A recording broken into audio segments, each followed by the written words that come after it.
there he has flavor. This has a natural feel, natural taste as well. Taste small piece of taste, small piece. This is just steamed and marinated, so this is a raw ingredient. Think of it like raw jackfruit. It gives a good feel of. So this is a blank canvas. You can take it in any direction. You know, this will become the hero of your dish. This will automatically flavor the Yeah. This is a very strong flavor. So yes, you can flavor it. yeah, you can take this in any direction. In fact, in India, we talk about morals only in the industry. Correct. But outside, people are not aware of morals. Is there any particular food you have used? It's a mango. Oh, is it? Yeah, because our factory is in Maharashtra and we have surplus of mango wood. It's an aromatic food. Oh, no wonder I'm getting the kick. Because all these days I'm eating 15 mangoes a day. So now I'm going to put all my mango trees so I cut all of wood and I have a new mango wood supplier. See, mango trees have to be trimmed Right. once in 5 years. after the harvest, we cut off Okay. I do which way. Okay. So getting Can be reutilized in but mango yield was less this year. Really, might be some regions didn't do well. Last year, mango was a flop. There was a rain in that belt in February, March. Spoiled The flowering. Yes.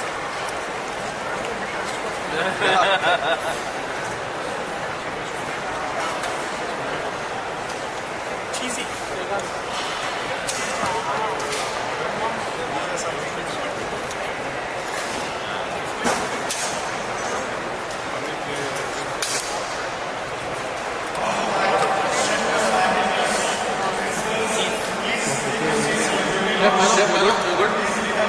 Check.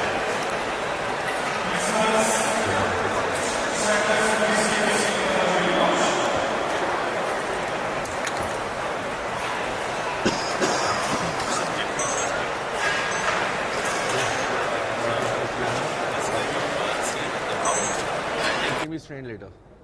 Before serving, I'd like it to be served slow. Coin parota on the tawa, yeah. Let's go. Everything. You do have a lot of dishes or ingredients with you. You should know how to market it. Retailing is important. I'm telling you, see how the way, how much of passion he had, and how much we are enjoying, how much we are learning. Correct? Something which I'm telling the students. So I think it's a very good experience for you all to listen to. See so much of research he has done. Everything. See, we have so much of research material available which we need to reinvent, not that we have to invent. Correct, in India. We have to spend a lot of, government has to spend a lot of billions of dollars just to reinvent what has been invented. So much of science involved, so much hidden science. Everything we have to start asking questions. Correct? Yes. Thank you, sir. I think you was a really My session hasn't started yet.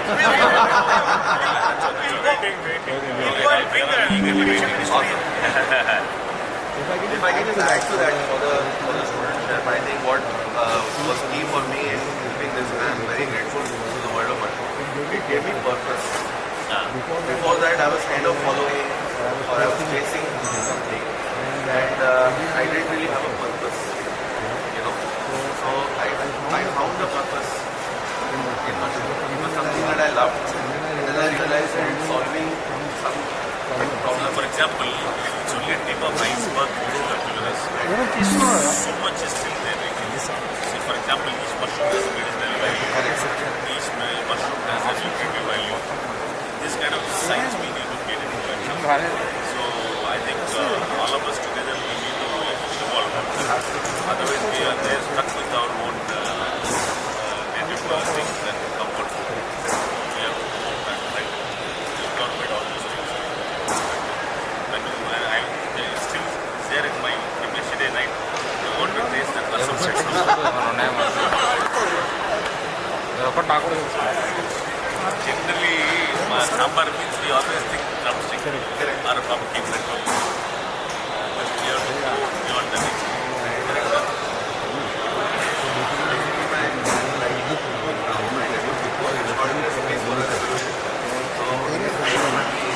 Look down upon mushroom from a classic place. That it's not your food or it's not temple food. But yeah, simple food. So Tamil Iyer recipes, but reimagined from the lens of mushrooms. And I do a full banana leaf sapade in my pop-ups, which has 15, 17 different kind of mushrooms. Morel koimbu, like more koimbu. I do a shiitake veta koimbu. I do a portobello banana flower purposely. So, and it goes so well, chef, because the the veg food in India is missing the how do I say, the glutamates. That satisfaction. A lot of choice Yeah. at the same time. It's vegetarian. And it's vegetarian, and I feel like the cuisine gets completed with some essential amino acids coming in, some glutamates. That satisfaction is happening because. What is the reason why Ayers and Iyengars have banned mushrooms? Sir, it's misinformation, actually. Is there any science behind that? So the science is that actually it's back in the day you had to rely on traditional generational knowledge that was transferred between generation to generation, and essentially the Brahmins were looking for samadhi, which is stillness of mind, and they figured out that this sattvic, rajasic and tamasic, this 80-15-5 balance was basically to achieve stillness of body so that you can sit in long duration in meditation for achieving possible stillness of mind. That's the logic for this balance. So that if you have high pranic value food, less rajas, and condiment size tamas, it's a balance for muscles to not send so many signals to your brain, disturbing you in your sadhana. That was the logic. These people have forgotten and blindly copy pasting over millennia as to sattvic food, sattvic food, sattvic food, without understanding the concept. Yes. So, and then over discrimination and casteism has happened. So, a lot of ingredients have been looked down upon or looked up at from a casteist lens, unfortunately. So now you're in the public forum. yeah, You have to use the Sure. words very carefully. I understand that. So see, you can put it in another way that hallucinating effect of certain mushrooms has given an idea that try and use the words that everybody will Sure. So there are cultural reasons, chef. There are cultural reasons why we have sort of. certain mushrooms have hallucinating effect. What he is telling is correct. But Debating is that transfer of knowledge? private debates. Yeah. So that for our knowledge, let us explore that. Always enhance Yeah. the ideas rather than putting. No, some but perspective. in this context, it's. When I understand what you're saying. I will be careful. see that everybody gets inspired because Sure. everything from the historical point of view also you can find very positive things. Absolutely. So let's share some ideas. I will Sure. refine some things for you. Correct. So that you can put it in a language that everybody, you feel you have to say your foundation is the greatest. Right. The reasons why they did. As you say, there are certain stimulants Right. which will make you volatile. But if there is something like that, I will take it from you right now. We want. But in the budget forums, I would see it in a very, how you can give a very positive spin. I totally get it, sir. I'll be watchful. But point, since you asked. But let us have a private debate. Absolutely. But let us Yeah. take things, let us record it, and let us pass it on. Yes. Because I've really had a time to go deep and question my own, roots. And for example, my parents. Everything is science. Yes. And Everything is science. science and validated science. Correct. Your roots are the best in the world. So keep that point and the rest of the narration of the story, we will build it from there. Absolutely. So looking forward. Please. Thank you, chef. Rasam I've already strained. Okay, great. Okay, no? Yes. Everything else is ready. Just let me know when you want me. Sure. What are you? Yes, come. Come, chef. With the product.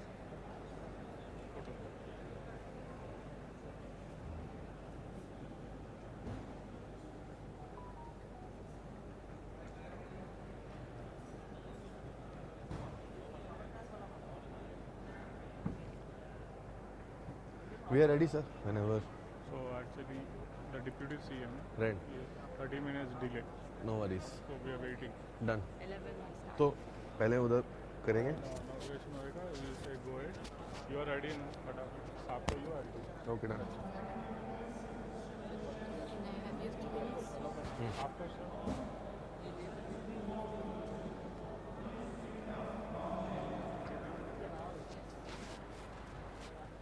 How do you want to serve this coin paratha? It needs to. It will just be. It will be cut in.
check, test. Full volume करो यहाँ पे. Test, check, test 1, check. Is that the full volume? Okay. All right, everybody. I want everybody to please settle down, take your seats. We are starting with our first session. We have a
far less water, far less energy, far less space. Is everybody familiar with English, or should I speak in a mix of, my Telugu is a little weak, but I can speak in Tamil. Yeah? Hindi? So actually mushrooms जो है वो सबसे sustainable food source है. Sustainable food source का मतलब mushrooms को उगाने के लिए बहुत कम एनर्जी लगता है, बहुत कम पानी लगता है, बहुत कम इलेक्ट्रिसिटी लगता है और लेबर भी कम लगता है. और मशरूम्स को उगाने के लिए हमें खेत का जरूरत नहीं है. मशरूम्स को उगाने के लिए हमें वेस्ट का जरूरत है. तो एक्चुअली मशरूम्स बन जाते हैं सबसे sustainable food source, a great source of protein, right? And that is why it's a incredible mushroom to work with. right? So actually I want this session to be a little more interactive. तो आ जाओ, मैं आपको mushroom दिखाता हूं. Come guys, come. I want to show you the mushrooms.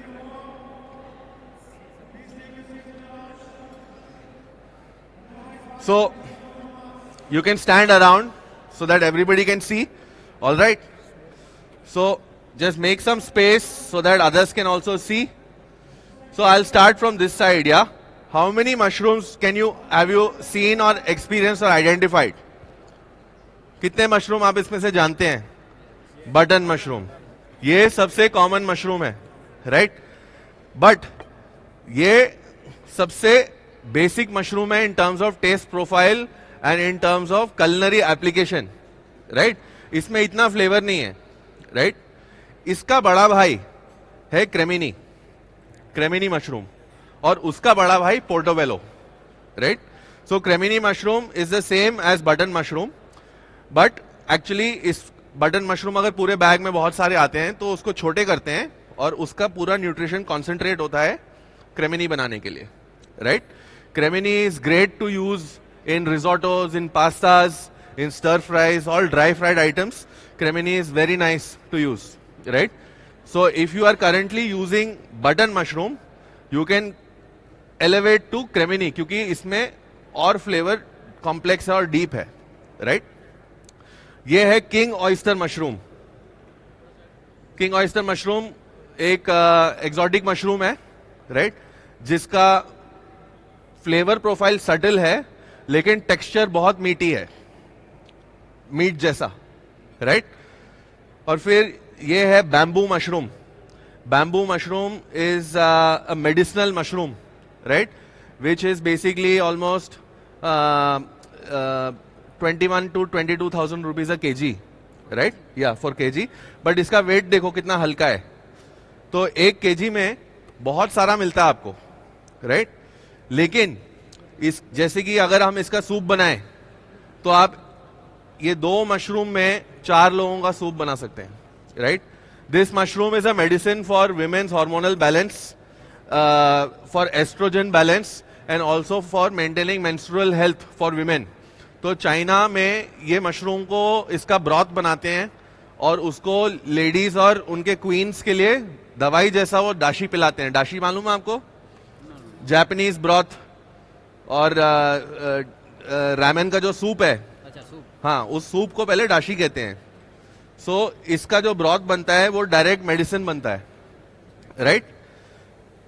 तो अगर ये ladies के लिए मेडिसिन है तो जेंट्स के लिए ये मेडिसिन हो गया. कीड़ा जड़ी मशरूम, ये उत्तराखंड से आई है, right?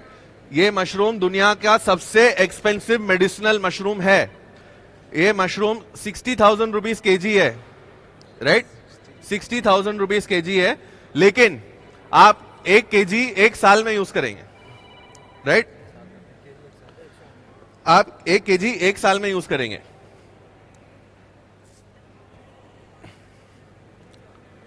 This mushroom increases oxygen absorption in your blood and it's a performance mushroom. So अगर ये मशरूम टॉप एथलीट्स यूज करते हैं, जैसे कि UFC फाइटर्स, जो मैराथन रनर्स हैं, और जैसे कि ओलंपिक्स में जो एथलीट्स जाते हैं, वो लोग ये मशरूम खाते हैं ताकि उनको एक एज मिले. ऑक्सीजन अब्जॉर्प्शन क्या होता है? हमारे खून में ऑक्सीजन लेता है ना, तो हम जब कुछ एक्सरसाइज करते हैं तो सांस ज्यादा लेते हैं हम. We take more this thing. Chef, can you just answer and tell him I am in this thing. So इस मशरूम को एक्चुअली आज हमने एक रसम में बनाया है. तो उसका हमने इम्यूनिटी रसम बनाया है, राइट? क्योंकि ये मशरूम एक प्योर मेडिसिन है. दलाई लामा का मेडिसिन में भी ये मेन बेस यूज किया जाता है. ये हिमालय की ऊपरी चोटियों से हाथ से उठाए जाके लेके आते हैं इसको, तभी इसका रेट इतना ज्यादा है. बट जब आप इसको यूज करेंगे तो आप 1 ग्राम से आप 4 पोर्शन सूप निकाल सकते हैं, फॉर एग्जाम्पल. या because it's a very light weight and the value that it will add on your menu, which means when you say cordyceps rasam, आपको 40 रुपए लगा है ग्राम का, लेकिन वो रसम का ग्लास आप फिर 350 रुपीज में बेच सकते हैं. क्योंकि वो मेडिसिनल रसम हो गया है, you know.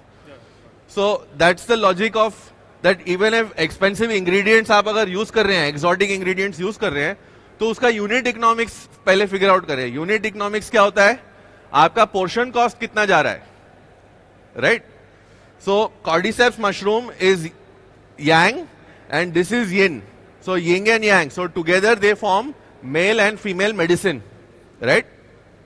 This mushroom can be used in risottos, in smoothies. So if you're doing if you are in a healthy cafe and you have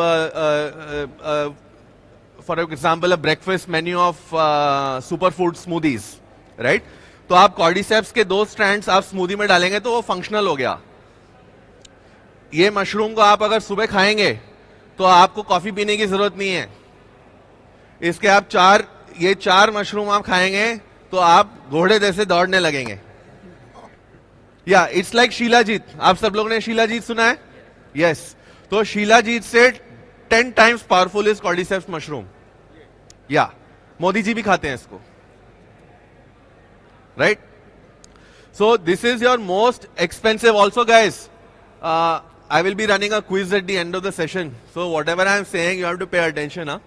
Because I will ask you question in the end, and if you get the right answer, I have some special prizes for you. Okay? So cordyceps mushroom, क्या नाम है? Cordyceps. Cordyceps mushroom is the most valuable medicinal mushroom in the world. Yes, and it is good for oxygen absorption in the blood and performance mushroom कहते हैं इसको. So जैसे हम coffee पीते हैं सुबह काम खत्म करने के लिए, so कॉफी की जगह you can replace with cordyceps tea, right? So moving on to another medicinal mushroom, we have lion's mane, शेर के बाल. लायंस मेन का मतलब है शेर के बाल. ये मेरा सबसे फेवरेट मशरूम है guys. Super meaty and super food, right? Veg दुनिया में ऐसा बाइट किसी भी चीज में नहीं है, और आज मैं आपको खिलाऊंगा. इसका तंदूरी बनाया हमने, है ना? ये मशरूम 11,000 रुपए किलो है. वापस आ जाना चाहिए इधर, हाँ. So this mushroom, does anybody know about Lions main? क्या आपने लायंस मेन के बारे में सुना है पहले? So yes, this is a wood based mushroom. Very good. Lion's mane mushroom is also known as the smart mushroom. Smart mushroom इसलिए क्योंकि लायंस मेन मशरूम आपको हेल्प करता है कॉग्निटिव फंक्शन, मेमोरी, कंसंट्रेशन और ब्रेन फॉग के लिए. मतलब ये मशरूम बेसिकली इसके अंदर पॉलीसैकेराइड्स हैं जो कि आपके न्यूरोलॉजिकल सिस्टम में लिंक्स बनाती हैं. आप समझ रहे हैं? It's a brain medicine, right? So किसी की अगर याददाश्त कम है और क्विज में आपको याद नहीं है कि मैंने क्या बोला था, आपको मैं ये मशरूम दूंगा और फिर नेक्स्ट टाइम आपकी याददाश्त बहुत सॉलिड हो जाएगी, है ना? इस मशरूम का नाम क्या था? Very good. आपको लायंस मैन की जरूरत नहीं, आपकी मेमोरी ऑलरेडी स्ट्रांग है, राइट? सो ये मशरूम गाइस एक्चुअली काफी बिटर रहता है. Can I get hot water please?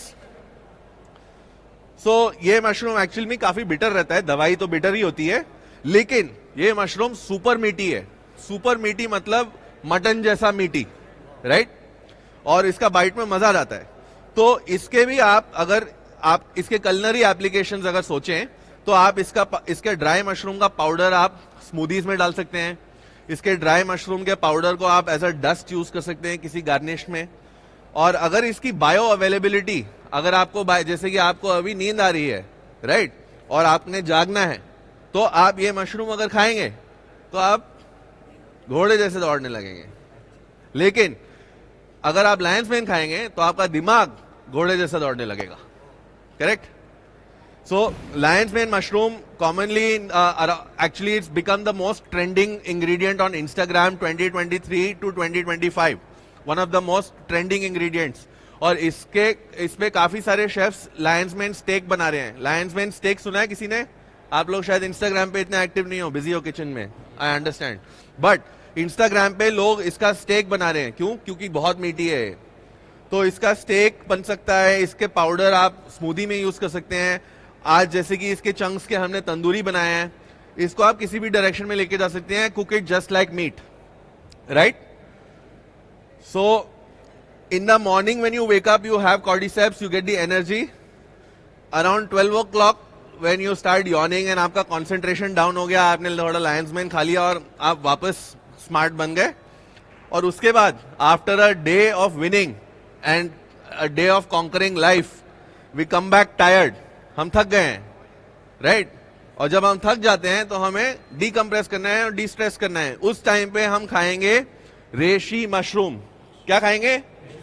Exactly, great, I love this. Reishi mushroom is actually one of the most researched mushrooms on the planet. इस पे बहुत research हुआ है और ये मशरूम का पाउडर है. ये एक प्योर मेडिसिनल मशरूम है. आप इसको स्मेल कर सकते हैं. ये एक प्योर मशरूम पाउडर है और this mushroom basically allows your body to go into deep sleep. Deep sleep, right? मतलब गहरी नींद. गहरी नींद इसलिए इंपॉर्टेंट होती है क्योंकि हम लोग हमारे मॉडर्न लाइफस्टाइल में we are not able to go into deep sleep because of hyper activity, blue light and a lot of interference and white noise in the city. तो डीप स्लीप में जब हम नहीं गए तो हमारा नर्वस सिस्टम एक्चुअली रेस्ट नहीं कर पाता है ना. हम लोग गहरी नींद में जब तक नहीं जाते हैं तब तक हमारा नर्वस सिस्टम नहीं रिलैक्स कर पाता है, रीसेट नहीं कर पाता है. तो ये मशरूम आपको डीप स्लीप में जाने के लिए हेल्प करेगा. इसका सिर्फ आपने 1 ग्राम खाना है दिन में. 1 gram. The usage is 1 gram per day, right? And then you will go into deep sleep. It's a slow medicine. After a week or 2 weeks of incorporating in your diet, you will have sound sleep. And by virtue of going into deep sleep, आपका anxiety कम हो जाएगा, आपके customers के stress कम हो जाएगा. तो this is called a de-stress mushroom or a relaxing mushroom, right? So you start your day with this. That's why we use it in hot chocolate, chocolat show. We use it in ganache as a dust on top. You can use it in, like tres leches में ऊपर ऐसा finish कर दिया आपने. तो desserts या last course में इसको use करते हैं हम, right? Do we also get it in the fresh form, sir? Sir, chef, in the fresh form, it's actually very difficult to process and use. Okay. So for better bioavailability, you either get the cracked spores Okay. or you get the powder itself. Okay. Because then you can really measure and you know that source is good and So, but 1 gram has to be used. 1 gram per, Max. yes, 1 gram is the dose. This is a pure medicine. Iska culinary applications will be only from a pure medicinal perspective, right? Then moving on, we have the beauty mushroom. It's also known as the beauty mushroom and the most popular mushroom in the world. क्या है? आप सबने इसका नाम सुना है? नहीं? Japan से आता है.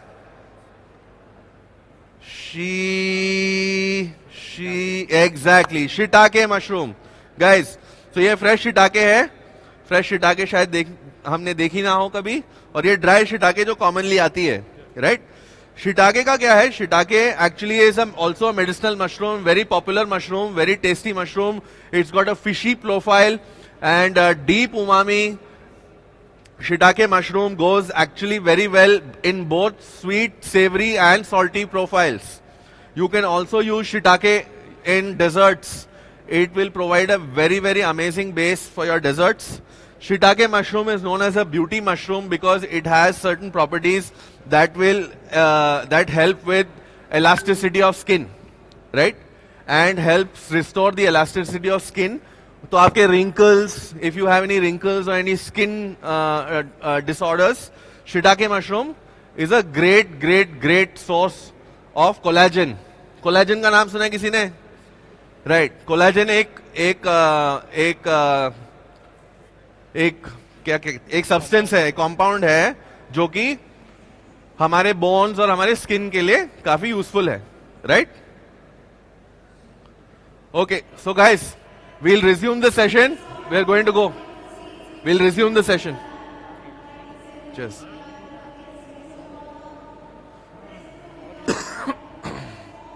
You require anything? You require? No, I'm good. Thank you.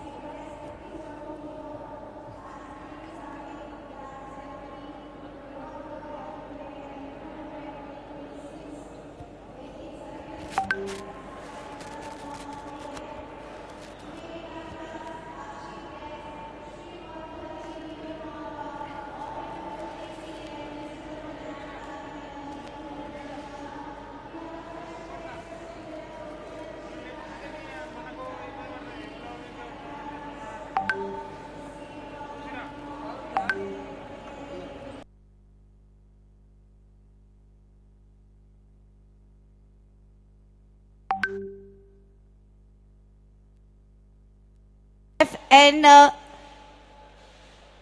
Shita Ram Prasad, the General Secretary of SICA, and Mr. T.G. Shrikant, Business Head, HITEX Exhibition Center.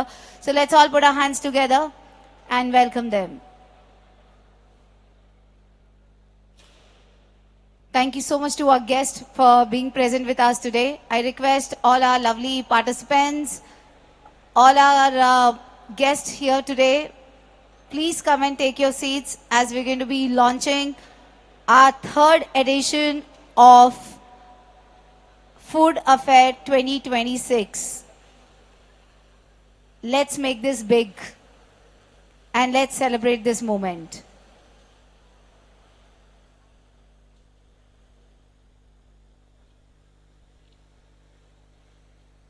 Can I request all our lovely students to please come over here, take your seats. Please, there are a lot of chairs here for us to occupy. So please settle down, sit down. As our chief guest is here, our guest of honors are here, our special guest is here, and all of them are going to interact with all of us out here. So please come and take your seats.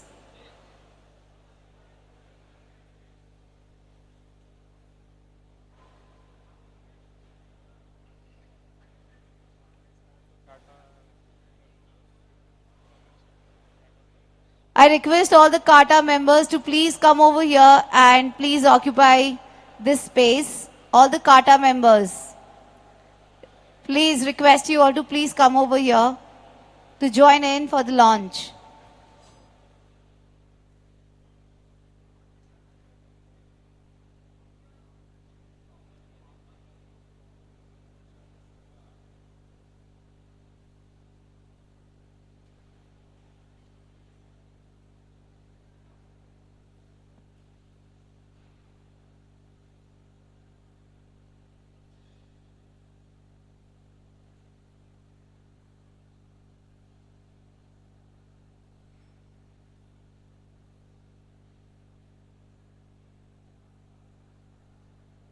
All right, everybody. Once again, requesting you all to please take your seats as we're going to be calling our guest on stage. Chefs all sit. అందరూ వాళ్ళ సీట్ల పైన అందరూ కూర్చోవాల్సిందిగా కోరుచున్నాము. అందరూ దయచేసి అందరూ కూడా కూర్చోవాలి. ఒక 5 minutes లో లాంచింగ్ అవుతుంది. ప్లీజ్ షెఫ్స్ అందరూ ప్లీజ్ కూర్చోవాలి. నిలబడితే తర్వాత ఫొటోస్ దిగొచ్చు, చాలా ఉంది టైం. ఒకసారి అందరూ కూడా కూర్చోవాలి దయచేసి. షెఫ్స్ అందరూ కూడా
check. Good morning, everybody. Thank you so much for joining with us. I request everybody to please take their seats as we are going to be starting with the launch over here. So, ladies and gentlemen, this is our Food Affair 2026. It gives me an immense pleasure, ladies and gentlemen, to welcome all our esteemed dignitaries, all our distinguished guests, all our industry leaders, all our exhibitors, all our chefs, all our media friends, and all our valued partners to the launch of third edition of Food Affair 2026. Ladies and gentlemen, to speak few words about Food Affair. Food Affair has emerged as South India premium B2B gateway for the food, beverage, hospitality and elite industries, bringing together innovators, entrepreneurs, manufacturers, retailers, hospitality professionals and technologically providers, no one under one common platform to collaborate, network and grow. Ladies and gentlemen, this year's edition promises to be bigger than ever, featuring 200 plus exhibitors, 6,000 plus buyers, live chef demonstrations, B2B networking sessions, and insightful knowledge sharing sessions. Food Affair 26 is all about special thanks to our partners and our sponsors who have come together to bring this up for all of us. Can we all once put our hands together for Telangana Food Processor Federation, everybody, TGFPA, our association partner, PhD Chamber of Commerce and Industry, our association partner, HITEX Exhibition Center in association with Chef Association of Telangana and Andhra, Kata Association Support, Nutri Hub, Indian Institute of Millets Research, everybody, our knowledge partner, please put our hands together for them. Our digital partner, Web Labs, and the organizer, Blitz Exhibition Private Limited. Thank you so much for your continued support. Ladies and gentlemen, as we begin our third edition, we have our guest present over here. We would like to call them and start with the lamp lighting. I request all of you to please put our hands together for our special guest, everybody, Mr. Pulela Gopichan, Chief National Coach, Indian Badminton Team. Let's give it up for him, everybody. Thank you so much, sir, for joining with us today at the Food Affair 2026. You may please take your seat. We have our guest of honor with us. Please put your hands together, everybody, for Miss K. Rama Devi, Founder, President, ALEAP. Please, everybody, let's put our hands and welcome her on stage. Everybody, come on, let's give a louder one. I'm sure we all love food and we are all supporting our Food Affair 2026. Let's make some noise for our next guest of honor, Dr. Stanley, scientist, IIMR. Let's put our hands together and welcome him on stage. Okay, he's going to join with us. Next we have Chef Sanjay Thuma, celebrity chef from waharewaha.com. Let's welcome him on stage. We also have with us today Chef N. Sitaram Prasad, General Secretary of SICA. Let's put our hands together and welcome him on stage. We also have with us Mr. T.G. Srikanth, Business Head, HITEX Exhibition Center. Let's call him on stage. We also have with us Chef Sudha, our guest of honor, Chef Sudha Kumar. Okay, let's put our hands together for Chef Sudha Kumar. And all our guests are here. Special thanks to our guests for joining with us today.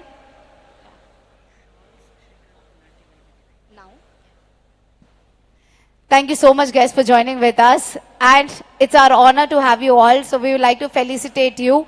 Now, I would request Mr. Srikanth to please join on stage, our Managing Director from Blitz Events. Let's all put our hands together as he's going to welcome all our guests today and felicitate them and thank them for joining with us, joining hands and joining with us here at the Food Affair 2026. Can we also request Chef Sudhakar Rao to please join on stage? Let's put our hands together. Chef Sudhakar Rao, one of our guests of honor. Please, sir, please request you to join on stage. Welcoming all our guests today at the Food Affair 2026. I can see the love for food that brought all our guests over here. And of course, we will be listening from them. We're very thankful for the support that they are here. And thanks to all our lovely media friends for capturing this moment, as this is a very special moment for all of us out here. This is our third edition. And we have a lot of our participants, students, some really amazing chefs who are present over here. There are competitions, seminars going on. And it's going to be a 3-day of beautiful journey at the Food Affair 2026, which is organized by Blitz Exhibition Events. I also request from HITEX Exhibition, Mr. Shrikant, to please present the shawl and thank all our guests for joining with us today. And also, Chef Yadgiri sir is here to show the love to all our lovely guests of honor over here. So we'd like to honor them with this shawl and a memento, a pata here. So can we start with Pulela Gopichand, everybody? Let's put our hands together. A very renowned dignitary. I'm sure everybody knows him really well. Can we all give him a huge, huge round of applause, thanking him for joining with us at Food Affair 2026.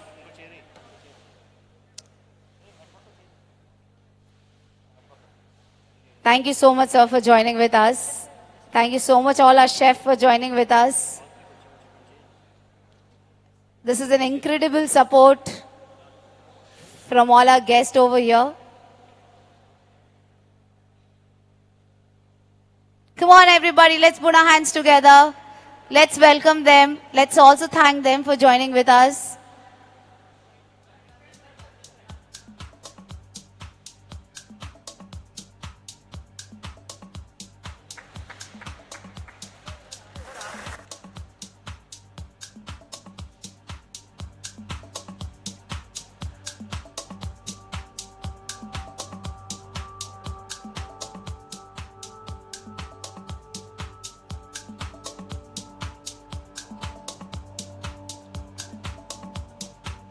Let's put our hands together. Come on, everybody. Thank you so much, sir, for joining with us today.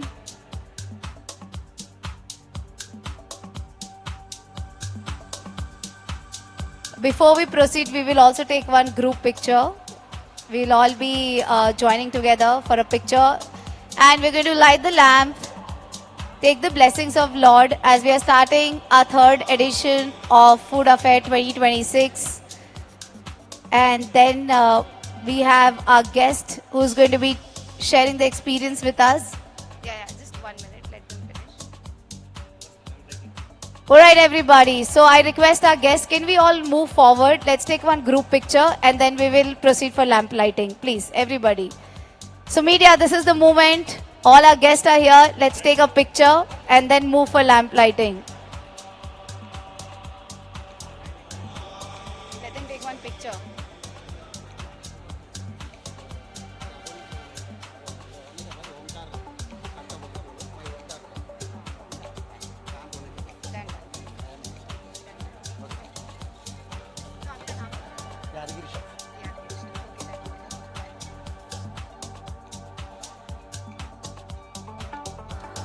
Alright, everybody, are we all ready for the launch of Food Affair 2026? Make some noise, everybody.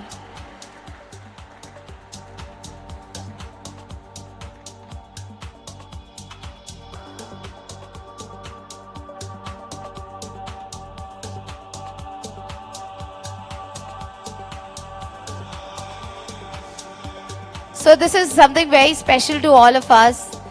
A lot of sleepless nights has gone behind organizing this event. Let's do the launch by lighting of the lamp and taking the name of the Lord and bringing all the positive energy for all of us out here. So now I'm going to be requesting our guests to please proceed towards lighting of lamp as we all light the lamp and take the name of the Lord. Can I request all our lovely audience to please stand up at their places for just 30 seconds. Let's all join along and pray God for successful 3 years and future.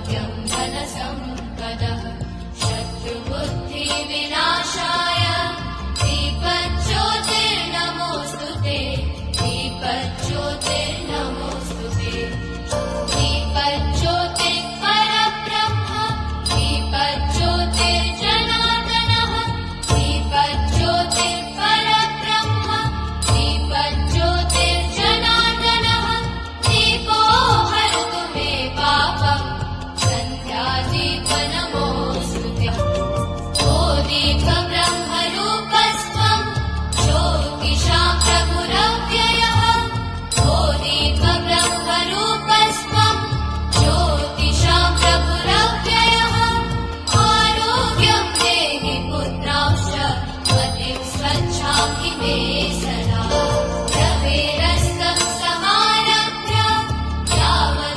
Thank you so much, everybody. Please take your seats.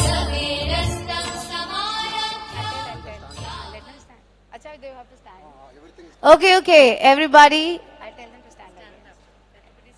Okay, everybody. As today is a very special day, we are in South. Let's begin the day with an onkar. We have Chef Yadgiri, who's going to do an onkar for all of us out here. For this, can we all stand up at our places for another 30 seconds, please, everybody? Let's do this. This is a very traditional thing, and it's like calling the God right here. So let's join along. All our guests also, can we stand for a moment? So let's do this, everybody. Let's all join along.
Thank you so much, everybody. Bolo Ganpati Bappa. Thank you so much, everybody. Guests, please take your seats. Thank you so much, our audience. Please take your seats as we're going to be beginning. The launch is over, and the 3 days, let's begin the show. And to begin with, we're going to have a welcome address. We have with us today, joining with us on stage, Mr. Shrikant Punati, who's the Managing Director of Blitz Events. Please put your hands together, everybody, for Mr. Shrikant Punati, who's going to be welcoming all of us and telling us more about the Food Affair 2026. Thank you. Over to you, sir. Thank you, and welcome to all the dignitaries on the dais, all the chefs, and all the colleagues and exhibitors, media, and students, especially, who have traveled from long places. Thank you all for visiting us and gracing this occasion.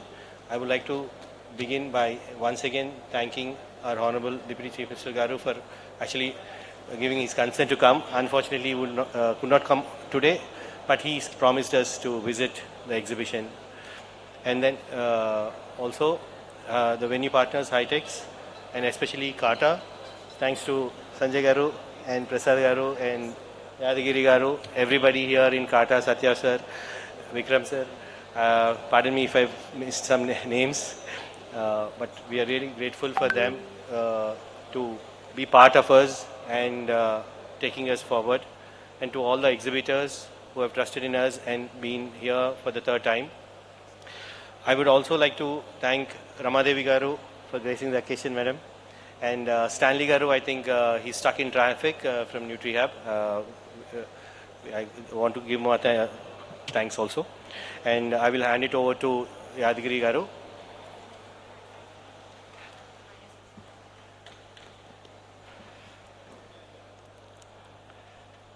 Stage పైన కూర్చున్న అతిరథ మహారాజులందరికీ వందనం, అభివందనం, పాదాభివందనం. అట్లాగే కింద కూర్చున్న షెఫ్లందరికీ కూడా వందనం, అభివందనం, మనస్ఫూర్తిగా అభినందనలు. అట్లాగే యంగ్ స్టార్ బడింగ్ షెఫ్స్ అందరికీ కూడా మనస్ఫూర్తిగా నా ఆశీస్సులు. ఈరోజు ఎక్కడో చిన్న ఒక చోట రాజుకున్న అగ్గిపుల్ల ఈరోజు ప్రపంచాన్ని అంతా చుట్టేలా తయారవుతున్న ఈ కాటా అసోసియేషన్ అందరికీ కూడా వచ్చిన వారందరికీ మనస్ఫూర్తిగా అభినందనలు.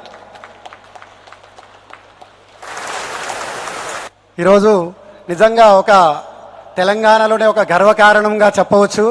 ఎందుకంటే చిన్న మొక్కతో పోయి ఇది వటవృక్షంగా మారింది. ఈరోజు ఆ వటవృక్షము ఎన్నో చెట్లను, ఫలాలను, నీడనిస్తుంది. కాబట్టి టాటా అసోసియేషన్ కూడా ఎక్కడో మొదలైన ఒక అసోసియేషన్ 2009 నుంచి మొదలుకొని ఈరోజు 18 సంవత్సరాలు గడుపుతున్న మనందరికీ కూడా నిజంగా మనస్ఫూర్తి అభినందనలు. 18 ఇయర్స్ కంప్లీట్. ఈ ఉత్సవానికి 18 శక్తిపీఠాలు ప్రపంచంలో ఏ విధంగా వెలిసాయో, 18 శక్తిపీఠాలు ఏ విధంగా మనకు ప్రపంచం అంతా తిరుగుతున్నాయో, అదేవిధంగా క్యాటా అనే శక్తిపీఠం కూడా హైటెక్స్ గ్రౌండ్లో ఫుడ్ అఫేర్ వాళ్ళతో కలిసి ఈరోజు ప్రపంచం అంతా వికసించబోతున్న దానికి మనస్ఫూర్తిగా నిజంగా ధన్యవాదాలు. అందరికీ కూడా వచ్చిన పెద్దలందరికీ కూడా థ్యాంక్స్. అట్లాగే ఈరోజు ఎన్నో కార్యక్రమాలు, ఎంతో సమయాలను కేటాయించి నిజంగా ఇక్కడ వచ్చిన సీతారాం షెఫ్ వారికి ఈరోజు ఇన్స్పిరేషన్ అంతా కూడా సీకా నుంచి వచ్చిన ఒక బిగ్ ఇన్స్పిరేషన్.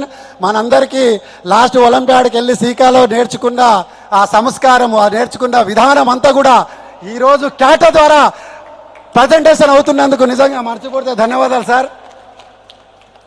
అట్లాగే ఇక్కడ ఎవరు ఉన్నా ఎవరు లేకపోయినా మా షెఫ్ ఫేస్ కనబడ్డదంటే చాలు, సంజయ్ తుమ్మ షెఫ్ కనబడ్డదంటే చాలు, ఇక అంతే.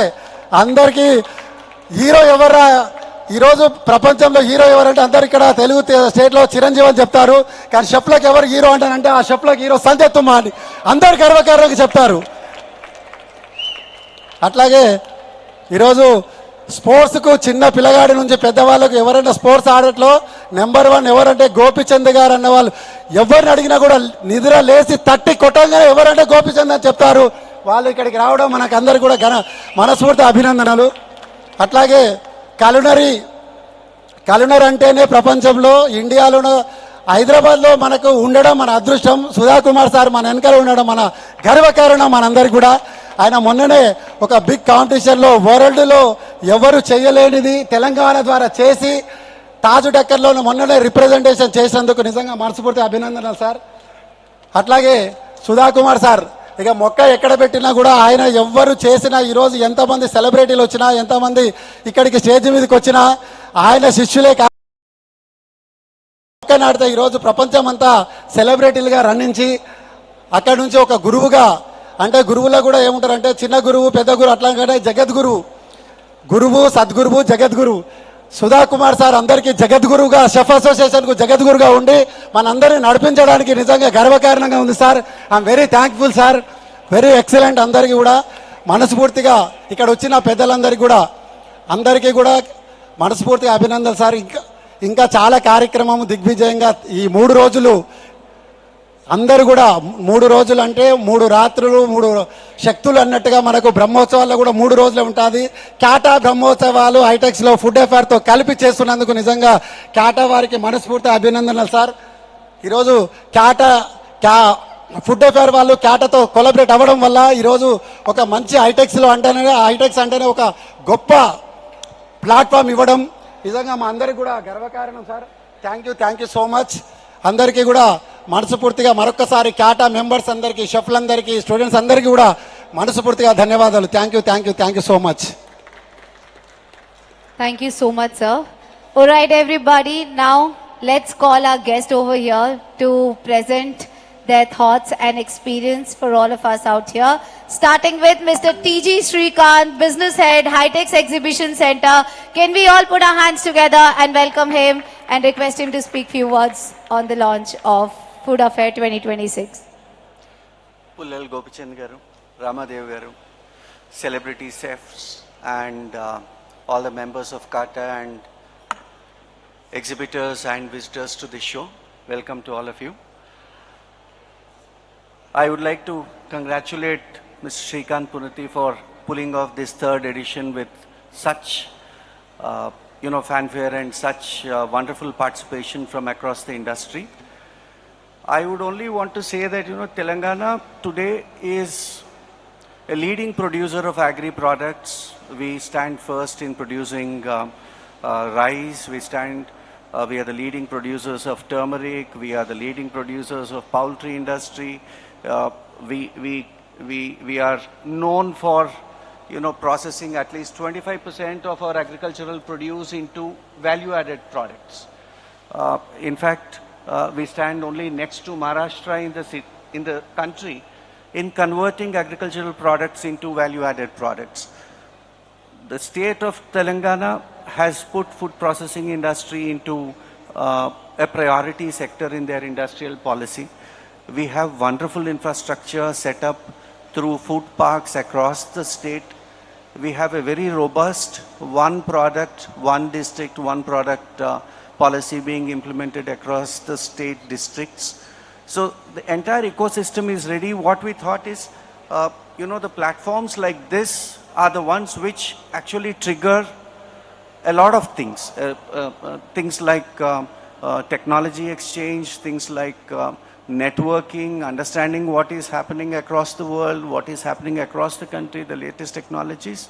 So thank you. I sincerely thank Mr. Shrikant Puniti for having, taken up this task, struggled a lot. I know what was the struggles that he has gone through, coming through these 3 editions, starting from somewhere around 100 exhibitors, a couple of editions back, going beyond 200 exhibitors today is not a simple task.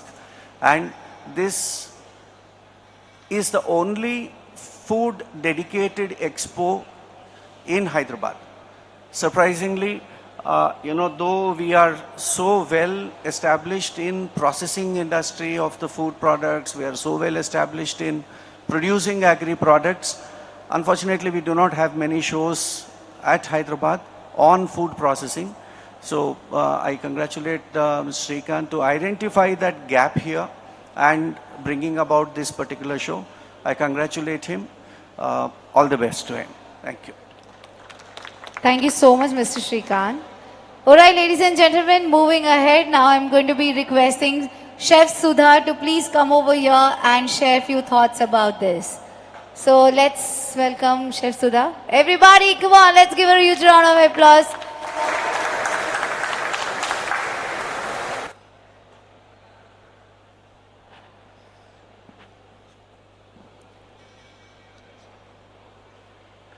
My sincere expression and congratulations to the CATA and Food Affairs. Respected guest of honors today on the dais, Padma Shri Pullal Gopi Chand garu, Madam Ramadevi garu, and our guest from Chennai, who's leading the SICA, Chef Sitaram garu, and our culinary creator in Andhra Pradesh and entire globe, Chef Sudhakar Rao. We both hold the same name. One is Sudha Kumar, other one is Sudhakar Rao. Sudhakar Rao happens to be, in younger days, we used to mentor him. That was the relation between me and the celebrity chef. Like, Sanjay Khanna holds the India and he holds Telugu world. That is our Varava chef, Sanjay Thuma. So welcome all of you. Today is a very auspicious day, and where it started as a HIHA, Hands in Hospitality, now it has grown into CATA, an association of Culinary, Chefs Association of Telangana and Andhra Pradesh clubbing together and linking all the chefs in one platform. And it has started somewhere in a small way with 50 people or 50 chefs 18 years back in one small hotel. Today we have reached HITEX City, is the iconic landmark of Hyderabad exhibitions. So it happens only with the blessings of all the people and the blessings of the God and everybody. Because the farmer creates the product, the end product reaches to customer. Linking between the farmer and end product consumer is a chef. So chef is a businessman. Sometime back I received a message from Chef Sudhakar Rao. Chef is a businessman. How a chef can businessman? Definitely. He is the India runs the economy because of chef. Chef earns the dollars or the foreign exchange through his culinary expertise. And that is where our economy is growing and contributing to the major part of the contribution to the tourism is through culinary creations only. And today, our Hyderabad has got a, what we can say, GI tag for Halim and biryanis. And it is there in the world map. Biryani means Hyderabad. Our Ramzan speciality, Halim means Hyderabad. These are all exported. So we create economy through our, our culinary creations. And I congratulate all the chefs and who are contributing to our economy. And also, we need a people like entrepreneur.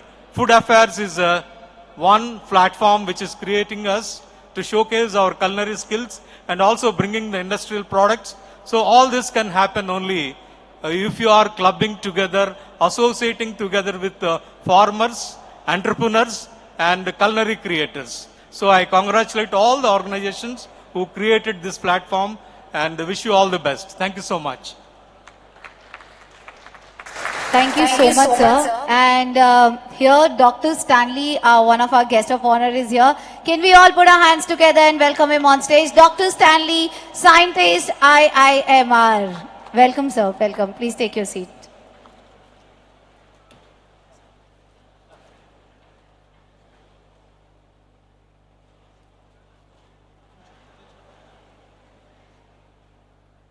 All right, everybody. So let's move ahead. And now it's time for all of us to hear. Right here we have with us Miss K. Ramadevi, who's a founder president of ELIP. That is the Association of Lady Entrepreneurs of India. Can we all please put our hands together? And ma'am, please join here. I'm sure everybody's excited to hear you.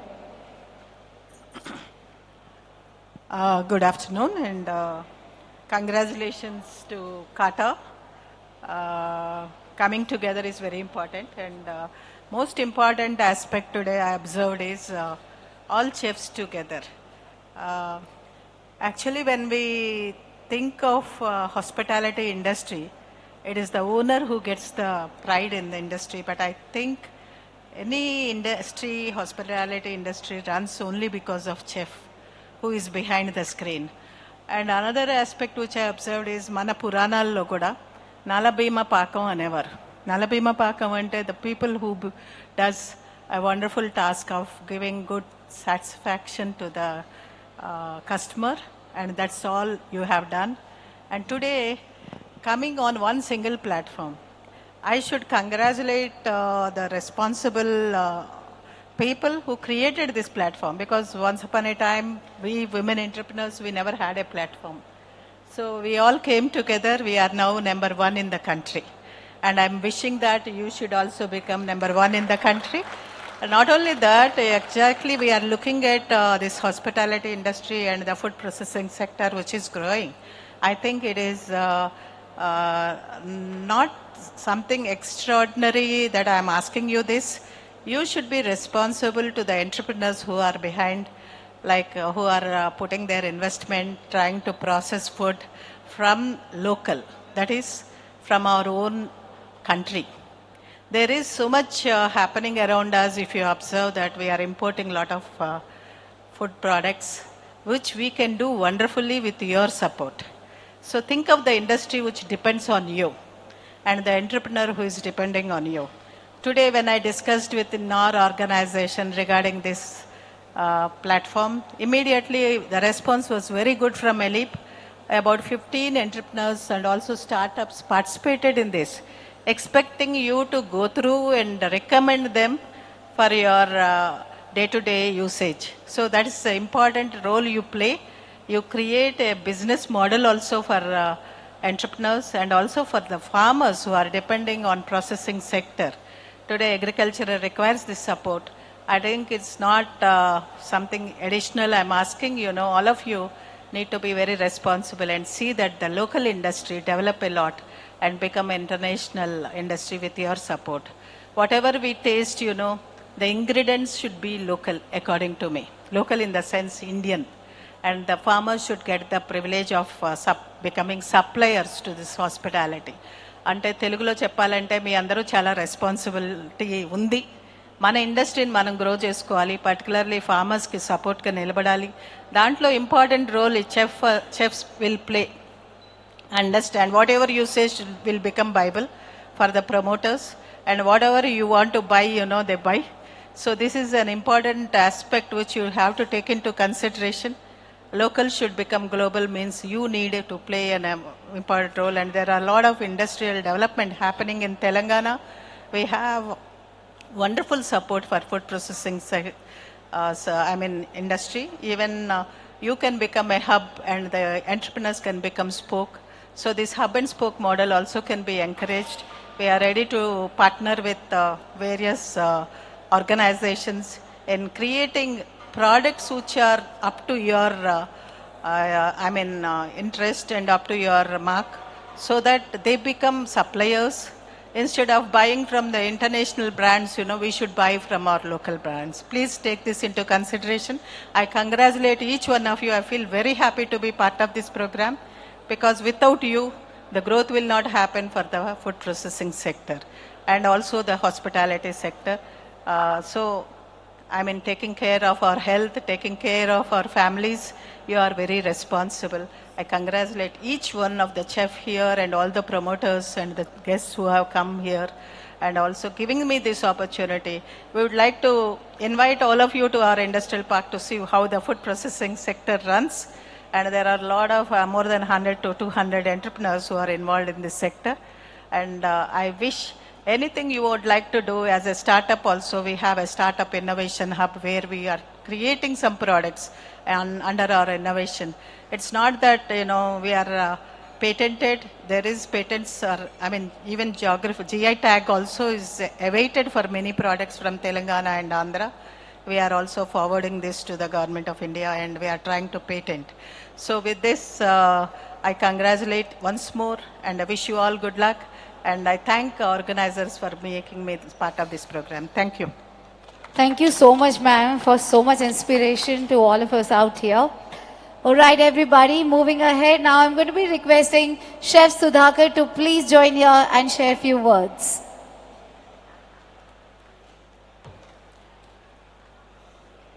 Good morning, everybody. First of all, let me congratulate the team Kata as well as the organizer of the exhibition. It's a very good approach to bring in the farm product in a different form to the consumer. 25 to 30 years back, I always used to imagine how will the food will go into a bottle, can or a packet or frozen or powdered and given back to the customers. Today it's happening right in front of our eyes in our own state of Telangana. And these exhibitions have been the most crucial point of contact between the manufacturer, producer, as well as the consumer. I congratulate you and your team for this great initiative what you have undertaken, and I wish you all the best, and I expect you to do some more events regularly. Okay, and Hyderabad, for your kind information, people talk about heritage cities, this, that. We were the in India, and we are the food capital of the world. Please don't forget, the world's biggest dining table is lying in Hyderabad from 278 years. That means the gourmands, the conversers, food conversers were here 3 decades ago. So this particular city, especially our own Telangana, has got its culinary roots deep inside. And these exhibitions, these competitions, chef associations, these are the linking points. I want all of you, all the chefs, please spend some time with all the stalls, spend some time. You will get a lot of knowledge. By the evening, you will take bundles of knowledge to share with your students, your colleagues, or with your own people. Please understand, any organization, any event, the first thing, people who come as participants. And here, people who come to display the products, it's our moral responsibility to spend some time with these stall people, try to know what is their product, and try to understand in what way we can bring it into our kitchens. Okay? This is a very small note, and I would like to thank my senior SICA General Secretary, Chef Sitaraman, taking time all the way from Chennai to Hyderabad. Sir, நான் கொஞ்சம் தமிழ்ல பேசுவேன் உன்கிட்ட. நீங்க இங்க வந்தா நம்ம எல்லாரும் ரொம்ப சந்தோஷமா இருக்கிறீங்க. Please give us some more knowledge to all these young people. They are looking forward for you, and you have been always an inspiration to all of us. From Sika, Chennai, we are now in Hyderabad. Very soon we are moving to Andhra Pradesh. Then we are in Karnataka and Kerala. And further encouragement, this will grow as a zonal organization for the chefs in this country. And once again, thanking the organizers as well as the Kata team for giving me this opportunity and the dais to speak and express myself. Thank you very much. Thank you so much, sir, for sharing your knowledge, thoughts for all of us out here. All right, everybody, moving ahead. Now I'm going to be inviting Dr. Stanley, scientist, IIMR. Please put your hands together. Request him to share a few words with all of us.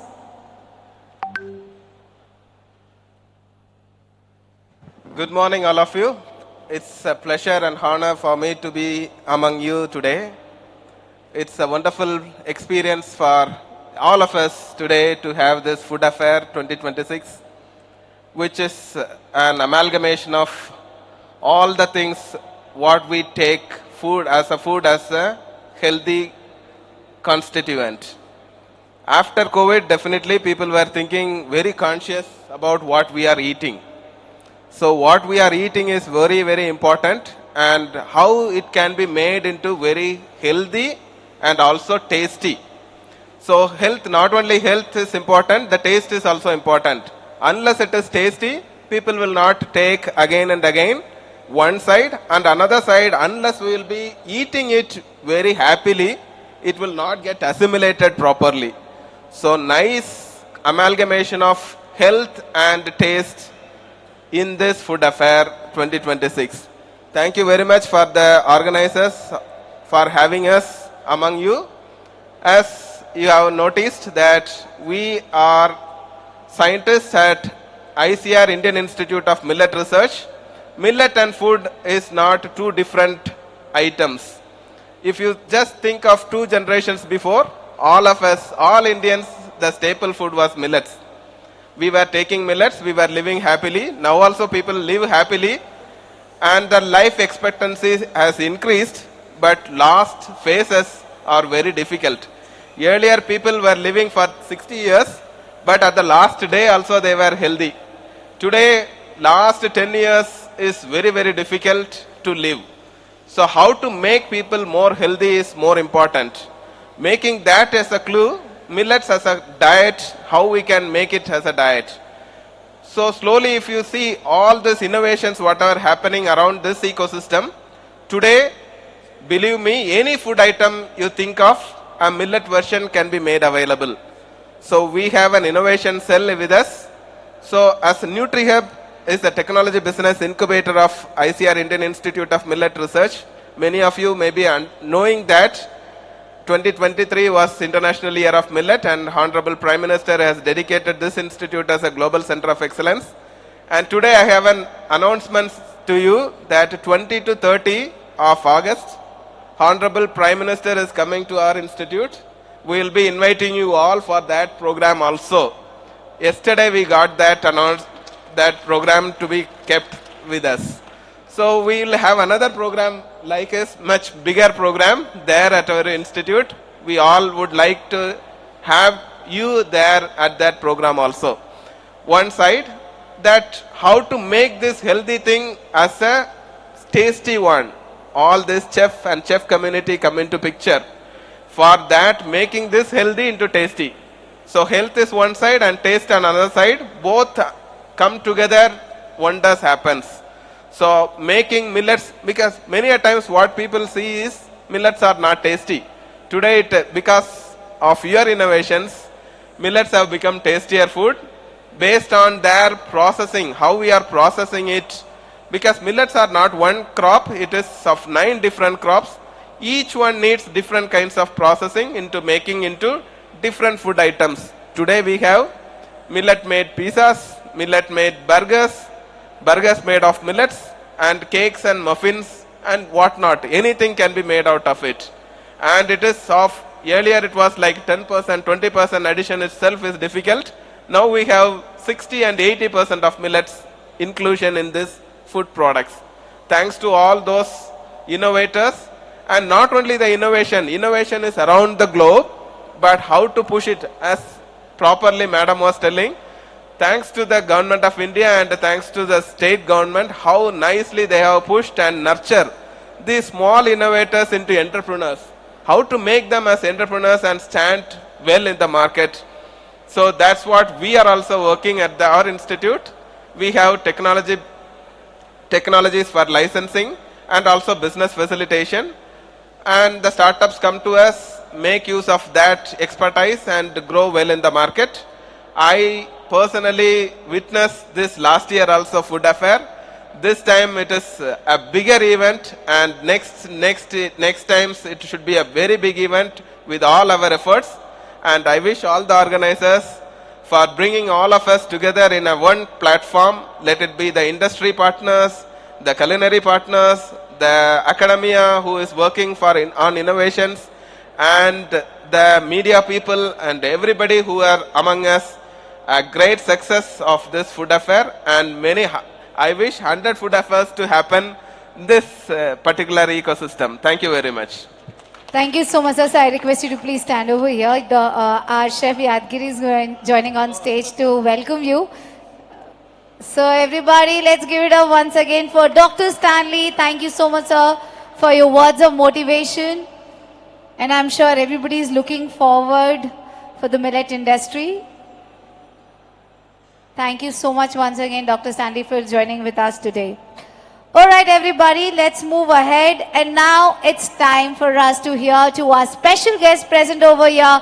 Can we all put our hands together for Mr. Pulela Gopichan, Chief National Coach, Indian Badminton Team. Thank you very much. It's a real honor and a pleasure to see this event for the third year. Would like to congratulate Blitz Exhibitions, Srikanth, HITEX for supporting it, Mr. Srikanth, and the entire organizing committee of Food Affair. For the first time in my life, I have seen so many chefs. I think in all my life put together also, I wouldn't have seen so many chefs. It's nice to see people who actually give us a lot of pleasure and health from behind the scenes come out in front. It's an honor and a pleasure to see all of you. Thank you very much. For me, I think when I think of food, as a person, I look at nutrition. And it's good to see ICMR talk about millets.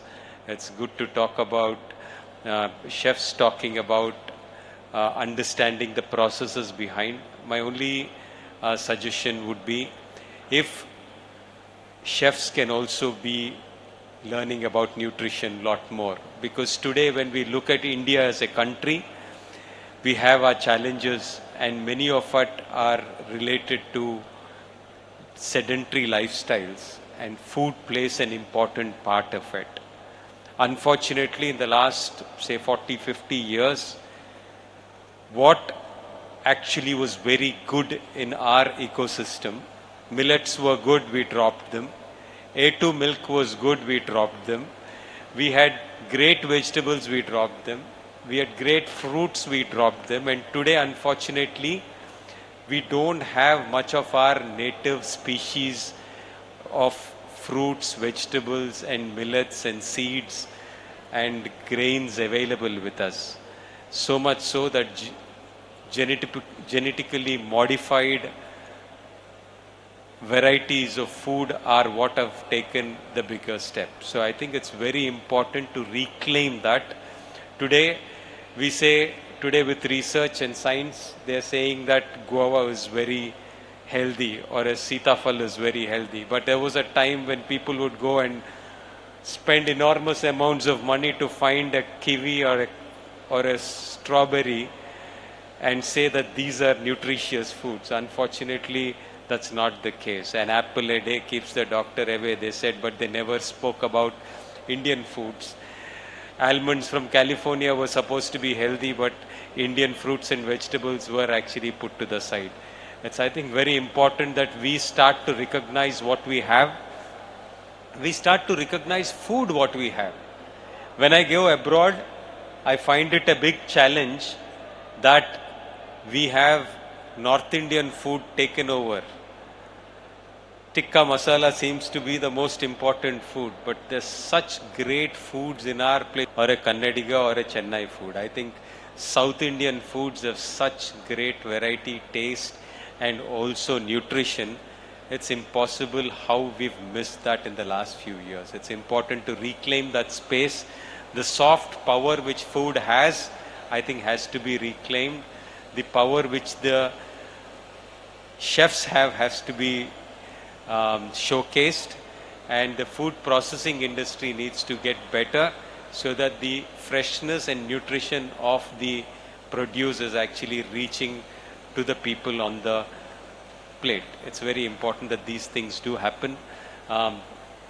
Affairs like these should continue. Food affair is one of such which I believe does very good to bring all the people together. And to all the students who are here, to all the chefs who have taken time out from their schedule to come and encourage the youngsters and be part of such an event, I congratulate all of you for this wonderful wonderful initiative, wonderful support. I really congratulate Kata for this initiative. It's a great initiative, and I hope more and more people come to give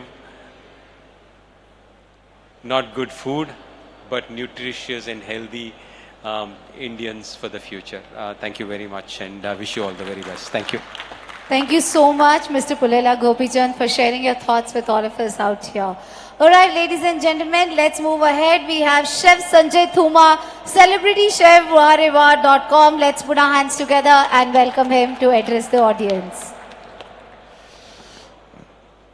Hello, namaste, salam alaikum. Hyderabad. So it is such an honor and privilege to be here on third edition of Food Affairs. So where do I begin? Food ante adi ekkado kitchen lo start ayyedi kaadu. Adi oka raitu vittanam దగ్గర నుంచి అది last happy family healthy family వరకు ఒక journey ఉంటుంది. ఆ journey అంతా ఒక eco system లాగా క్రియేట్ చేసి మనందరికీ ఈ అవకాశం ఇచ్చిన మన బ్లిడ్జ్ ఎగ్జిబిషన్ ఫుడ్ అఫేర్, ముఖ్యంగా శ్రీకాంత్ గారు అండ్ రంజని గారు, I want to really give a big hand to them and thank you very much. Chef Sitaram గారు చెప్తూ ఉంటారు, మనము ఎక్కడికి వెళ్ళినా అక్కడ మనం ఏం తీసుకున్నాము కాదు, ఏదన్నా మళ్ళీ ఇచ్చి వెళ్ళాలి. నేను అందరు ఏమంటానంటే, షెఫ్స్ ఇక్కడ చాలా మంది ఉన్నారు, మనందరం ప్లెజ్ చేయాలి. ఎందుకంటే వచ్చే సంవత్సరం ఈ 2 షెడ్లు కాదు, అక్కడ కొత్త వేస్తున్న షెడ్ కూడా సరిపోకూడదు. అంటే మనందరం కూడా కొత్త బిజినెస్ తీసుకురావాలి, ఈ ఫుడ్ అఫేర్ ఈవెంట్ని మరింత పెద్దగా చేయాలి. ఇందాక నేను చెప్పినట్టు ఒక రైతు విత్తనం వేయడం, అక్కడి నుంచి తర్వాత ఆ ఫుడ్ ప్రాసెసెస్ దాన్ని రకరకాల ఫుడ్స్గా మార్చడము, దాన్ని వేరే ఇంగ్రీడియంట్స్గా చేయడము. ఒక రైతు బియ్యాన్ని కానీ గోధుమలు కానీ సంవత్సరానికి 1-2 సార్లు పండిస్తుండొచ్చు. కానీ మనందరికీ అదే ఆ పిండి ప్యాకెట్ ఓపెన్ చేయగానే అబ్బా ఇప్పుడే ఫ్రెష్గా పట్టిన పిండి తీసుకురావడానికి ఎంతోమంది బిజినెస్ ఇండస్ట్రీస్ ఉంటాయి. ఆ ఫుడ్ ప్రాసెసర్స్ అందరూ ఇక్కడ వచ్చారు, ఎన్నో స్టాల్స్ పెట్టారు. నేనేం చెప్తా అంటే, షెఫ్స్ మ్యాజికల్ హ్యాండ్ తోటి అద్భుతమైన రుచిని క్రియేట్ చేస్తాడు. తర్వాత ఆ ఫుడ్ని ఇంట్లో చాలా ఆనందంగా తీసుకొని హెల్తీగా ఉండాలి.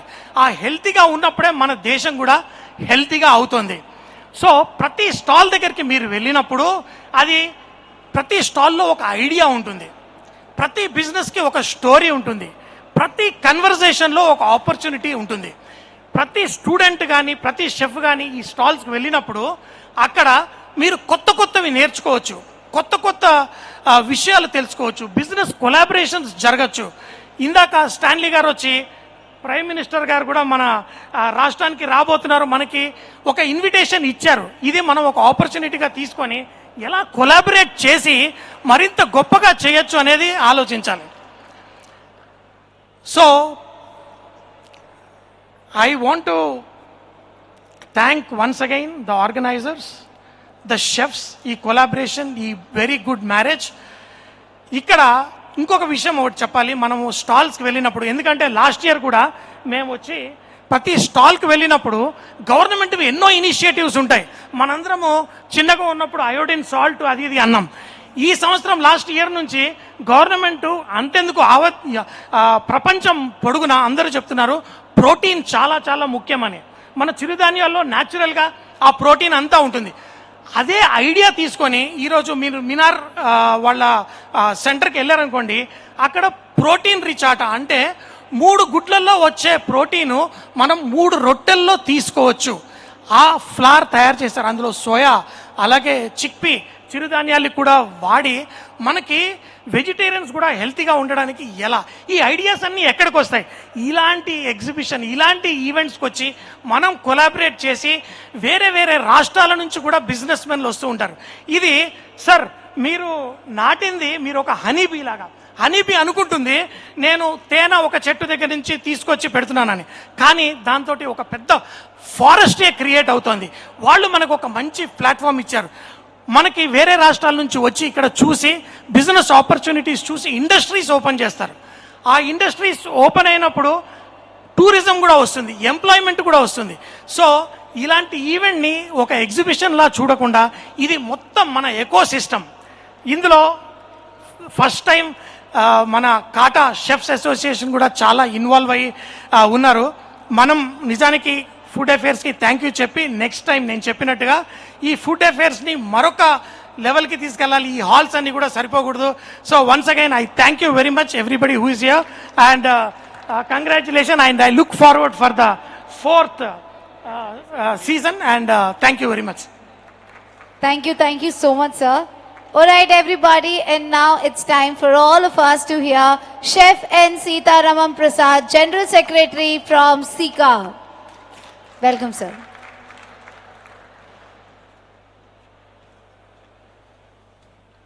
Namaskaram, Telangana.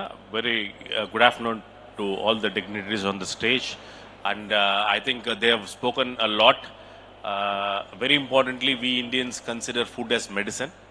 And of course, everybody in nutshell to tell, it is going to be from farm to fork. We chefs play a major role, and we are very important in that entire ecosystem, where we need to ensure the farmers are being protected and our native ingredients, seeds are being protected and carry forward to the next generation. We should pass it on. That is which is very important. It's our responsibility, definitely, and it is going to be a fantastic 3-day food affair at Hyderabad in HITEX exhibition grounds. I'm able to see a lot of events happening back to back. There's a competition happening at the same time. We have demonstrations, seminars. So kindly be there, participate in big numbers and benefit out of this. Very importantly, we senior chefs are responsible to pass on our expertise to the next generation so that it is continuing. See, for example, apple a day keeps a doctor away.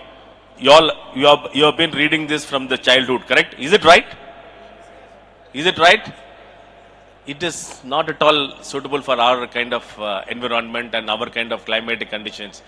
10 papers a day keeps a doctor away. That is what we have to read. But we have been brainwashed, correct? So we have been taught a lot of wrong practices. See, for example, I think the scientist from the Millet Institute was telling us we have all sort of nutritions and all those things.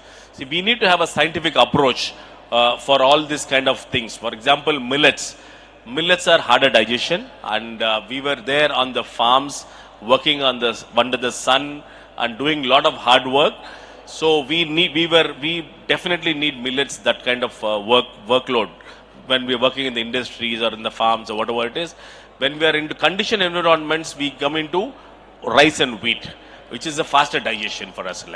So everything has a very big scientific validation in our country, and the research which has happened, I don't know how many thousand years back.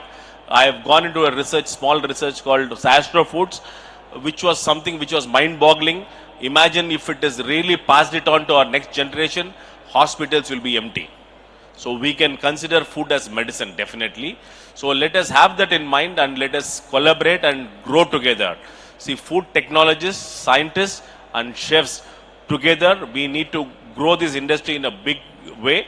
And as you rightly said, India is a sleeping elephant. We need to wake up. People are waiting for Indian food. When I was traveling abroad before 25, 30 years back, as Mr. Gopichand Padmashri, he was mentioning, tandoori chicken and naan bread was the only thing which was familiar, but days have gone, it has changed. A guy who knows to make good idli and sambar is being paid 1.5 lakhs to 2 lakhs. They're waiting for chefs to come and do their food in many countries. Big demand is there. People are standing in queue for South Indian food. That's what I can say you all. And the industry is literally growing. South Indian food is catching up in a big way, sir. And a lot of chains like Sangeeta, Saravana Bhavan, or chutneys, or whatever it is, all are growing abroad, are minting money. Like there's a big opportunity for chefs' fraternity, and let us connect, which is a very good platform which BE Blitz and Food Affair together with Kata has created this opportunity.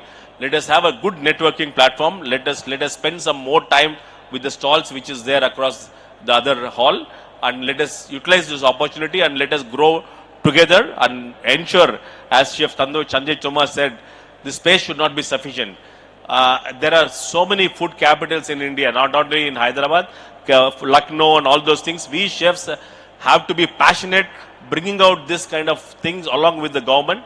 We were there in the Ministry of Culture in Delhi, and we were surprised to see every record is being created with culture, art, dance, whatever it is, nothing about food. We very clearly told, myself and Chef Manjit Gill, all together we were there. We said without food, this entire episode is not complete. So we are now, with the support of central government, we are trying to create and document a lot of recipes and ingredients which is of our native, and try to take it, pass it on to our next generation. So with this, I really thank the entire BE Blitz, Kata, and the Food Affair for inviting me here. And let us all be together doing good networking for next 3 days, and let us have a great year ahead. Thank you very much, and looking forward to the fourth edition. Thank you. Have a great day. Thank you. Thank you, sir, for your words of inspiration. All right, everybody, with this, we have come towards the end, and we like to felicitate our guest present over here. Your presence and support inspire us to make this edition bigger, better, and more impactful. Mr. Shrikant is going to give the memento, and Ms. Ranjani is going to hand over the hamper. Thanking all our guests for presenting with us today, for joining with us today, sharing their thoughts and experience. I hope all our guests have got some really good thoughts, and the next 3 days is going to be very inspiring, learning, and a lot of motivation for all of us out here. Let's all put our hands together once again for all our guests, everybody. Come on, everybody. And we thank them on behalf of the entire team of Food Affair 2026 for joining with us today, right here, and supporting us. Come on, everybody. Let's give them a huge round of applause as we thank them.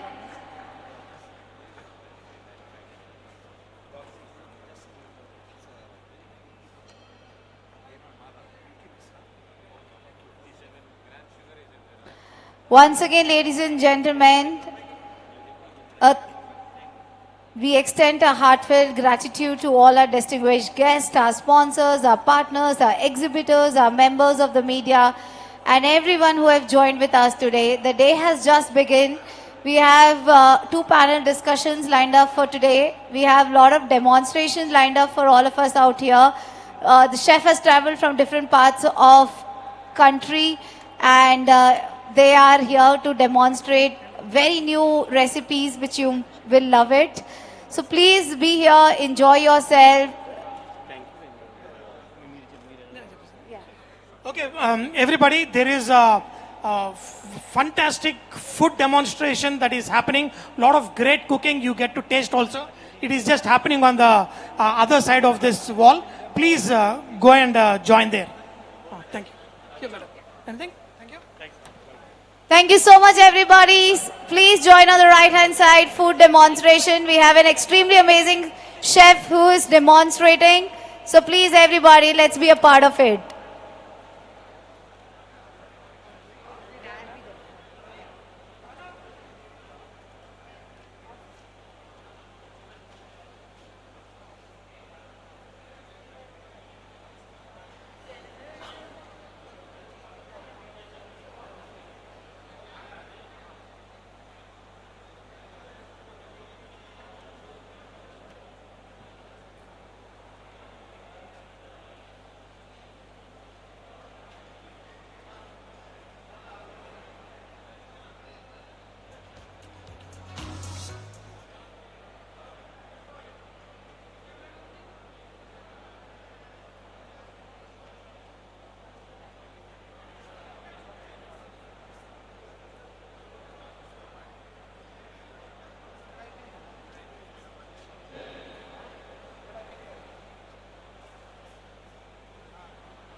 Check.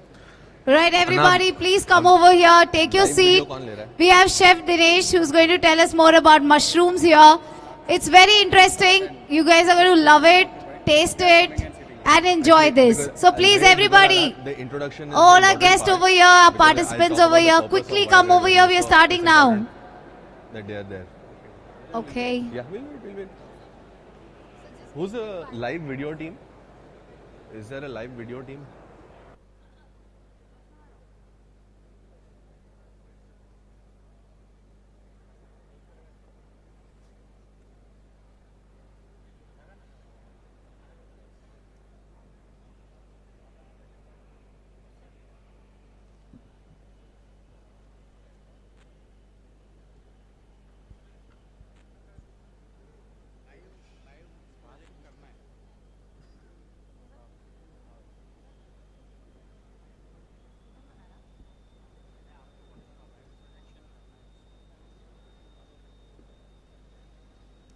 Okay, once again requesting everybody to please join in here as we're going to be starting with the live demonstration.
बस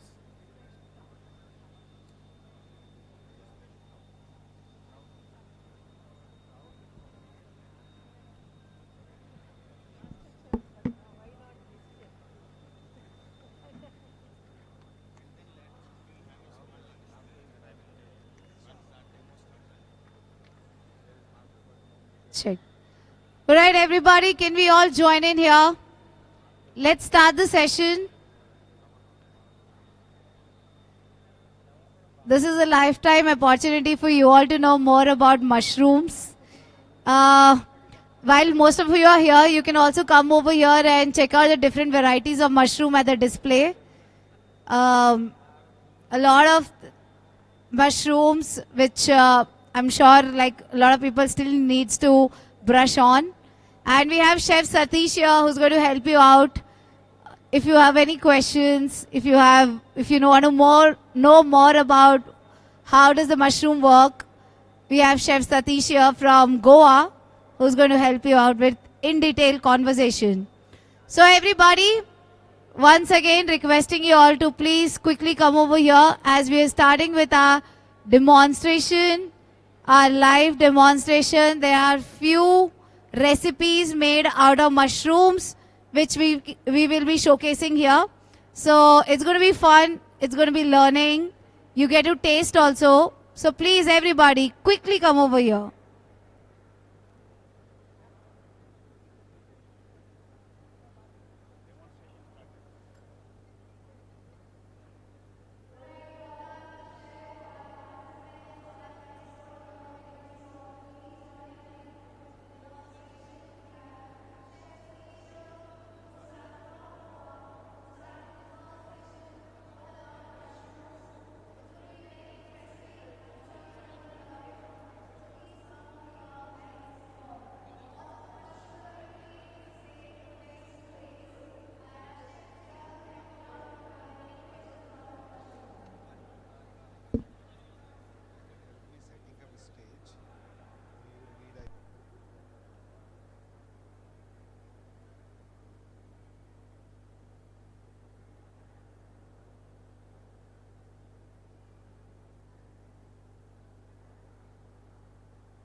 Check. Check. So are we all ready? Let's put our hands together everybody for Chef Satish bringing us more about mushrooms. Good afternoon, chefs. It's an absolute honor and privilege, and I'm super excited to be here. Hello. Along with Chef Mano, also my partner in crime. I want to firstly thank the Kata team, Chef Satya and his entire team for inviting us here and giving us this opportunity to share our love for mushrooms with you guys, right? On Instagram, I'm also known as the Indian mushroom chef because as a chef, I love working with mushrooms. They're not only extremely delicious ingredients to work with, but they are actually the backbone of all medicine known to man, right? Mushrooms are extremely nutritious superfoods full of medicinal properties. It's not just umami, but it's also packed with healing properties, right? And when we discovered this, we realized that we need more chefs across India to discover this bounty of amazing ingredients, the superfood mushrooms, that actually in India, compared to our neighbors, we don't use as much. For example, in Southeast Asia and our neighboring countries, they use so many different varieties of mushrooms across their cuisines. But in India, somehow, over the course of history, we have forgotten, the knowledge and the tradition of working with different mushrooms. Even though all of these mushrooms that are in front of you are grown in India and are found in India. So it's an extreme honor for me to be here to share this space, to hopefully get you guys a little more curious about mushrooms, to ignite a spark of curiosity in you as chefs about this wonderful bucket and bouquet of ingredients that will transform your recipes like they have done for Chef and I. Chef Mano and I are from Goa. We have a farm-to-table restaurant in Goa that we started about 7 years back. And we started growing vegetables, and then we started a mushroom farm next to our restaurant, right? And we used to get absolutely amazingly fresh mushrooms that we started supplying to a lot of hotels and other restaurants. And in that process, we learned a lot about working with mushrooms, right? And then we discovered that many of the legendary chefs and very senior experienced chefs have also not had the opportunity to experience these products because there is no demand. There's not much demand. So the supply is also weak. So therefore the exposure and the knowledge is low. But let me tell you, mushrooms are one of the most sustainable food sources on the planet, right? When I say mushrooms are extremely sustainable food source, I mean that mushrooms compared to animal produce or vegetables and legumes consume a lot less water, a lot less energy, a lot less time and space to cultivate the same amount of protein per hectare. And that makes mushroom an incredibly amazing and sustainable ingredient to work with, right? We know that our food choices directly impact greenhouse emissions, right? We know that to grow soybeans, we need a lot of water, we need a lot of space, we need a lot of time for the crop cycle to happen. However, mushrooms grow above ground on waste material. They require a lot less water. They don't depend on outside temperature and climate because you control it in the rooms that you grow mushrooms in. They have a very short cultivation cycle, and that makes them an excellent food source that is very sustainable, right? And this is a very important point because as we enter our food businesses in the future, I see so many young chefs who are going to probably start your restaurants. It's not about copy pasting anymore. It's about having a purpose and being a conscious chef. In understanding that the choices that we make in the ingredients that we choose are very important in telling a story about the food that we are cooking. Because it's not just the food that we are cooking and the taste of the food anymore, it's about the story that's gone in. It's about the impact that food has as well, that adds, that makes you stand out. So from that perspective, today I am here. I'm junior to a lot of the legendary chefs here.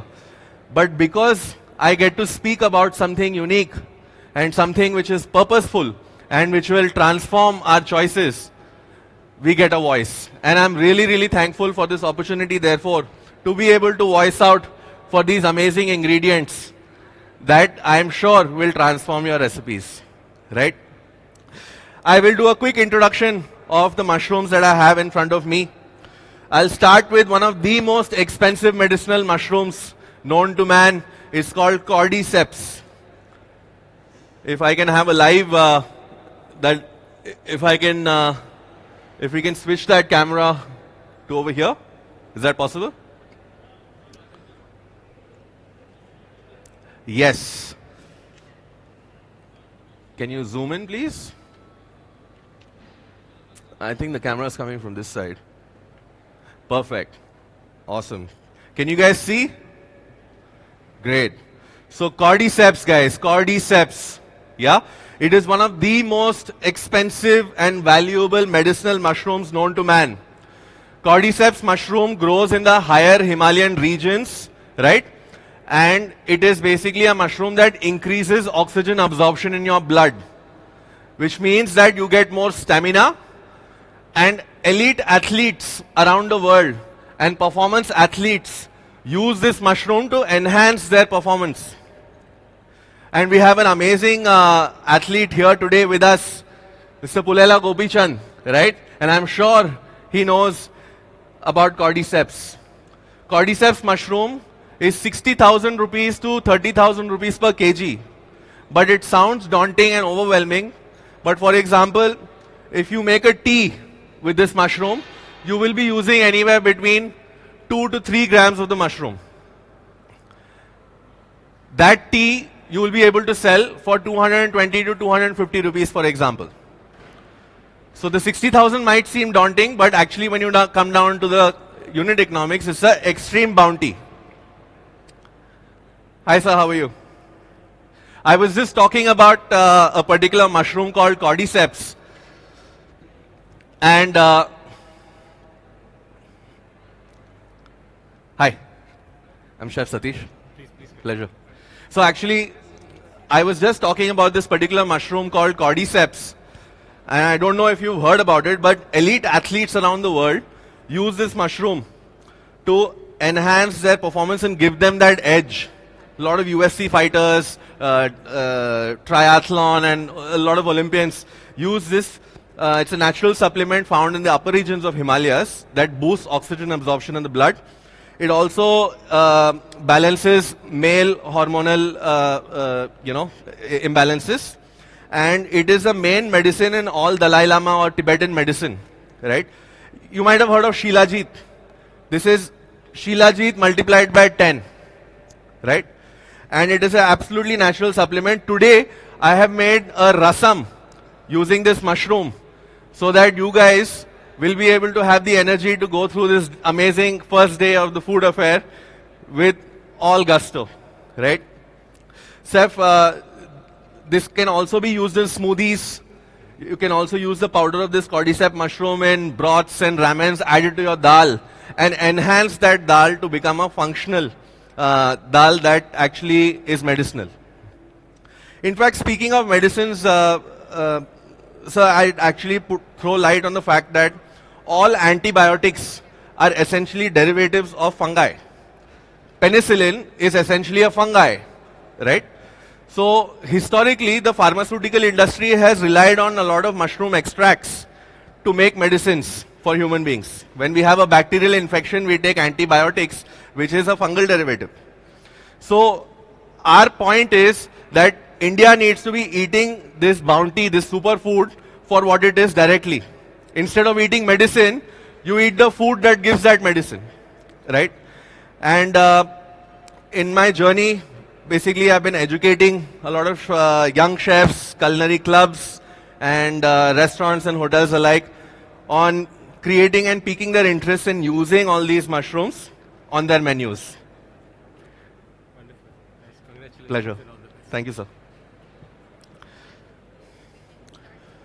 Yes. Sir, I also would like to invite you to sample some of our lion's mane and some of our rasam before you move on, please. Right? Please. So over here we have tandoori lion's mane, right? So lion's mane mushroom is also known as a smart mushroom because it helps with cognitive function, helps with concentration, memory, and removal of brain fog. And it's an extremely meaty mushroom that we have made a tandoori dish out of. Chef, can I get, yes, sir, please try.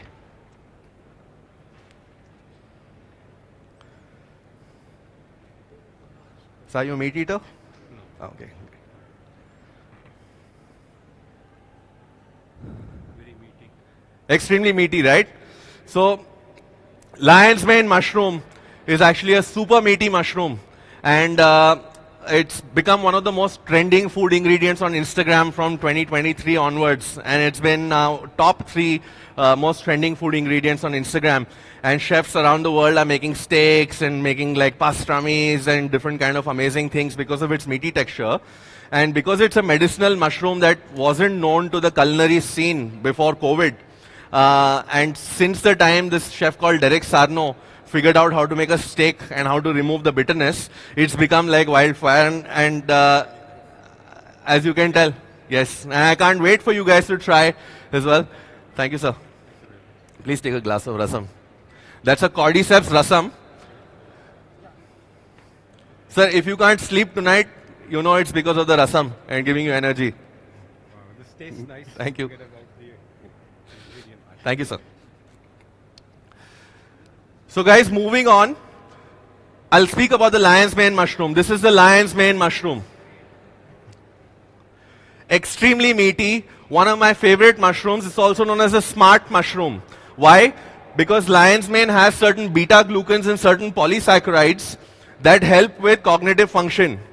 It basically has certain properties that bridges neural links. And this was used as a medicine. This mushroom was used as a proper medicine. Currently is still used as a medicine for Alzheimer's and dementia patients. Right? And like I said, after COVID, because of Instagram, some international chefs started making steaks, like vegan, vegetarian steaks with this mushroom. And it became a super hit. And since then, its meaty texture, and it's actually like mutton when you try it, has become a wildfire. And I can't wait for you guys to try. This mushroom is about 11,000 rupees a kg, right, in dry form. But this particular mushroom will be about 22 to 23 grams. When you rehydrate this mushroom, it will gain 3 times its weight. So you will get about like 100 grams of this mushroom to be used. So we have the cordyceps mushroom, which boosts your energy. Then we have lion's mane, which is a brain mushroom, which is a smart mushroom, which gives you concentration and is super meaty. You can make a chicken Caesar or like a mock chicken Caesar salad. You can do a pastrami sandwich. Today we have made a tandoori lion's mane. I'll just pass it on. Do we have more toothpicks?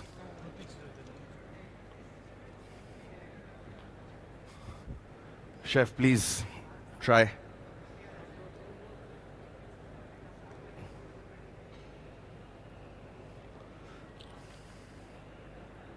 Guys, please try.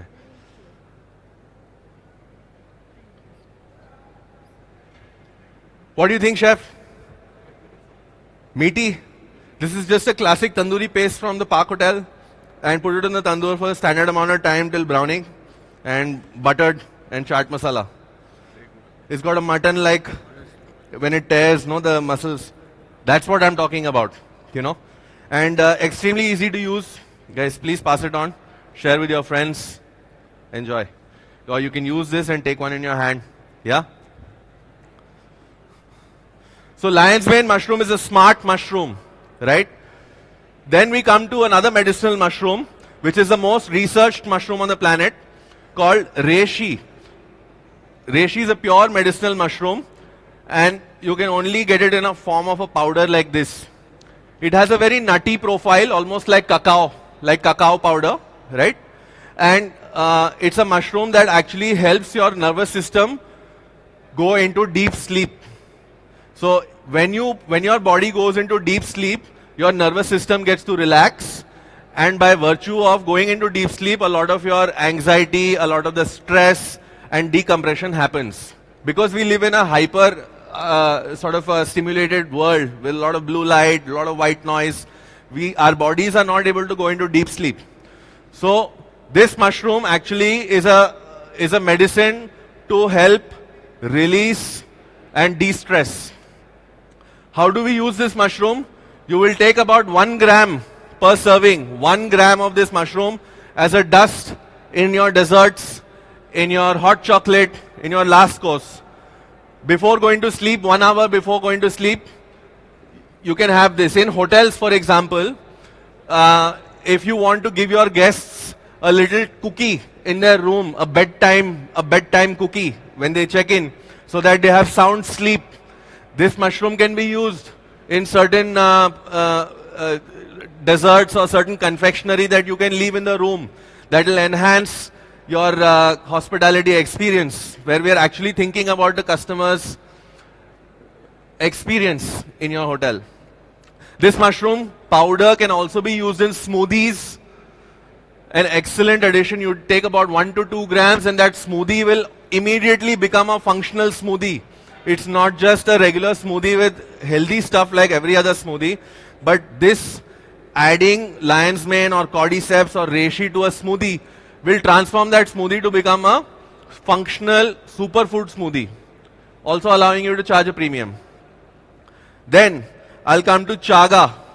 Chaga mushroom. It grows only in Himalayan region and Siberian mountainous regions. It grows on the birch trees. It's known as the mushroom of immortality. It has the most amount of antioxidants on the planet in any food substance, more than acai berry. This mushroom has been consumed in the Tibetan and mountainous regions by the local indigenous populations for millennia. And we know that they have a much higher and greater longevity than most other people living in lands which don't have these superfoods. How do you have, actually this mushrooms powder is the main base of a lot of shroom coffee that you see these days. You know, mushroom coffee is becoming quite popular these days, right? So this mushrooms powder is quite nutty.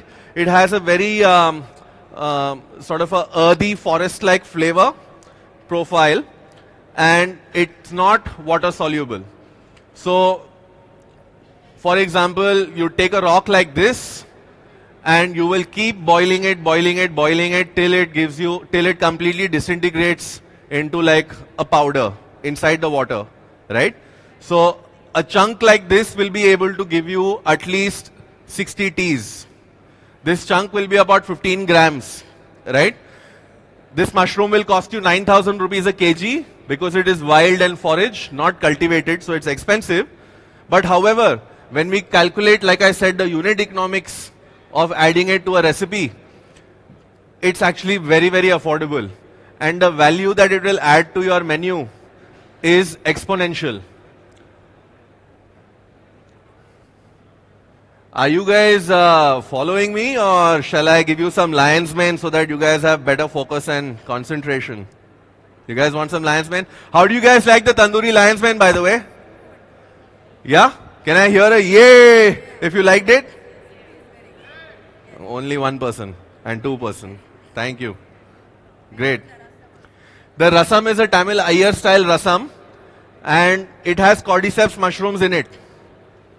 The reason why I did that is actually to show you guys that mushrooms or exotic mushroom doesn't necessarily mean Japanese food. Shiitake mushroom doesn't naturally mean dashi or ramen. We can use these amazing ingredients in our Indian micro cuisines, which are very complex flavor profiles and complex layers of flavor builds. And in that situation, the savory profile, how many guys, young chefs, can somebody tell me what savory is? Savory is basically one of the tastes, right? What is savory? Savory is also in Japanese, they call it umami. You might have heard this word umami. There's a lot of umami in this, there's a lot of umami in that. So umami is nothing but the savory taste which occurs because of the presence of glutamates or proteins. So when you have something protein rich which has the essential amino acids, you will experience the sensation of umami. And mushrooms are naturally full of umami, right? Which is presence of proteins and glutamates. So you can use this flavor profile to enhance both salty and sweet flavor profiles. So mushrooms are great ingredients to use in sour, salty and sweet profiles. You guys must know that when you make a really sweet cookie, a little bit of sea salt on top makes magic, right? Because it creates a contrast in the flavor profile and allows for that sweetness to be juxtaposed or have a contrast so that it stands out. Similarly, think of mushrooms as something that will create a bed in your flavor builds, right? The taste of the mushrooms are very subtle.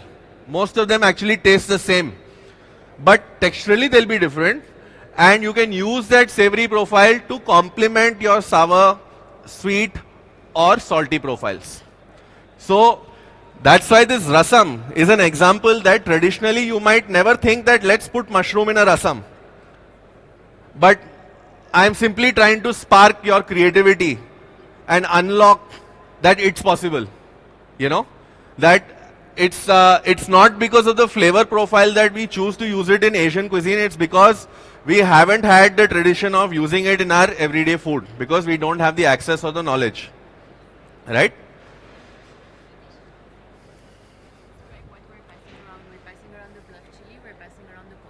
Okay, awesome. So guys, now you're probably going to get some. It's a dish called bluff chili. It's a vegetarian take on buff chili or buffalo chili that you get, or beef chili, right?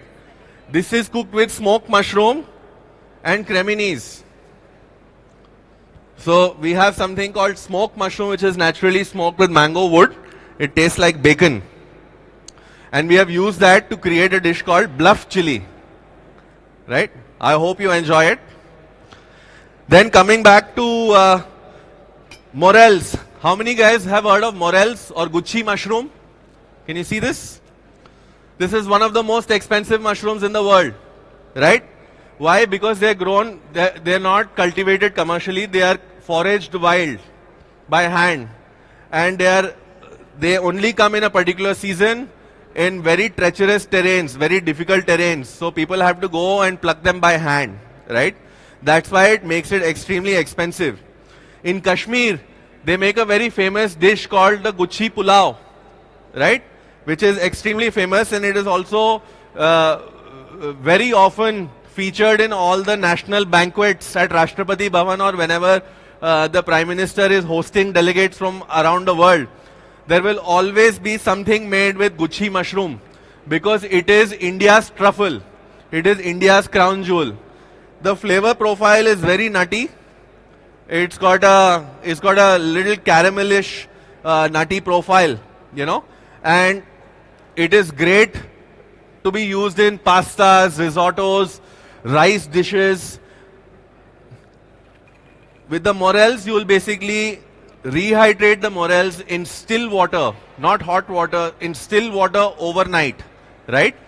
And that water that you get in the morning, or the mushroom stock, is extremely, extremely valuable, because all the umami is condensed in that. So remember not to throw away the water when you use, when you are rehydrating your mushrooms. Remember to use that water, because it's full of umami. And if you've seen some recipes of how they make risottos, or when you make risottos, you keep adding your broth, or you keep adding the stock to the rice, right, as it cooks. So whenever you're using dry mushrooms and you're getting the stock water, it's absolute liquid gold. Do not throw it away. Use that as your stock or as your dilution, because it will come with the umami. The morels are also extremely, extremely rich source of vitamin D2, right?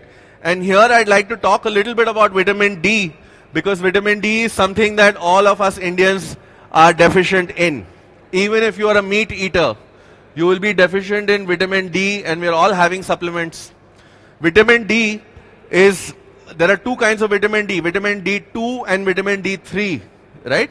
Vitamin D3 is found in animal sources.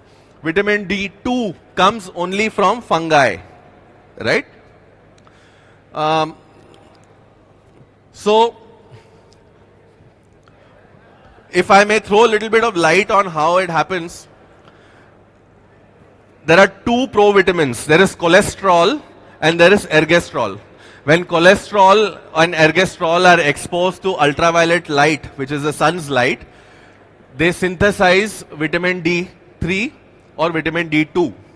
So if animals are walking around in the sun in the wild, their body will synthesize their cholesterol, the fat in their body will be exposed to sunlight and will make D3 in their body. And when human beings or other animals consume that meat, you get the vitamin D3 directly from that meat. But today, because our animals are grown in confinements, they're not exposed to sunlight, even meat is bereft or deficient of vitamin D3, because those animals are not moving around in the sun, which is why you have free range. You have something called free range, means that they can roam around in the sun in a farm. Similarly, there is the second compound only found in fungus or fungi called ergosterol, which when exposed to ultraviolet radiation, forms vitamin D2, right? Now, therefore, having mushrooms is an excellent source of vitamin D2 for vegetarians and vegans. Next time you have mushrooms, or you get mushrooms from the market, even button mushrooms, you can keep them in the sun for just 3 minutes and you will get your daily value of vitamin D. Just 3 minutes. That's all it's required. So it is actually quite transformational in that sense. Moving on, we have black fungus, which many of you working in Asian kitchens might have worked with. Black fungus is almost like cartilage. You know, the texture is like cartilage. And it is an extremely rich source of all B vitamins, vitamin B3, B6, B7, and is a great texture agent to use in salads, to create a contrast, to work in different kind of ramens and poke bowls, etc. It also has a not so distant cousin called the white fungus. We're coming almost to the end of all the mushrooms here, guys. And quickly, I want you to check out chanterelles. It's something the French love. It is a very nutty and extremely deep umami mushroom. I love to use chanterelles in quiches or in baked, in puff pastries. It's really nice.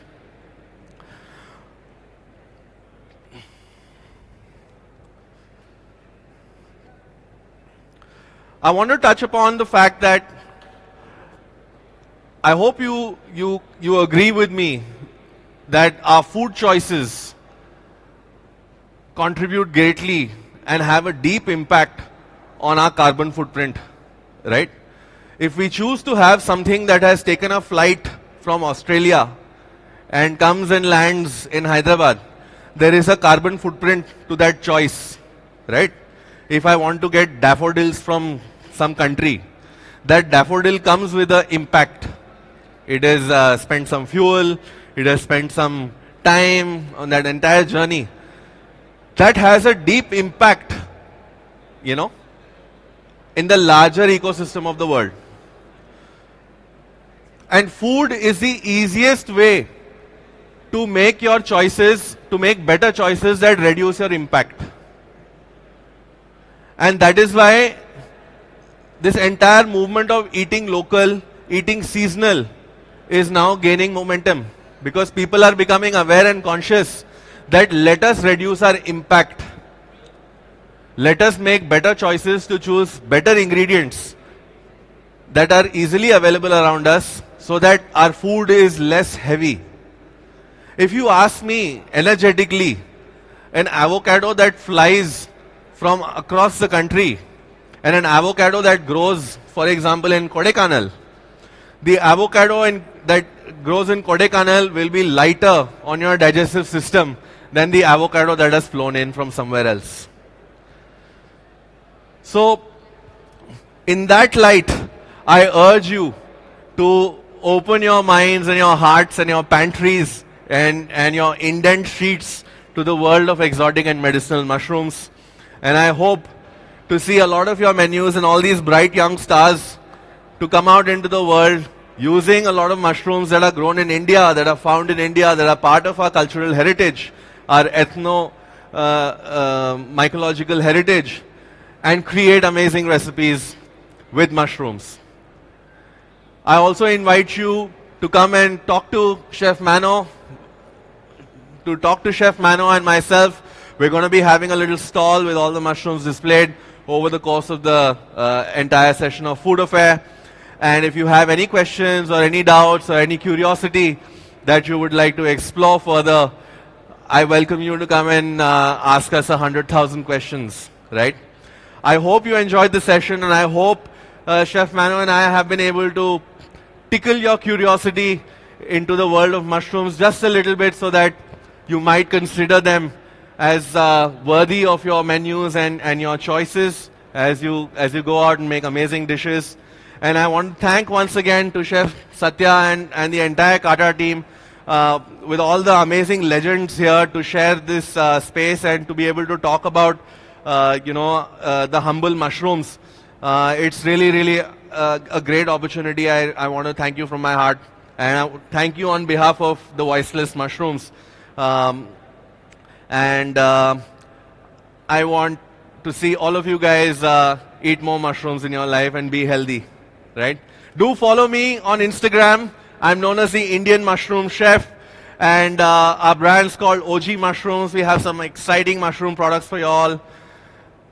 Have a wonderful day. If you guys have any questions, I have about 5 minutes to answer any questions. Or anybody has any questions? Yes, ma'am? Rasam recipe. You follow me on Instagram. I'll share all the recipes. Done. Anybody has any questions? All right, this is your last chance. He's going to fly back to Goa. So anybody, any questions about him or mushrooms? Chef, you have any questions? Chef has. Yeah, please go. There are many mushrooms, right? There are many mushrooms, right? Yes. There are different types of mushroom, different nutritions, something. Yes. But we can say, how can we define it's good? Something may be bad, right? Great question. Great question. Excess of medicine is also poison, Yeah. right? So you have to. May damage our body, right? Yes, but these are naturally grown, found in nature, and known to be food for humans for more than 30,000 years, right? So we know that at least because of generational knowledge that has been passed to us, you know, that's how it was passed down, that these mushrooms are edible, are healthy, and of course now with scientific research we are able to even tell what compounds they have that are beneficial for us. But to your specific question of, okay, this mushroom is good for brain, that is good for energy, but largely all mushrooms are great for your immunity, right? And all mushrooms are great for your immunity simply because mushrooms are actually prebiotics. Prebiotic means that it is not food for you. It is food for your gut biome. Mushrooms are prebiotic. Prebiotics are food for your biome, your microbiome in your gut. And a healthy gut, a well-fed, healthy, happy gut is the secret to great health, right? So to answer your question, all of these mushrooms will basically promote good gut health, and good gut health will then promote good health. So that's it. Thank you. Chef Satya had a question, I think. Yeah, sir.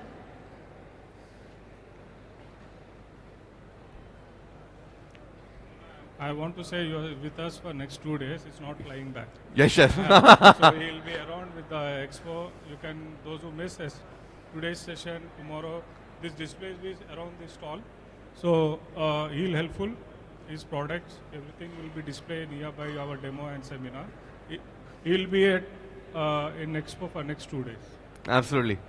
Thank you, guys. Thank you, Chef Satish. Everybody, a big round of applause for helping us out to explore mushrooms. So like Mr. Chef Satya said that he's going to be around for next 2 days. And right now also, if you have any questions, Chef Satish is around, so please feel free to ask questions. Now with this, we're going to be, let's take a picture. All of you guys, can I take a selfie with all of you guys? Yeah? You can keep sitting where you are. No, I just want to take a selfie. Okay, guys.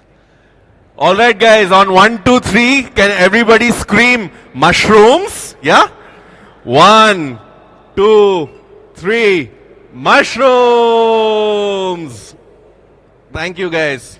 Thank Bon you so appetit. much. Have a lovely day. Thank you so much, Chef Thank Satish, you. for joining here at Food Affair My pleasure. 2026.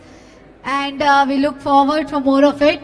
All right, everybody. So don't go away now. Another interesting session is starting now. We have today with us Chef Satya Pandari from Hyderabad. He is from the park and he is going to tell us more about fresh trout with South Indian flavors. So it's going to be very interesting. We might take another 5 minutes to set it up. But before that, anybody who wants to say anything about food, the love for food, or what you would like to learn out of this Food Affair 2026. If anybody wants to share any thoughts, you are welcome over here. Or let's all join in together. This is going to be very, very interesting. As I said, that we will have a very, very, very special topic, that is fresh trout with South Indian flavors. So all of us from South India, we already are in love with our traditional food, and it's time to explore something new. All right, anybody wants to say something, share some experience, some thoughts about the food? Most welcome. Okay, apart from that,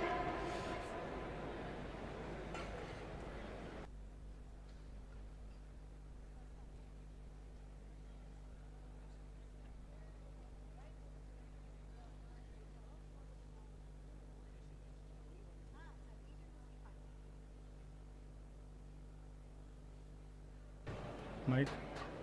Hello? Audible? alright, so we would also request Chef Satish to please join in here.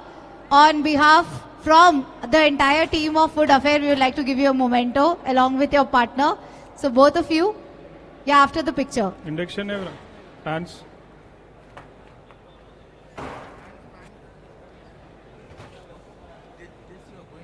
Alright, sir, please join over here. So everybody, we would like to thank him for joining with us. Chef Satish, especially from Goa, from OG Mushrooms. And Mr. Shrikant from Blitz Events is going to hand over this lovely memento and a small hamper from our side. Thank you so much for coming over here at Food Affair 2026. Everybody, let's put our hands together. We have one more to give. Let's take a picture. Everybody, let's join in. This is a lifetime moment for all of us. As you know, Instagram famous, OG Mushroom. You guys can follow, you guys can ask questions. And we are here to answer all your love unexplored mushroom. So we'll take a picture. We'll take some pictures.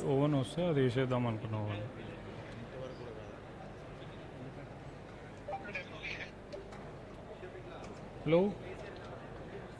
Chef.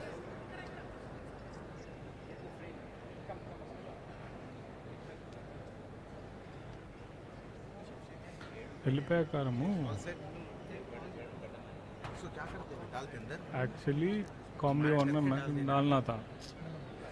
You not called him, it seems. I don't know.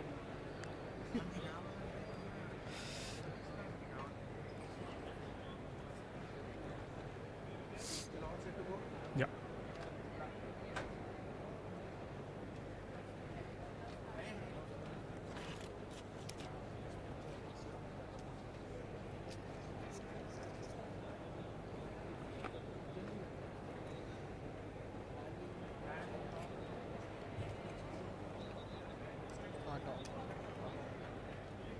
Thanks.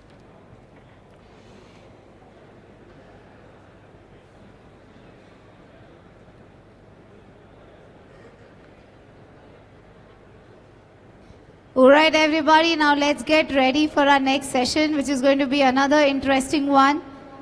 Like I mentioned, that we're here to watch and experience some really good recipes, and we have the finest chef in the house who's going to bring this up for all of you out here. We also have 2 panel discussions which will start post-lunch, so stay connected with us. So everybody, let's put our hands together. Give a huge round of applause for Chef Satya Pandari from Hyderabad, The Park, and he's going to tell us more about fresh trout with South Indian flavors. Over to you, Chef. Yeah. Hi everyone. Thank you. So I request everyone to sit. Those are standing outside. There is an emotional story I'm going to share with salmon and the color of the meat and why I choose the trout, right? So as a commie, I always love to do a fancy plating. We want to do as a commie a fancy plating as soon as we goes to the range, right? So we never get that clarity how to do, what is the right temperature, what kind of ingredients, what are the meats, what are the seafood available in the market. We never used to know. When you keep on work on that, you'll understand the meat, what are the qualities are. So why I'm saying this, there is a recipe, I'll do 2 recipes. So I'm replacing the salmon. I'm using the trout fish from Bliss Farm. Mr. Aditya, the owner, is here. So this is his product from Shamshabad. So this I got to know 10 days back that is farming in Hyderabad, which I am planning to buy from other parts of states. So this is going to be exciting business for you, man. This is very good quality. I already tasted the meat, so I decided to do your product. So this is the trout fish, look like salmon, skin look like salmon, but similar features, but its quality wise is very good. So all the very best for your future business. So the two recipes which I am going to do, South Indian infused, modern plating, right? So when I said South Indian infused modern plate, the seasonal pandu chili and chintakaya. So I have marinated trout strips in pandu chili with chintakaya. So the tamarind and red chili, fresh. This is the seasonal ingredients. We always do with chicken, we always make a pickle. So why can't I use this along with fish? Though one recipe is this. At the same time, I'm going to do a modern plating. When I said in my entire career, velvet spinach, we had a garlic and spinach, but I use a bachalakura, Malabar spinach to give replacing the flavor of spinach. So this is also strong. So definitely you have to try, and some garnish, crackers. The other recipe with the same fish, going to do a pulsu. So there is a chapalo pulsu basically with the trout fish, and I'm going to do a sabudana pearls at the bottom. So two recipes I'm going to start. So first I'll go with the grill. Duster.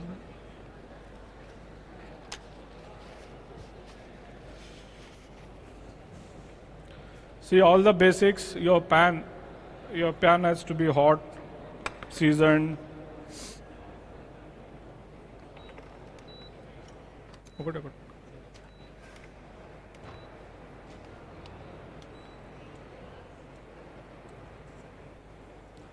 So in this marination, I have just added the garlic, tamarind, fresh tamarind, and the red chili. So this is the basic marination with the proper seasoning.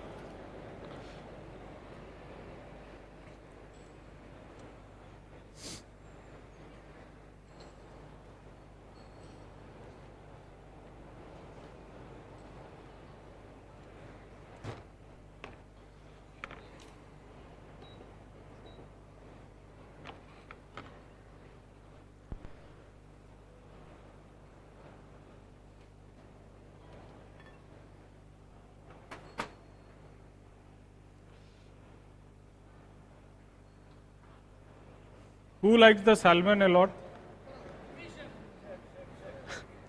Then one more portion more, chef.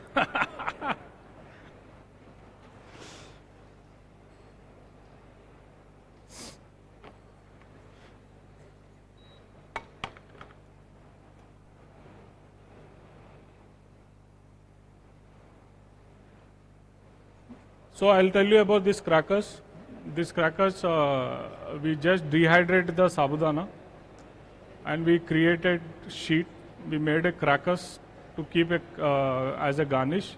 So sabudana crackers, so that ingredients is also used for the modern plating. I love to see my juniors who always wants to cook this Conti food. So they are sitting and watching me again. So I have removed the skin. Now I am doing the scissoring, but oil is not hot.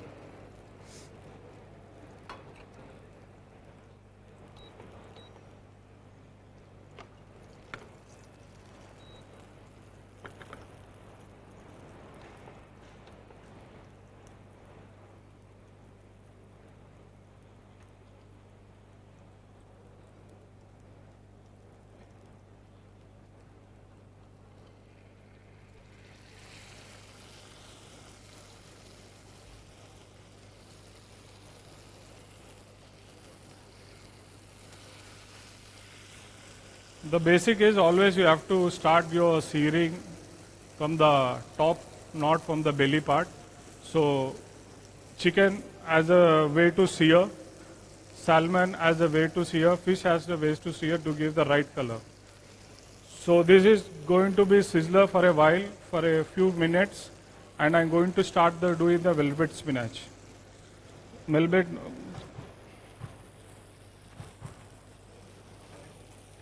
नहीं चाहिए.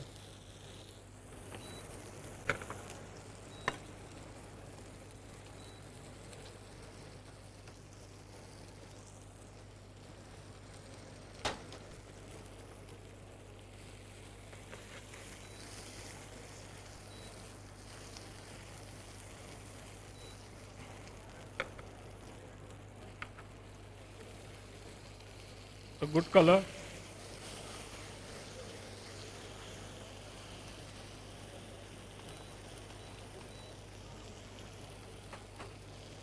So I'll kept it in a low flame to cook properly. So then I'll do a Malabar spinach.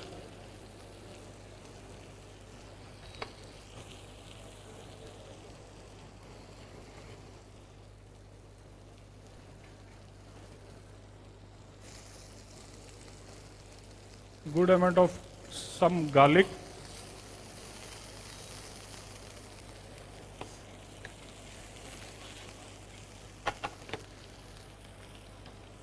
Spinach leaves, Malabar spinach,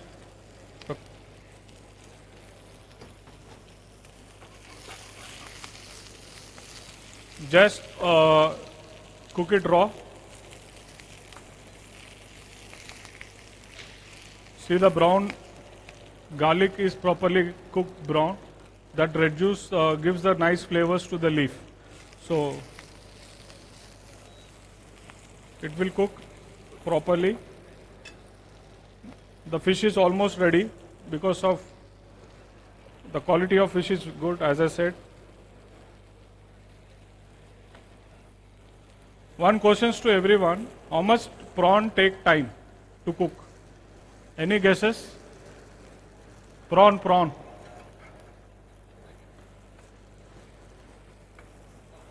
Fastest.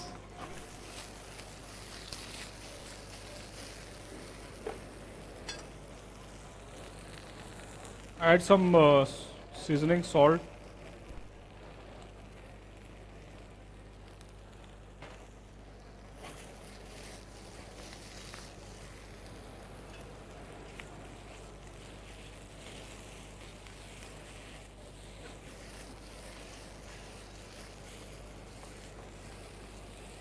This can be a healthy dish. So I want to keep crunchy, not cooking overly. So this greeny and crunchy will be very nice flavors to the fish.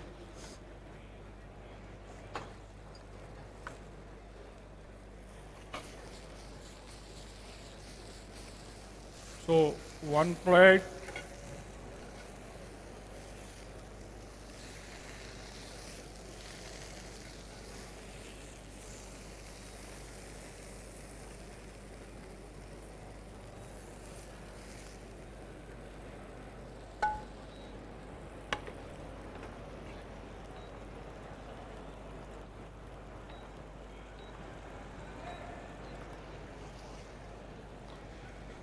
So the fish is cooked already.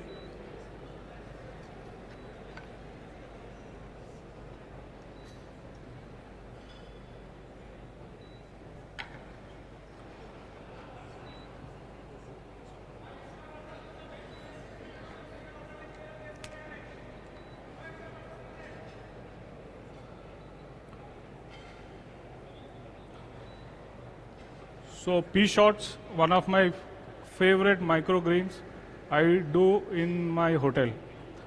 These are the person I started doing in in-house. So in every buying a microgreens, I started doing pea shoots. Pea shoots comes very good in the plating.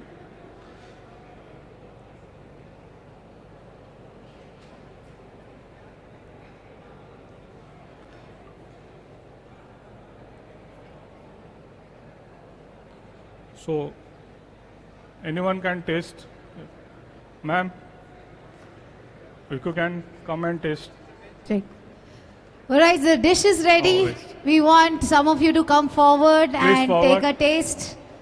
And honestly, please tell us about it. I'm sure this looks so yummy. So I give a basic. You can just walk, there are steps in front row, so you can just walk there. Audio लेगा. So आगे से भी जा सकते हैं, so you can take the steps here. Mike. So I'm a. Oh. Please. Oh, you were invited, but you told you're a vegetarian, no? But See, that Yes. is how God always is with me, you know. I wanted to eat it, and especially when Chef Satya does it. When I'm a big fan of Chef Satya, and his food is amazing. There is a magic in his hand, and I want to come and taste. He invited her, and see, God made her vegetarian. she came for this session. I got to know now in 5 minutes before. She came for to see this session. Thank you. But presentation, everything. So glad that you came. Yeah, it's okay, ma'am. So Can this we get is a fork? Oh, oh my God. Fork. Sir, you are here. Sir, please. Please, sir. Me tarvate. senior sir. Nice. Initially, pandu chili we don't use chintakai. We always do a pickle at home. So why can't chintakai and pandu chili?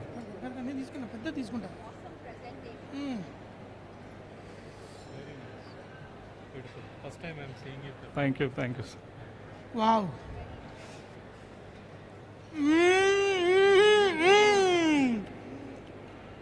Very nice, very delicate, and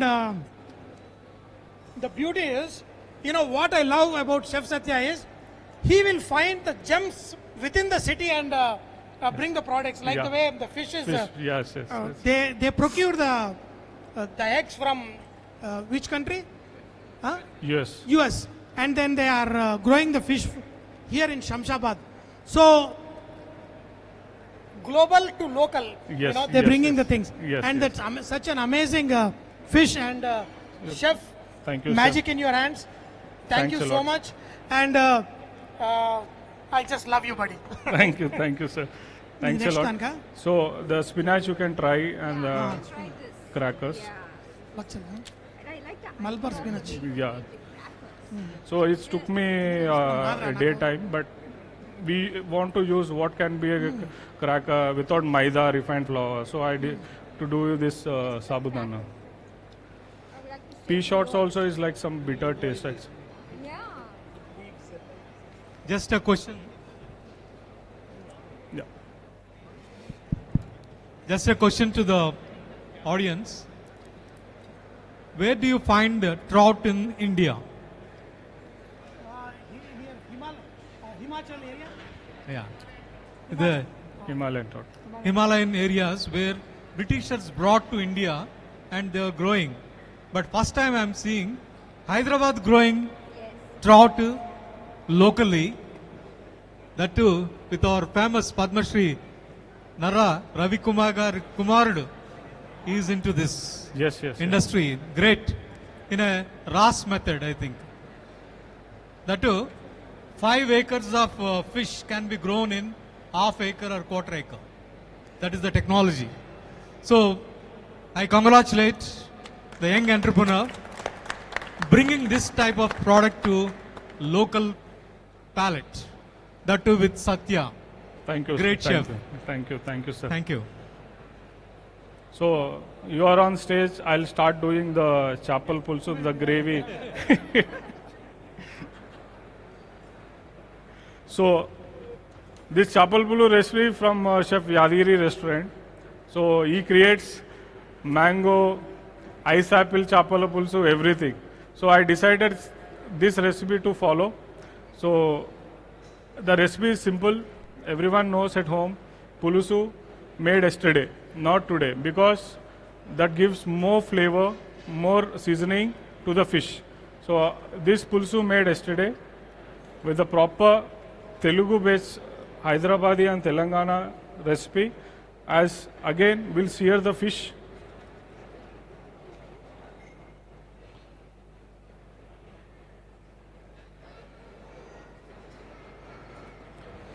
So I use oil for Indian, I use olive oil for Western plating.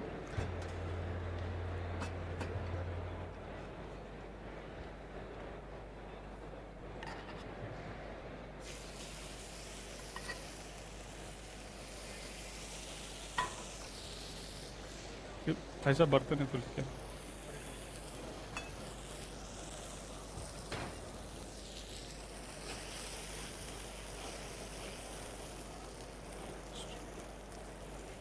So I believe don't overcook your food. If you overcook the food, you never enjoy the nature of the food. So always cook the food at the right temperature, right ingredients, at the pan, everything has to be hot.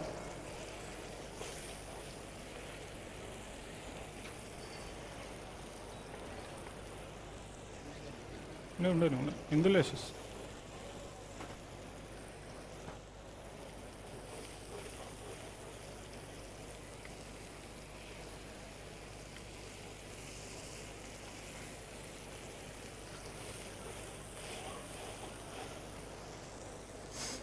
So in the same pan, I'm going to add the pulusu. So the searing of the pan, the flavor, it will comes to enhance your gravy as well.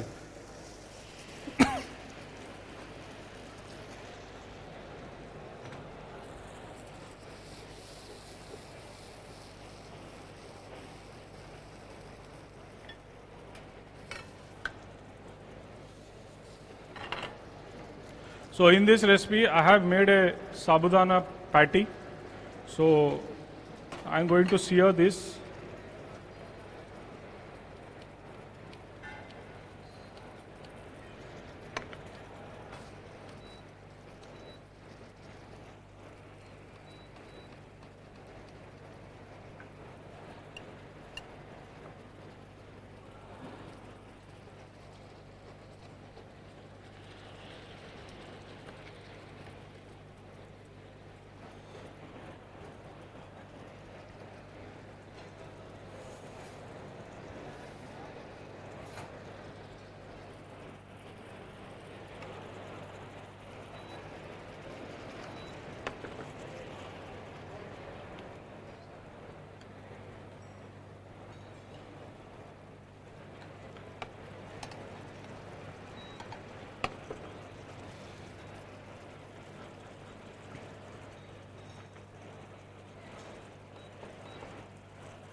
This patty is made of sabudana and potato. Again, I'm giving a base for the fish. Fish is cooked already.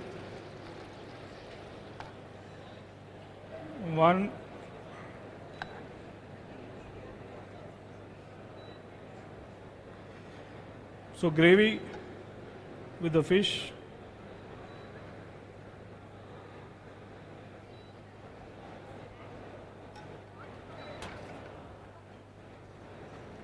Coriander springs on the top.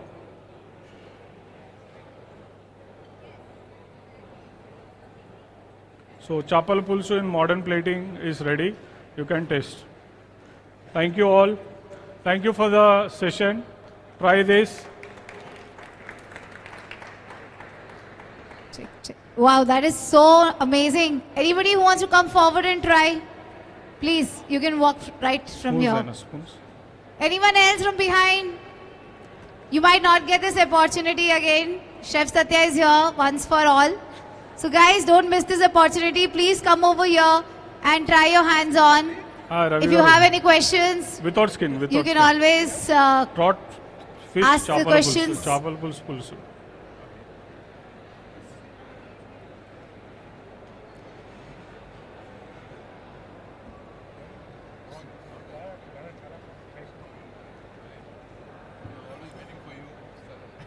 So thank you for the opportunity from the Kata, from my team, my buddies, as well as Food Affair to showcase the demo. Thank you Bliss Farm, Aditya, and the entire your product. So it's a good thing that we can buy very soon in my hotel as well. Thank you all. Chef. Thank you so much, Chef Satya, for coming over here and showcasing us. So we would like to felicitate Chef Satya along with Miss Nikita over here.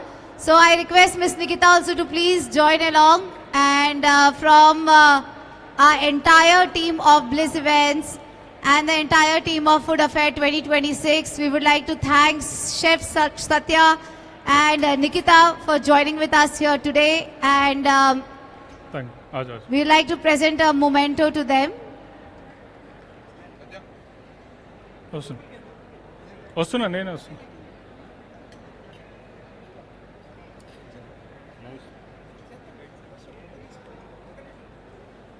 Come. I also request Chef Sudha Kumar Garu to please join on stage.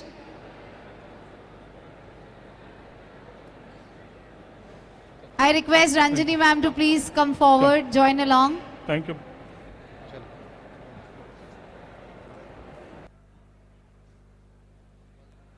Okay, so let's, ma'am, please join in the center. Aajo center mein. All right, everybody. So the entire team is here to felicitate. Here, Chef Satya, everybody, let's put our hands together. Thank you so much, sir, for taking your time out, joining with us today, for your lovely demonstration.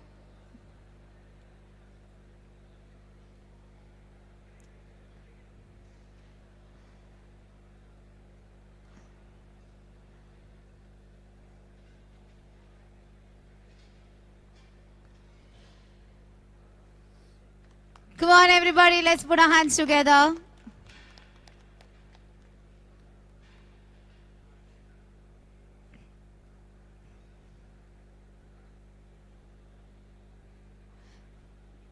Thank you so much once again. So, Chef Satya is going to be around for a couple of minutes more. If you guys have any questions to ask, you're most welcome. Apart from them, we shall continue the demonstration. We also have 2 panel discussions which will happen in some time. Now let's put our hands together and thank Miss Nikita, everybody. Thank you so much, Miss Nikita, for joining with us here today, for your support, bringing it so lively and making this possible. So everybody, can we make some noise for Miss Nikita?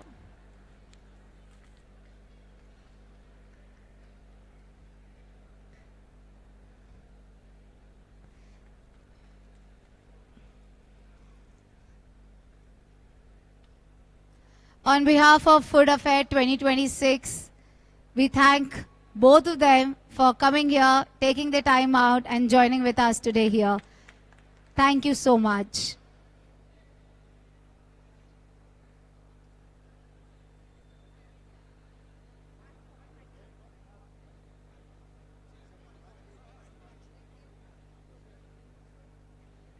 All right, everybody. So we're going to take a quick lunch break till one innovation at a plate at a time. So before I speak to myself or ask my panel members, I wanted them to introduce themselves. From your right. Start from the... Hi, I'm Chef Raj Sethia from Bangalore, and I am the Director Culinary for Gangotri, Munch Booth and Urja Restaurant. Thank you, Chef. Hi all, this is Gopi Bailupala. We run a startup called the Culinary Lounge. We are trying to build the culinary corridor between Europe and Telangana and Andhra. So we are also trying to develop the culinary tourism for both the states. So over to you, Chef. Great to meet you people here, panel. I am Chef Sudha Kumar. I am here from last 45 years in this chef's court. I retired in 2018. Before I retired from the kitchen, not from the kitchens, from the government department as a culinary tourism director, Andhra Pradesh, that is tourism department. Before that, I was the principal of IHM. And in the IHM, I traveled in kitchen for more than 30 years and trying to teach students the Indian cuisine as well as international cuisine. And I have written about 4 books, Ruchi Yatra, which tells about the cuisines of Andhra Pradesh and Telangana, and also healthy recipes of Andhra Pradesh. And our taste and our taste was the concept of Hindu, where we've done a lot of culinary competitions to identify signature dishes of both the states, Telangana and tourism. So that is my little experience. So thank you for this opportunity, Raviraj. I hope this will give good inspiration to the budding chefs. And thank you so much. Hello everyone, good afternoon. I'm Chef Thiru, Dean School of Hospitality Management, Mahindra University. Hello, hi. This is Harish here, co-founder at Antera Kitchen and Bar. Hi, namaste. I'm Chef Satya Pandari, Executive Chef Deepak, Hyderabad, Joint Secretary for Kata. A big round of applause to all the panel members. I guess now you got to know what heads are sitting here. You will get a good knowledge. Please listen carefully. All the students over here. Sir, well, before we start, sir, I wanted to ask all of you just a simple line or one-liner or a two-liner. On the first question, what comes to your mind when you hear the topic called structural reinvention on South Indian cuisine? Reinvention is something which is good, but we should not miss out on the basis. The core competence should be your taste and the originality without disturbing the originality. One thing comes to my mind is without disturbing the soul, as Sir said, we have centuries of legacy in the kitchen. So on the name of progressiveness, without disturbing the soul, I think we should take this forward so that more youngsters will be inclined to taste our food, know our culinary stories, and indulge to understand specifically about Telugu cuisine in the context of South India. That's a good question, Ravi. When you talk about reinvention, a structural reinvention, that is the topic today. It starts from, where my grandmother used to serve idlis, right from idli, steaming idli, from the pot to the plate. And the chutneys were poured. That is the style when it was primitively served as idli. And we enjoyed the hotness and the freshness of this. Now, the restaurants are reinventing, attracting public or attracting customers by getting a wow effect. Oh, this idli also can be served vertically or horizontally or as a kebab. So this is the reinvention we think, when it comes to structural reinvention in the food. That is what I understand. Yeah, good afternoon once again. I think for me, South Indian cuisine is not a monolith, right? Reinvention is not a cosmetic change. You make dosa and put, microgreens on top, and then that's not a reinvention. Reinvention is taking a deep dive into, for me, authenticity is very subjective. But everybody says, is it authentic? But everyone has its own experience, even simple idli, dosa or vada. How your neurogastronomy, the first bite when you take to enjoy the dish, what connected with your brain, that is your authenticity. So for me, authenticity is subjective, but what's a reinvention? Because innovation is there in every part of life, whether it's automotive division, whether consumer goods, or whether in food. So we are all trying to reinvent. As long as customer is accepting, but please go ahead. Business is all about numbers, right? The person who's sitting next to me or person who's sitting here, they want only numbers, but not, doing too much of manipulation. But as long as we are maintaining the customer expectation, that's a reinvention. Yeah, so I think all the panel members are more or less the chefs or been on a culinary journey. So for me, coming from a business angle, I have a very different perspective of structural reinventions in South India. And given my journey in Telugu cuisine, I think I can comment only on the Telugu cuisine as such. more than the South Indian as a whole. So my experience has been, I think, for a long enough time, the Telugu cuisine has been associated more with spiciness. But I think the current landscape where we also saw success was changing this journey from being more a spicy dishes to more a flavorful dish. So I think there is a lot of enjoyment when people make more flavorful dishes rather than we being remembered as something very spicy. So I think if at all we have to reinvent, I would say this journey from being spicy to going flavorful, particularly on the main course of Telugu, would play a most important role in attracting too many audiences to the Telugu cuisine. Okay, chef, your point of view. So I believe simple roots has to be strong. It can be a cuisine, it can be ingredients. When the roots are strong, your modern plating can survive.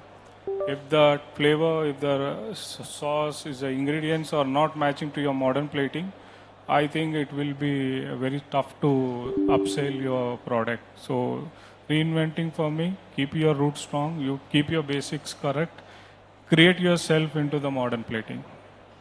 That's a good answer from everybody. But for me, from my side, if I talk about reinvention, giving the same dish without changing the authenticity of the dish. Example, if you're giving a chapal pulsa, which you have done today, you're giving it in a different form without changing how the Nellore chapal pulsu is, how the mango goes into it, at what time the mango has to go, or what time that bendi has to be into it. That should not be changed, but how you present the texture, the ingredients has to be very good for my side. So, but another question for you guys, but do you South Indian traditional dishes, does they want to be reinvented again and again? Is there any relevant to be reinvented again? Satya? I personally feel there are certain things. Yeah. So I personally feel that the reinvention should be there for creating something new without tempering the originality of certain products or certain dishes. If you want to invent, don't reinvent. Try to invent something which is more authentic, which is your dish, your take on the dish, instead of trying to temper and the originality is lost. Suraj chef, from your point of view, do you think you've been so much experienced? Do you think that to be the dish has to be reinvented to suit this relevant Gen Zs or somebody? Yes. Though I am from old school of thoughts, I do agree 100%. Cuisine is a evolution and evolving from time to time.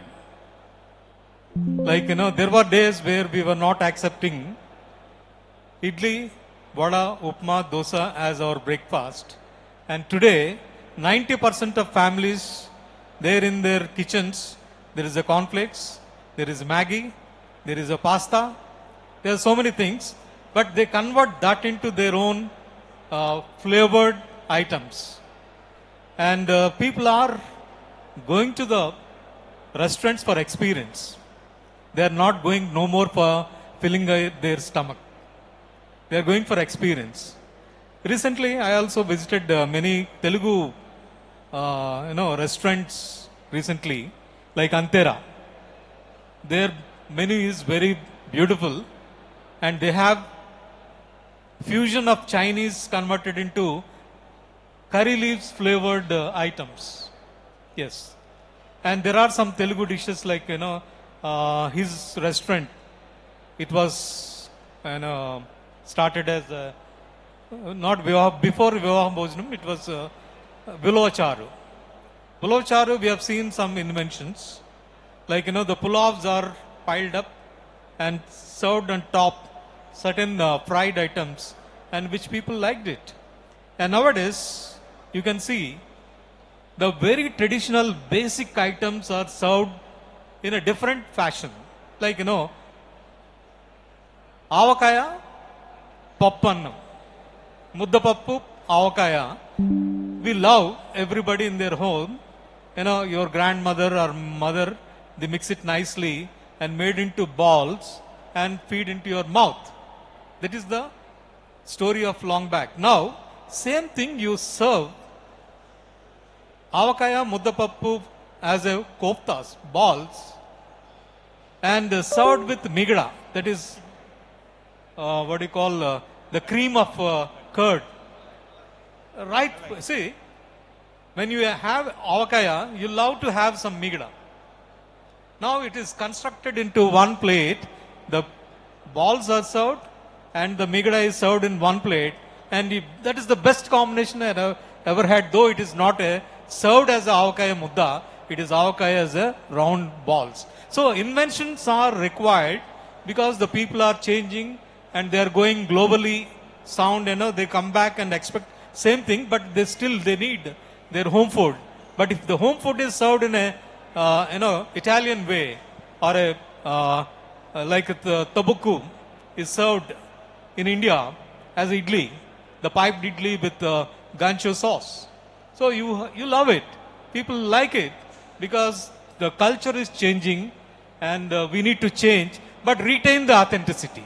If the authenticity is lost, there is point of invention has no meaning at all. I agree with your word, chef. But to the Tiru chef, how much innovation is accepted before the dish loses the authenticity? There's no set percentage, how much percentage can be, in innovation. It's all depends, what kind of dish you're innovating, what kind of market, and then you have to put the customer in forefront, right? The problem in India, a lot of chefs, they don't connect the demographic characteristics. What's the demographic characteristics? Depends upon the disposable income, right? If you're having a restaurant in financial district, look at the demographic characters, lifestyle, and then how much money they will spend. So for me, there's no set percentage.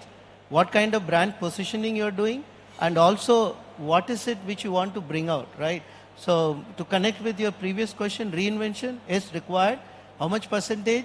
No, there is no set percentage, but how you're going to attract your client profile, and you have to see the taste hierarchy. Every city, every geographical location has a different taste hierarchy. There are many restaurants fails because they cut and copy paste of same kind of pattern which in same city, another city, but it won't work.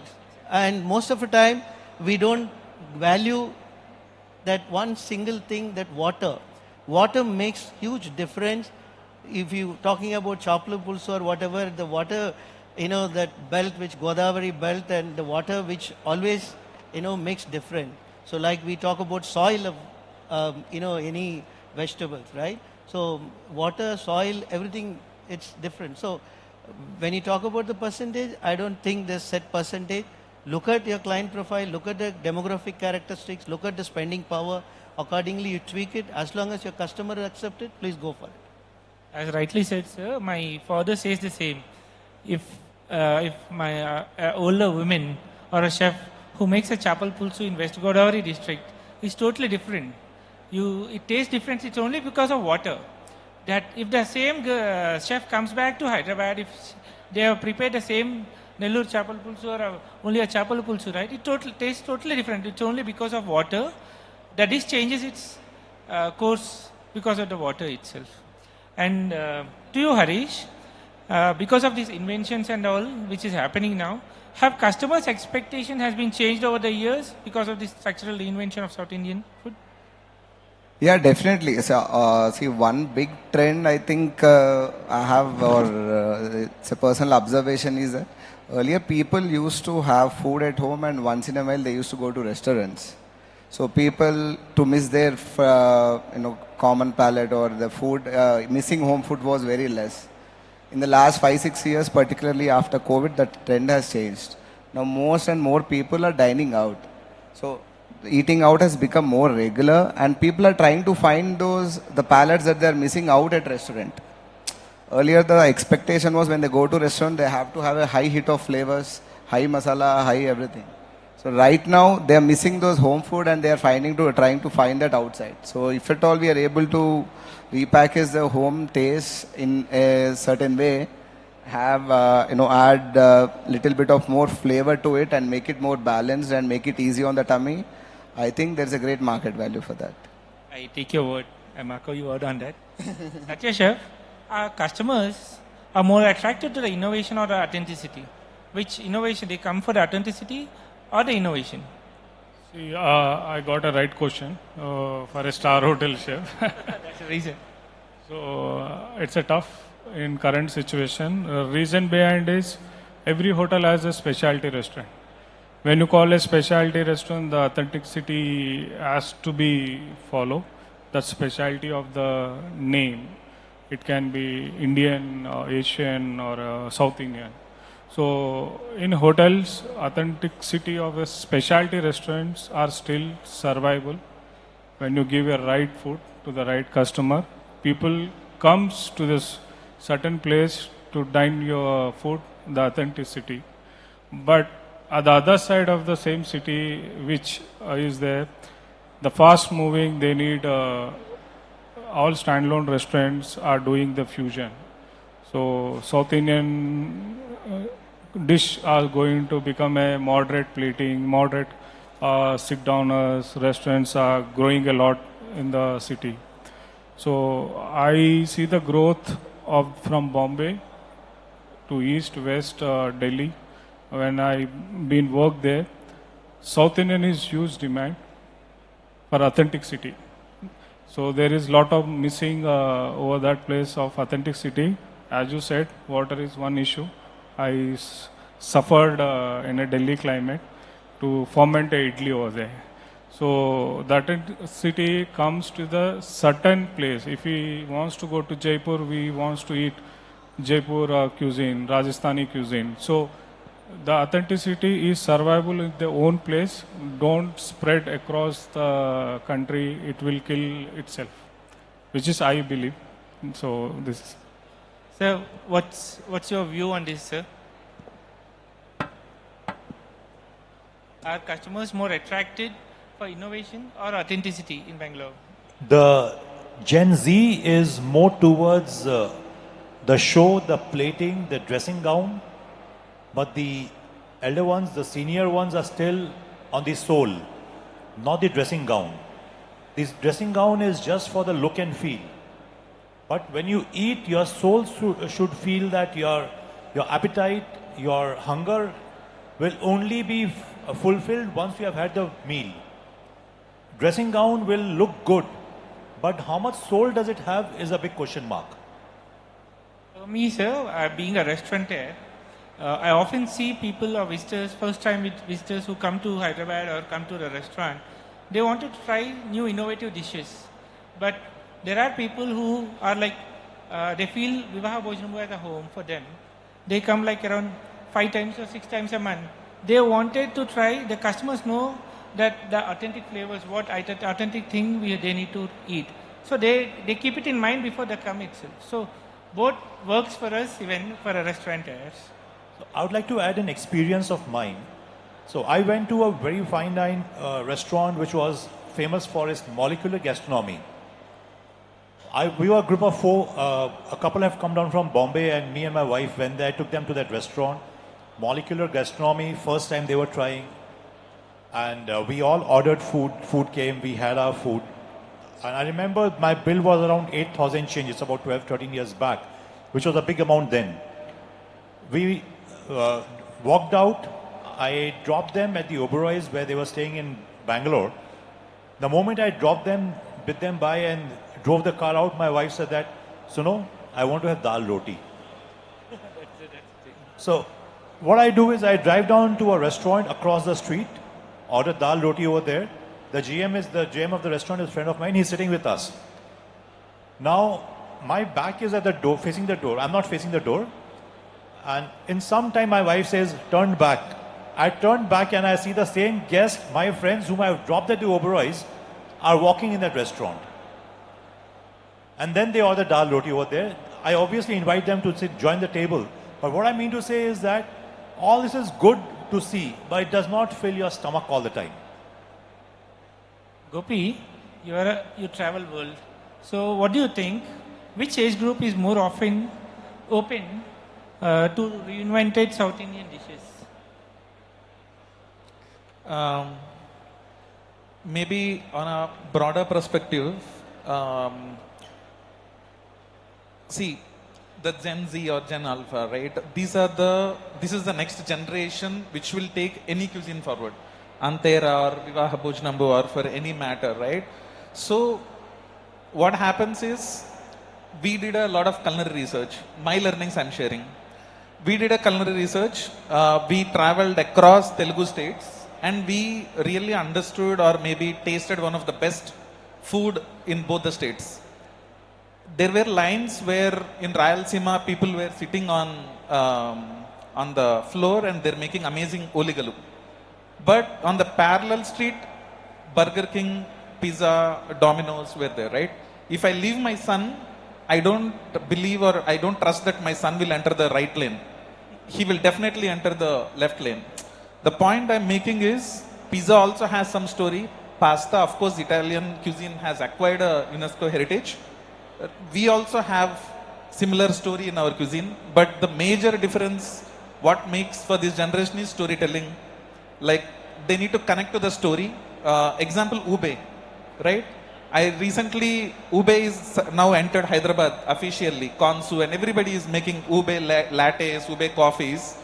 Someone in 1970s, I believe, nuns made one of the dishes, and from there it traveled to America, and now ube is one of the highest exports and imports in the country. Now it entered India. But we also have something called elephant yam, Kandagadda, which is 2 hours away from Hyderabad. I don't think if Harish forcefully fits that into Antera, you put into Vivaha Bhojanambu, I don't think anybody will taste, because the whole characteristics is different and we don't have a story which we glamorize, right? So that's where I believe this generation is all about how will we make our story connected and make them understand, create that FOMO or create that glamour around it.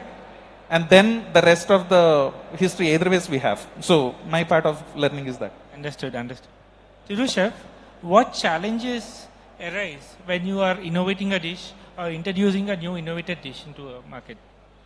Okay, I think it's most apt for the practicing restaurateur. But being in this profession, I can, that's what, again, you have to go back, what kind of taste hierarchy which is preferred in that part of locations.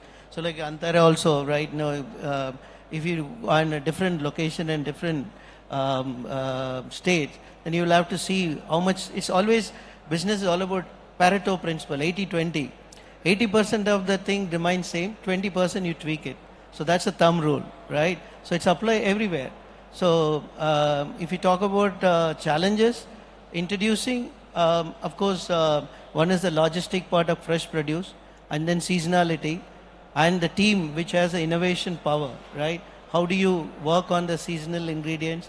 How you create, the dish which can convince your customers. So challenges are plenty. The only thing is that what I feel that fresh produce, number one. Number two, the talent pool which is available within the organization. So it has to marry. So if that both are there, and definitely the customer will accept it. Exactly, as you said, I pitch on that, sir. Harish? Introducing the new dish, can I answer the same thing? Yes. I wanted to ask you that. Yeah. So, say at Antera, we regularly have summer menu, monsoon menu, winter menu. So we keep introducing.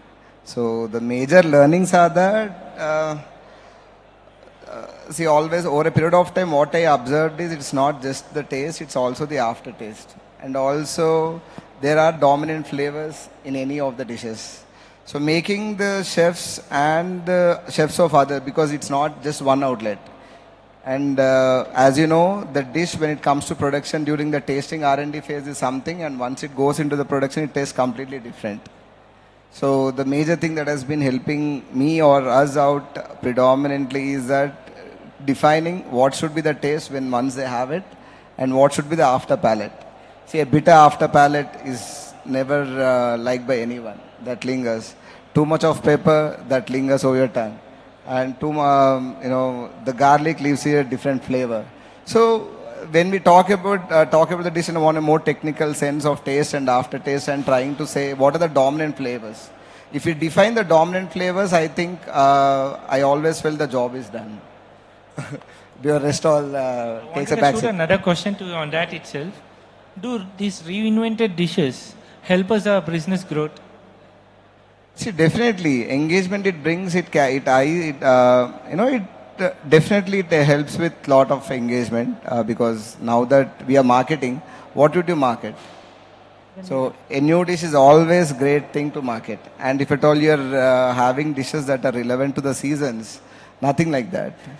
And you're having a menu beautifully curated saying that, we have this special menu. I think definitely people would love to experience those dishes whenever they come, and it definitely leaves a memory and also an impression as well as such. See, people will order, say if at all we're introducing 10 new dishes, they might be ordering 1 or 2 new dishes. But rest of the 8 dishes they might be ordering are the old ones and the most popular ones. So they make people come to the restaurant, but again the business volumes are run by our most popular dishes only. Exactly. I would like to add one small thing to this. How about innovating, then reinventing, trying to get into a different domain with similar ingredients? Instead of touching which is more authentic, more soulful, and something which has been there for ages, like mother's recipes. Instead of touching and tempering them, why not create something new using those as our ingredients? Chef, you asking me? Yeah, so see, my major learning has been that we always try to create new and without bothering much about authenticity. Because like the chef rightly said, authenticity is something, it's a more subjective thing. For someone from Tamil Nadu, authenticity, they look at Chettinad probably as their authentic flavor, whereas we look at Natukodi, other flavors as more authentic. So for us, authenticity, I always believe, has to strike some nostalgia. What they had when they had during their childhood, what they kept on having. So it's subjective. Every mother is a wonderful cook, and so every mother has their own. To that I totally agree, because the sambar and the dosa from one state to another state changes drastically. True. Yes. On adding on to this, sir, Chef Satya, how important, you have created a dish now, how important is the storytelling of a dish so that it will reach all the customers? First of all, you have to understand the question which you asked, how important to create a dish in the hotel. In a star hotel, how we do a multiple tries in 5 different platings or 5 different visibilities, availabilities to the customers, which I doing from 2 decades. One is you're keeping plate simple, quicker of 10 to 15 minutes to come out your order. So when you understand those trials to your staff, to your team, you can explain regarding your dish. So one of my hotel signature dish is katal ka halim. My signature dish in the restaurant called Ash. When you aware about the katal ka halim, the seasonal, the palate, why we doing, then we create a storytelling to the F&B team. F&B will keep on have a practice to explain to the customers. Now, as a current generation, we are going to the table, taking the orders, asking the needs, and making them understanding about your dishes of your signature, explaining in a way of storytelling about starts to end, how it is. So they keep on they may become our regular customer to the hotel. So this is how I believe for a dish storytelling in the modern way. Very well done, sir. To all the 3 chefs over here, can you guys share a successful reinvention which you have done or you wanted to do in future, please? Well, talking about reinvention, Rasgulle, which has been there for ages. I have tempered that in various flavors, and the most successful is the coffee rasgulla, which has been now been introduced in a lot of restaurants across. But I can proudly say something which I did some 15 years back is now back.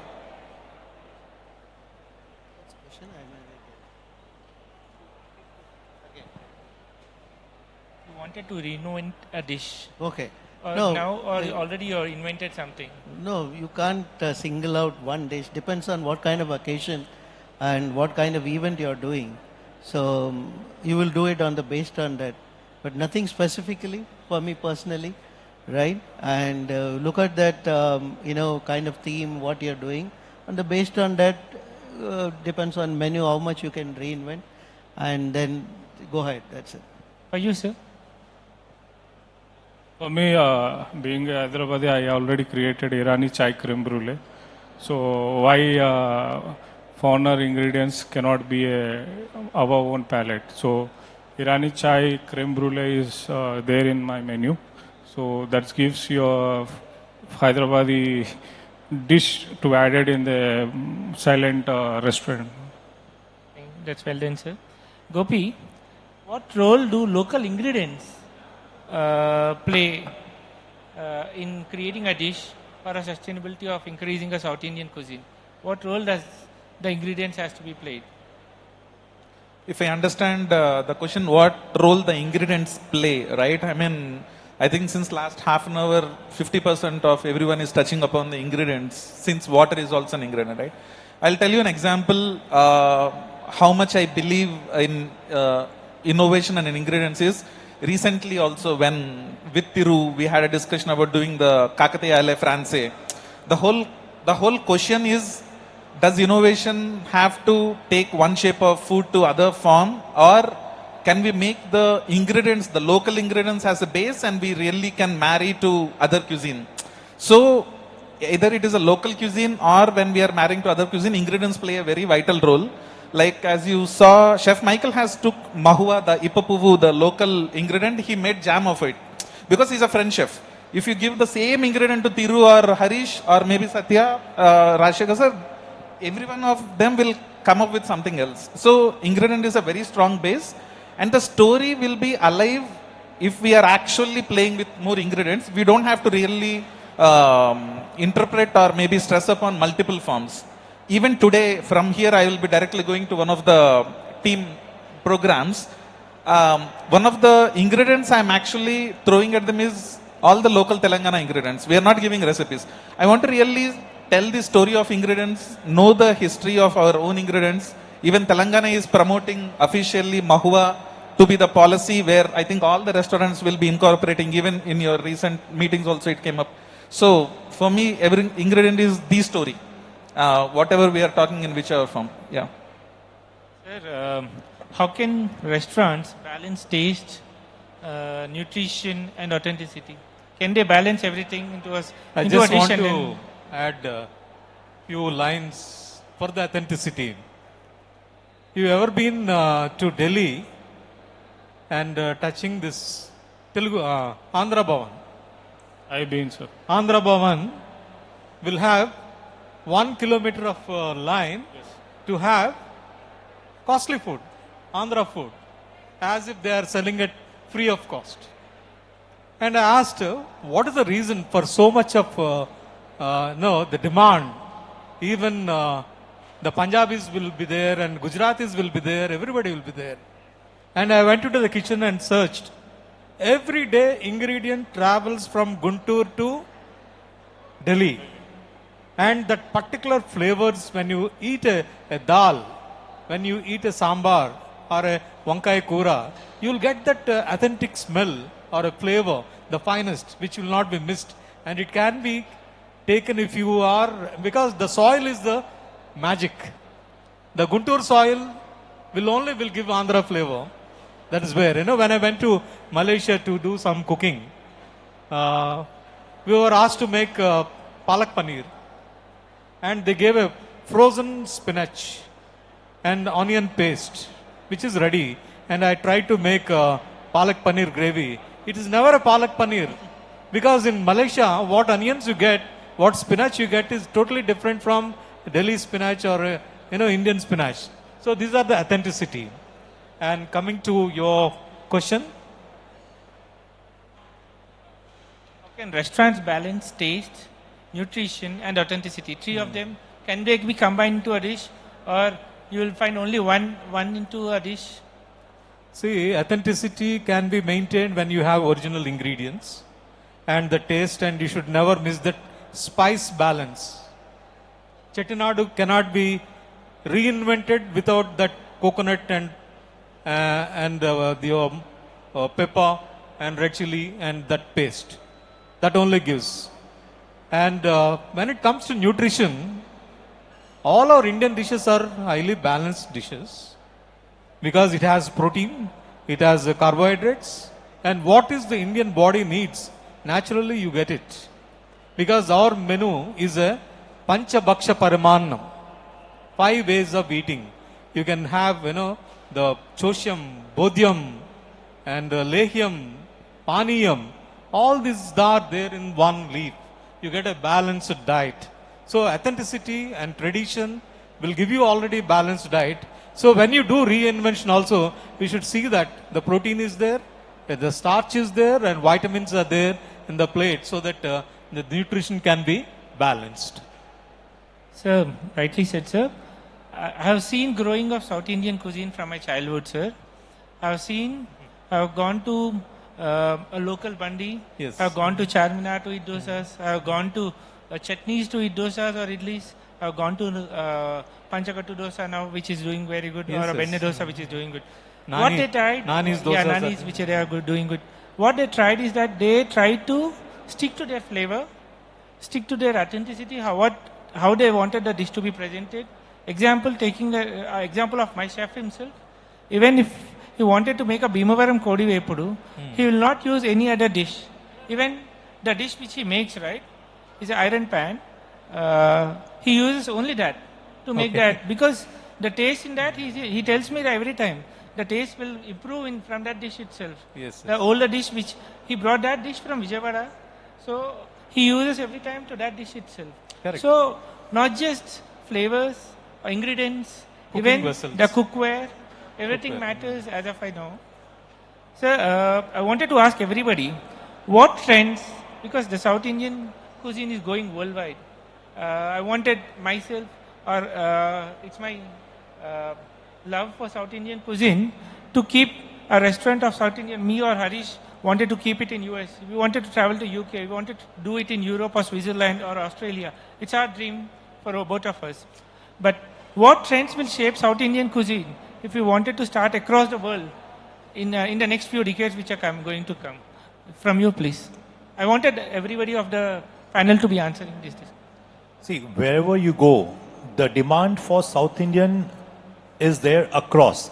I have seen people from all walks of life enjoying and really having a good taste and flavors of the South Indian cuisine, whether they are from Mexico or any part of the Europe or Pan-Asian, anywhere.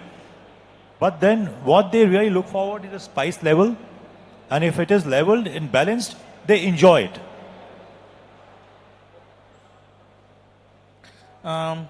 I have a different perception. Like Harish said something very important, right? People already perceive. Whenever I talk about Telugu cuisine within South India. So instead of generalizing South India, I'll talk about Telugu. So he said that we have a perception it is spicy. So recently in Europe, when I asked how many people have visited Telugu states, how many people have tasted Telugu food, maybe 1 or 2 hands raised, and those people only tasted biryani. Forget about anything, they doesn't even know the depth of the regional cuisine, right? That is one. And I try to understand why. The why part is what exactly he pointed, that they have a perception, I don't know how it created, maybe generation somebody has planted that. The Telugu food is greasy, oily, very spicy, it is dangerous to palate, and we get sick after eating a lot of that kind of a propaganda, or maybe the perception being created. So we also have something called pongal. It is not spicy. We have idli, we have dosa, or we have upma. Many dishes are not spicy. If even Korean spicy ramen is there, right? So why to stereotype one cuisine? Again, I go back to my point. What I said was storytelling. We are not telling our stories proper. We are thinking, making a reel on Insta and thinking it reached Gachibowli, it reached Hyderabad, it reached 100K likes. We done. But does Tamil Nadu know our story? Does Delhi know our story? Does even Amsterdam know our story? No. We are sitting in a very small bucket, patting our backs, competing with each other and thinking that our story is reaching boundaries, but I don't think we are doing enough. There are a lot of playbooks which we have to follow, like Koreans, Thai. Thai has done something called Thai Select. They really picked up the ingredients, they worked with the chefs, they worked with entrepreneurs, they built a framework, and that is how the cuisine became famous today. Thiru has done I think the culinary diplomacy program you have done for Udupi, right? Sorry, the culinary tourism project, and you have done PhD on the thing. So I think people like you, people like Raja sir and you sir, you guys need to lead many youngsters to come together to see what should be done. Everybody playing a smaller game, silo game doesn't help. I think we spoke multiple times, Ravi Raju. I think now Thiru is also in Hyderabad. You need to bring what you have done in Udupi to Hyderabad to see what we have to do. We have been seeing growth of Udupi hotel to this much bigger, right? Sir, to talk about this topic, me and Gopi debate a lot about this topic. The Thai cuisine, which has grown into different parts of the world. You know why? Because Thai government or the Thai, what you call the chefs, you guys, everybody, they have done so much research into it. Like they have visited every other country. There's a research team which they have invested a lot of money, and they have built a Bible where if the Thai food is from Hyderabad, so it will have all the taste of Hyderabad. What's the palate? How the taste should be? I guess better. You can tell me about this better. Yeah. So please, if you guys help us, everybody, right, all the chefs, if they make a Bible of a Telugu cuisine or a Andhra cuisine, it's easier for younger generations like me or a Gen Zs or the Alphas which they are coming up. They know how the palettes will be there worldwide, so that we can go everywhere. You just take the Bible, see the palette over there, and do your stuff there. That's it. Yeah, I'll just start with culinary tourism. Thai is a wonderful, game changer. With the help of tourism department of Thai, they have made a strategy how to reach the inbound tourists and outbound tourists. Like that, they started working on the authenticity of the ingredients, standardization of recipes, and the mixes, the food processing. Everything they have done in-house and carried to the world, and to maintain the authenticity, and they have not reinvented anything. If you get a pad thai in Thailand or anywhere, the same thing you get it in China or Europe, anything. So that is how they are able to reach the culinary tourism, earning dollars or a foreign exchange to their country through a planned system. And our Telugu food, our South Indian food, has tremendous demand to travel all over the world. That's what our friend is doing to make the globe know what is our authenticity, how we can travel our recipes from one boundary to another boundary, maintaining the same authenticity so that our country flourishes very well, brings back a lot of economy to our country. Yeah, just to answer your question, how we take it in international standard. See, what we lack is a process. Look at the KFC, how they globalization. Look at the Japanese sushi. Look at the Korean. Now we have a potential to take our cuisine in international standards. The problem is we don't have a process. How many restaurants do follow standard recipes? If you look at the KFC, the fried chicken, it goes 265 times rotation in the marination. But when we marinate tandoor chicken, we don't know whether we are standardizing the weight or we are standardizing where it come from, how many days old that. So if you could manage your process, if you could put the process in place and then you train the staff, then your quality, consistency will come, then there is no variations. So I think it's a time for us to look at Starbucks and compare with our Indian coffee house. Why Indian coffee house have died? Because we don't know how to take it forward. Today Starbucks is giving 40% of froth and then 60% of that liquid, then still we are paying premium. But Indian coffee house has its own standards. It's simple, 10 comprehensive menus, and the service was excellent. But we are miserably failed to penetrate within India. The problem is we didn't have a process. So to take it next level, put the process in place, train staff, then quality will come, consistency will come. Yes, I think so. As I would want to summarize what you guys have said, what everyone on the panel has said. It's more, the story, bringing the story together along with the process, and bringing in the diverse minds together, and probably having who have already had great experience in this field, would play a lot of important role in ensuring that the flavors what we enjoy today, or some flavors from Guntur are also felt in US or any other parts of the world. But I think that needs a lot of coordinated effort and also a great storytelling. And also the selection of dishes. I don't think all our dishes have universal palatability. We should also be smart at selecting the dishes like pappu, which have universal palatability, and add more flavors to it, because the spice tolerance of foreigners is much lesser compared to us. Should be mindful of the fact and probably invent the dishes or take the dishes. It is simple to make it India to come together to make one dish popular. As if you make one dish popular, I think it will reach so faster to the global. That one dish restaurant has to start. If the one dish restaurant starts selling 1,000 portions a day, that's a success for me. So this is what is summarizing for me to create the world into the global map, one dish restaurant to be started. Thank you, Chef. I now leave mic to audience. Any questions to the panel members? Anybody can pass the mic, please.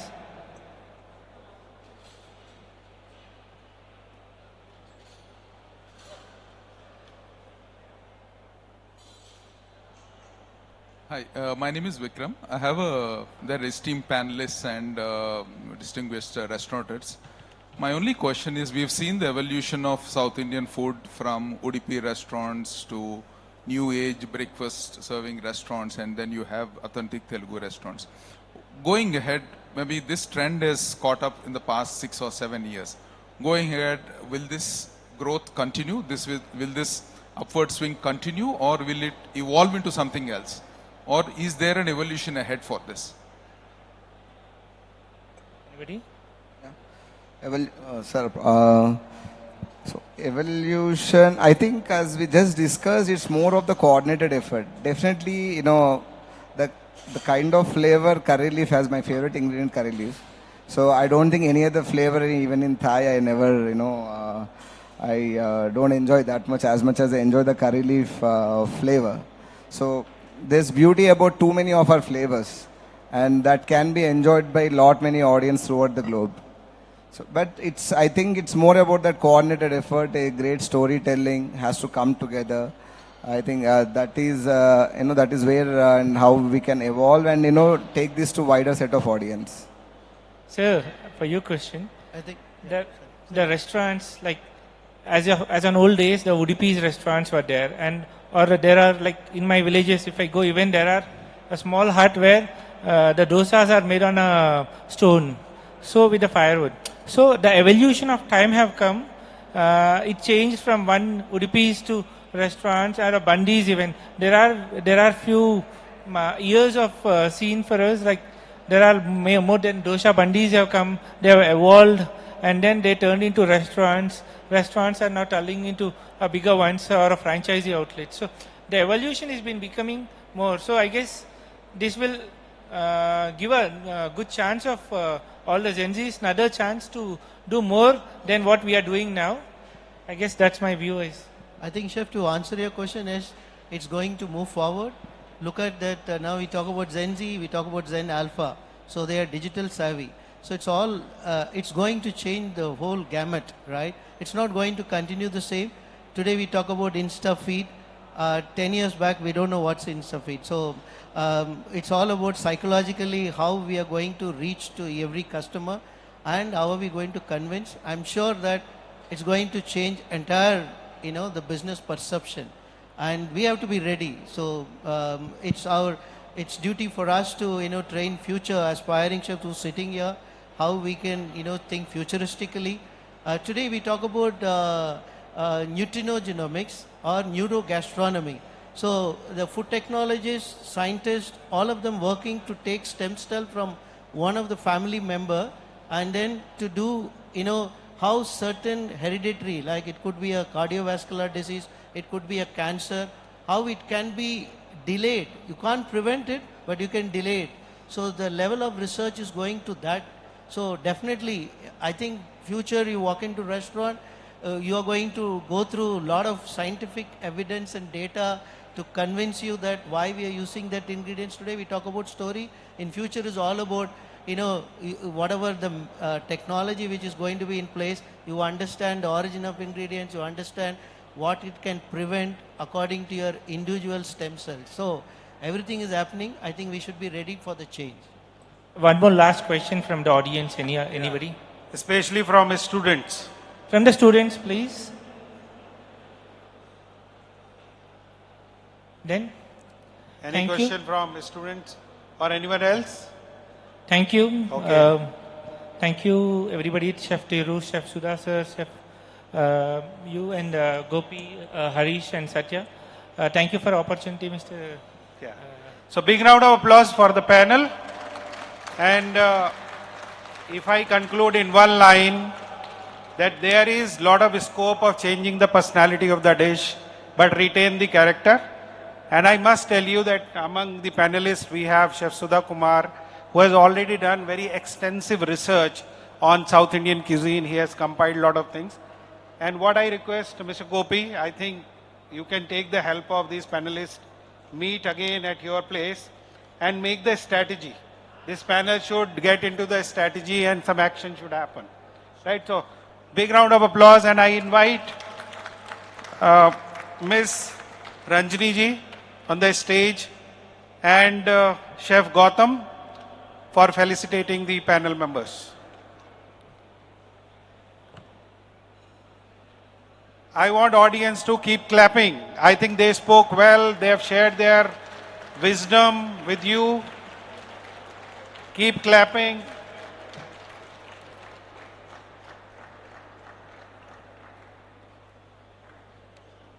Yes, to Chef Raj Sethia, thank you very much for your time.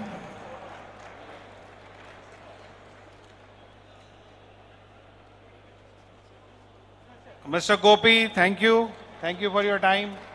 Been wonderful.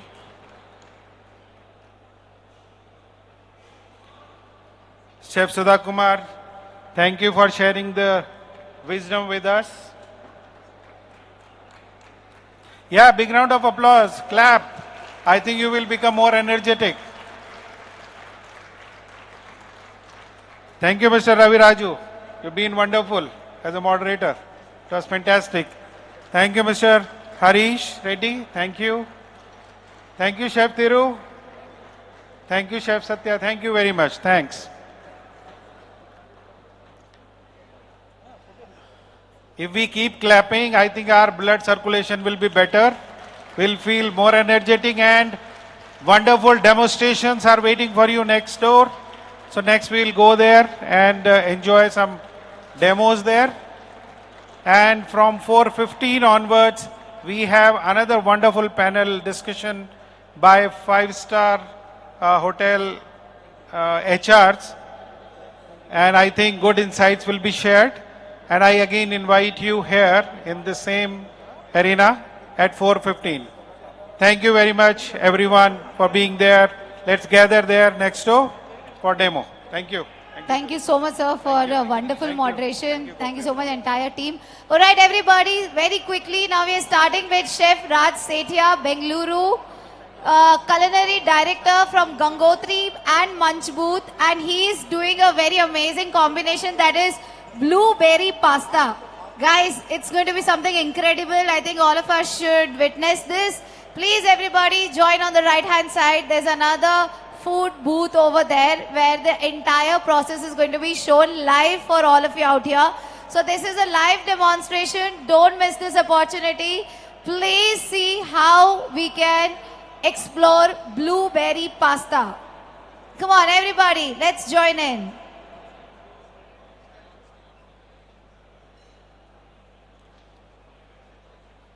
So let's all join in. We'll start in next 1 minute as we see everybody is over there. So we'll start.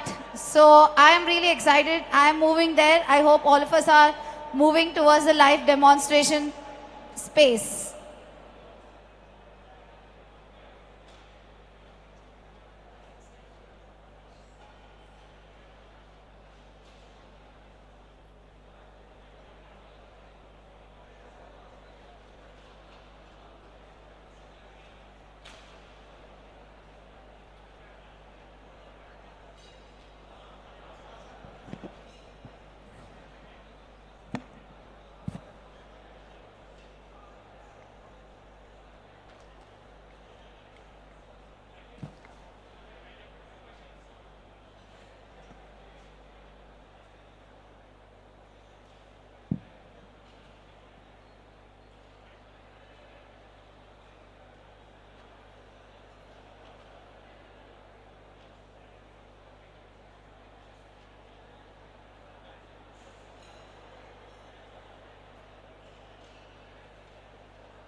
Wow, I think that is one dish like we all must be knowing very well.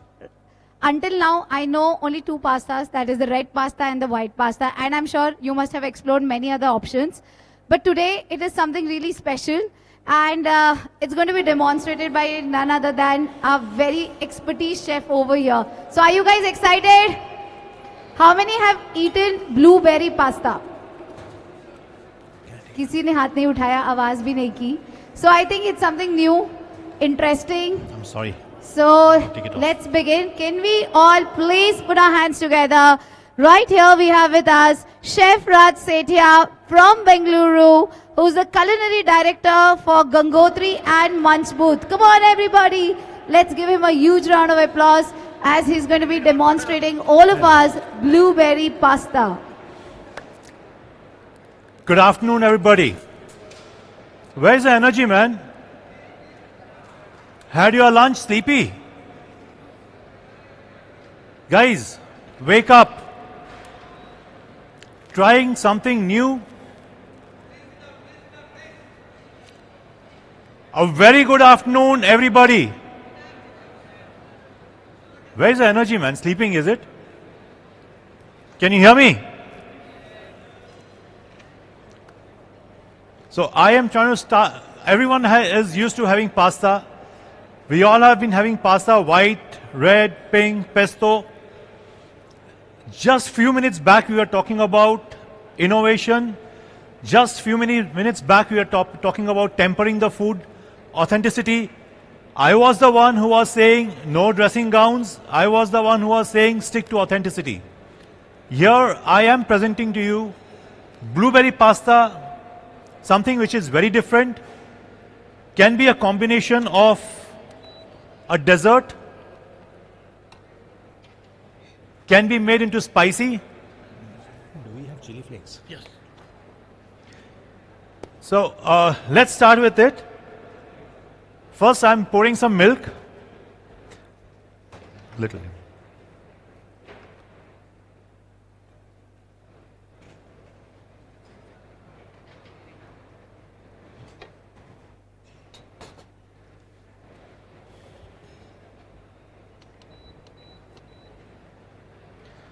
Very simple recipe, no rocket science, fun to make and have a good time. We are not reducing the milk, it's just boiling it so that when I add the chocolate sauce to this, it balances it. Take some pictures. No?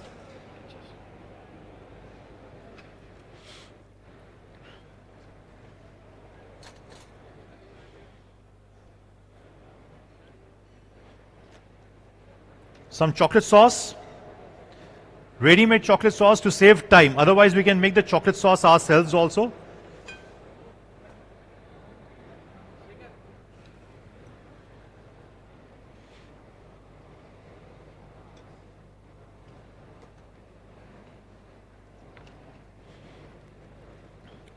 Simmering it hot, mixing the sauce, making it a paste. Very close to what we make with white sauce or bechamel.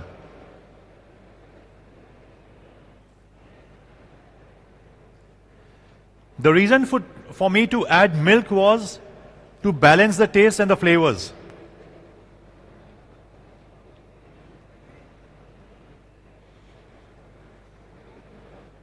We are not whisking it, we are just stirring it so that it gets evenly mixed.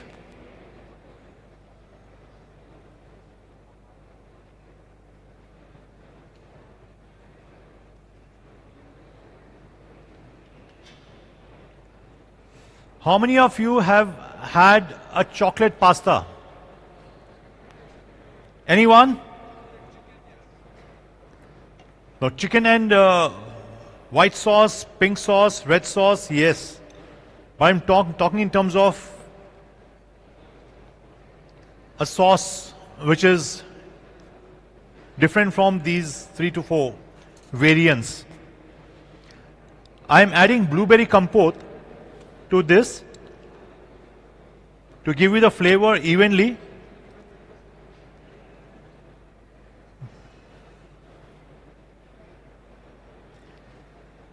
Blueberry is usually little on the sour side,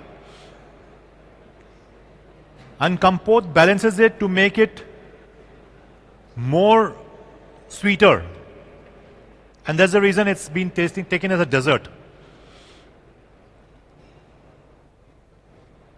Did you ever think of coming up with this recipe of a blueberry pasta or a chocolate pasta?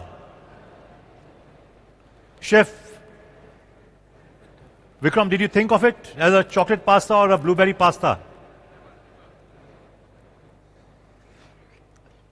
Adding little white chocolate chips to balance it and give a little more creamy flavor to this.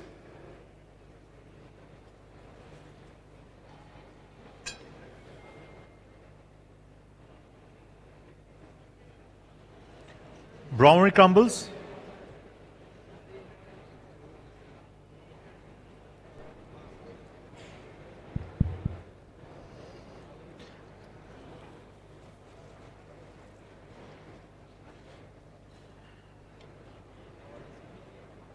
Making it a little more tastier.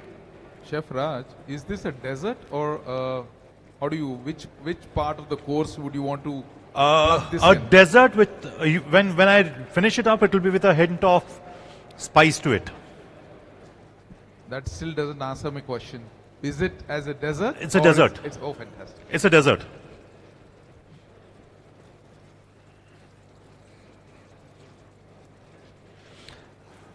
It's fast, not taking too long to make it.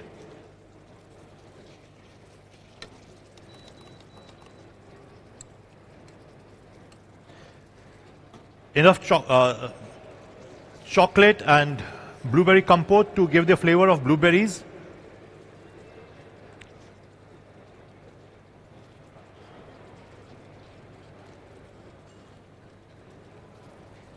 Adding some blueberries.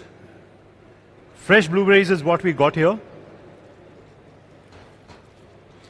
Can be cut into half also.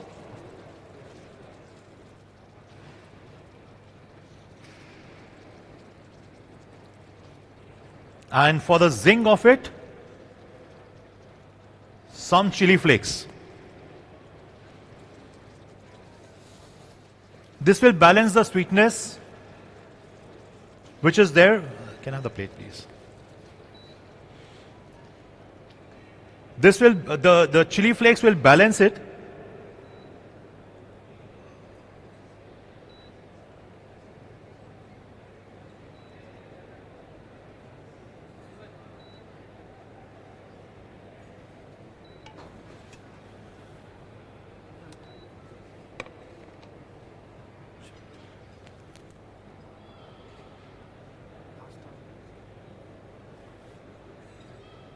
I remember.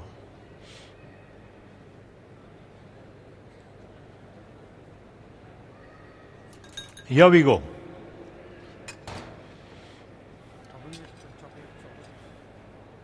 No.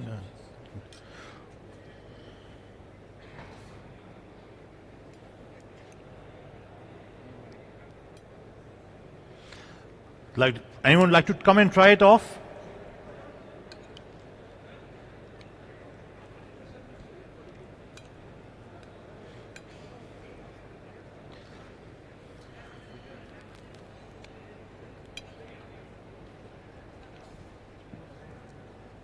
Check.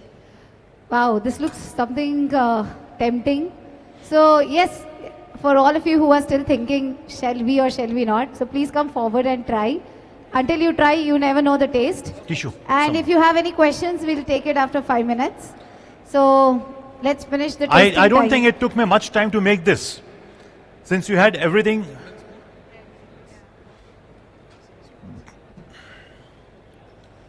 Come on guys, only few of them are trying, all others. Please come forward. Taste.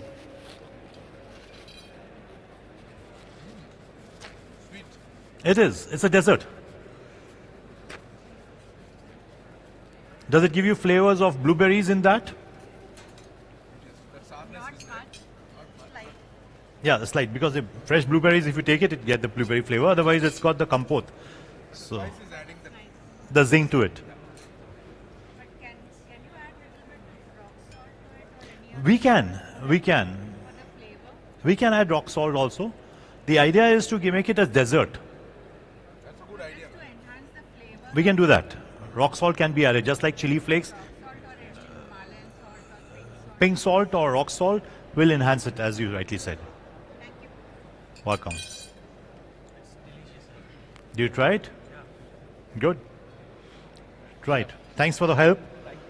Thank you very much. All right, everybody. Any questions? Anybody? Sir, are we okay to take 2-3 questions? Absolutely, Yeah. absolutely. Look forward. Yeah, anybody, any questions? Anything more you like to know? How do you find it, chef?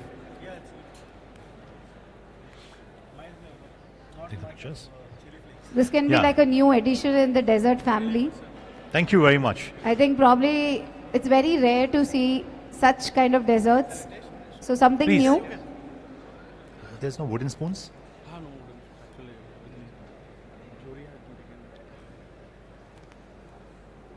Anyone else would like to come and try? Please come and taste it.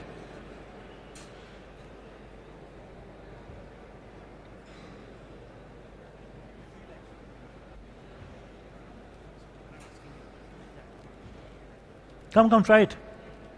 Don't feel shy.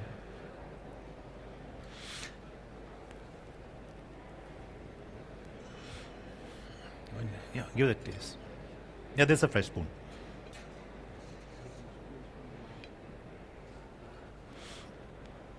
Any of you have any questions? I'm here to take it for you. Sure. Can you pass the mic to her? Do you have a mic?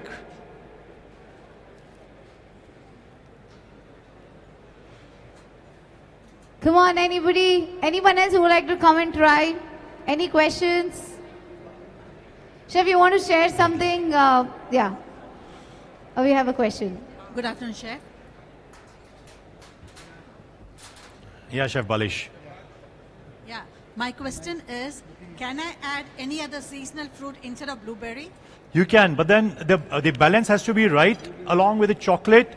See, for example, here I had used compote. So for that, you should add that sauce. For example, the crush or the sauce will balance it. Like for example, if you want to use strawberries, so add strawberry crush to this. along with the blueberry compote, you can add strawberry crush. Similarly, for cherry, you can use cherry compote. Okay. It should be anything that has something of like anything sour. No, not necessarily sour. It should have the similar flavor mixing with the chocolate. Just like how you have different fillings for a dairy milk chocolate or milk chocolates. You have a different filling to that. Similarly, it will give you that balance of the taste. Okay, thank you. And the reason for me to add the chili flakes is to balance it with the spice and to cut the sweetness a little bit. Thank you very much.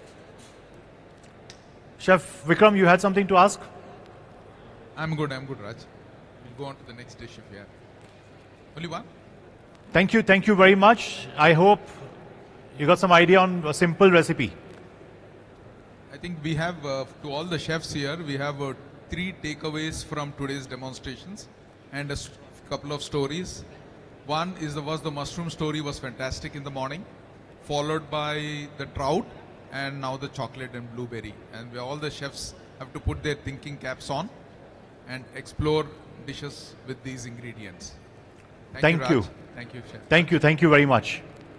Wow, come on everybody, let's give amazing dish, and thank you so much, chef, for bringing this up. Thank We'd like you. to felicitate you. We're just having somebody to come over here. By then, if you would like to share your experience, what people said after tasting this dessert in your past, if it was a part of dessert somewhere. So let me start with this. Yeah. I was doing the masterclass for US blueberries, where I have been working on it for quite some time, creating recipes for US blueberries. And they asked me to create something which is not tried in the past and something different. So this is this is how I came up with the blueberry pasta. I did it in Kochi for as a chef demo, and it turned out very well.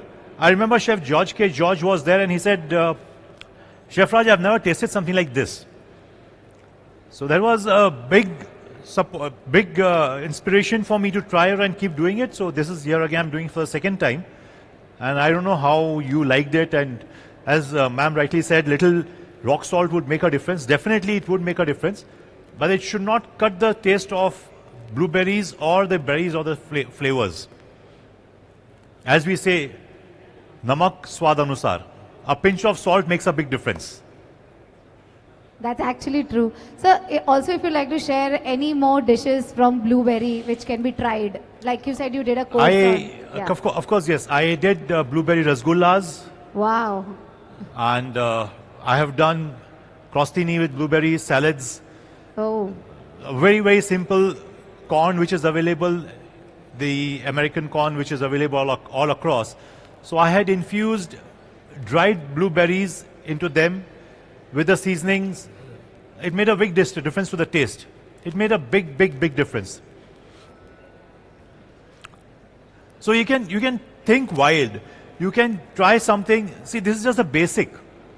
The reason for the brownies was to give that substance to the pasta.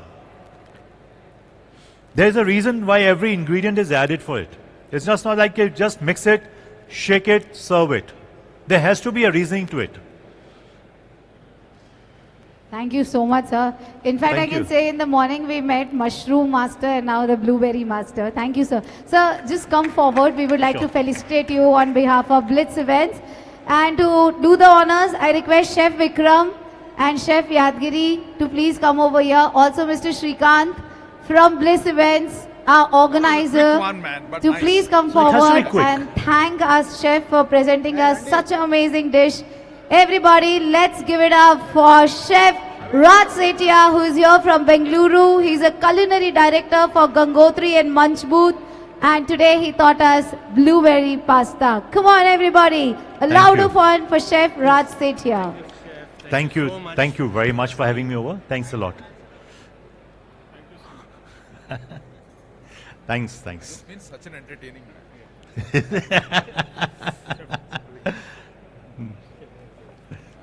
Thank you.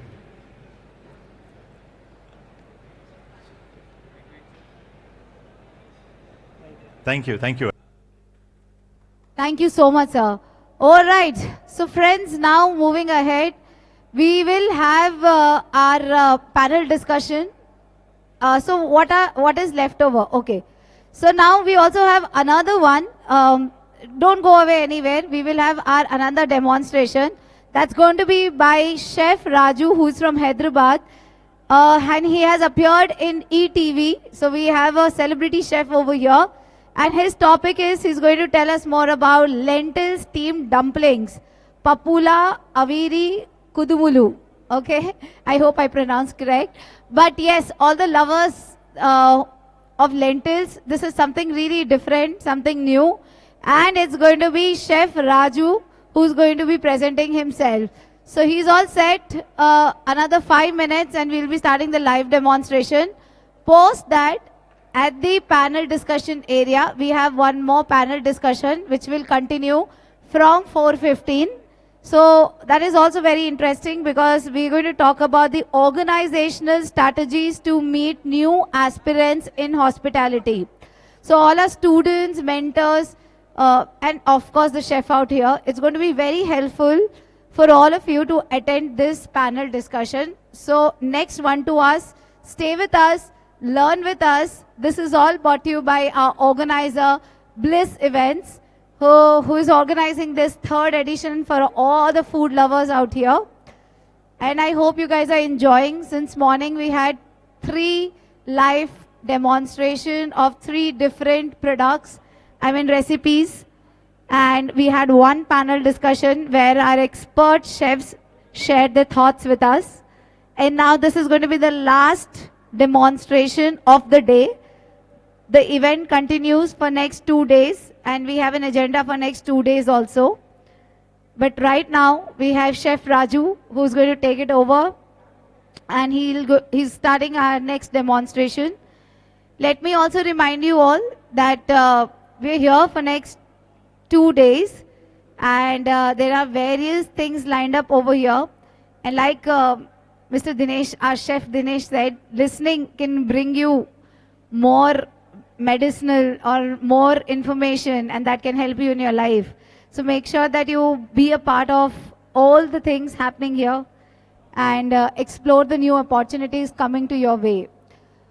Alright guys, before I think Chef Raju starts, anybody who like to share their experience or any new dish, any new recipe, if you like to share, the stage is all yours. You can come over here and speak a little about your favorite dishes, your favorite food, or anything which is very different from what you have made, like your own style. Come on. I know all our expertise here, yeah. You're not coming directly on the kitchen, but you can share your thoughts by words, right? So the floor is open for all of you. If anybody would like to share anything, you're welcome. Apart from that, of course, we're starting with the next demonstration. The kitchen is getting set. And we will bring you this very special dish.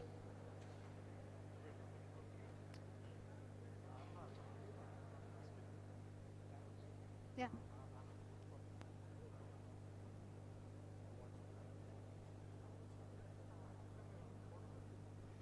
Also, I want to tell you all that today we had 2 amazing competitions. A lot of students have participated. A lot of chefs have participated. The first one was traditional cooking, which happened in the morning. And the last one was cake dressing. And at 4:45, we are going to give away the awards to our winners out here. So I'm going to request all our participants to please stay back here. Don't go anywhere because 4:45, our jury is all set and they are going to be announcing the winners out here. And I hope we are all there to encourage them. So yes, participants, 4:45, we will have the award ceremony. Please stay back and all the best for it. Okay, I think we are ready. Yes? Okay. 2 more minutes. How many of you have seen Chef Raju on ETV? Raise your hands. Okay. So good, yeah. I think 20-30% of our audience obviously know him already. I'm sure, it's going to be very interesting because Chef Raju is getting us something really different. And let's see, the ingredients are all ready. The kitchen is all set. And Chef Raju is getting ready to present to you this amazing dish.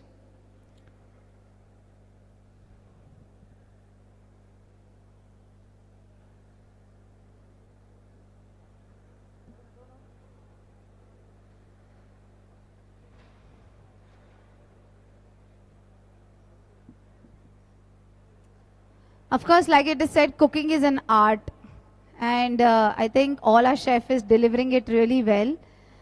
And as you can see, our participants, the one who is taking part in competitions, they have done some incredible job there. I was amazed to see the cake dressing, and in the morning, the local cuisine.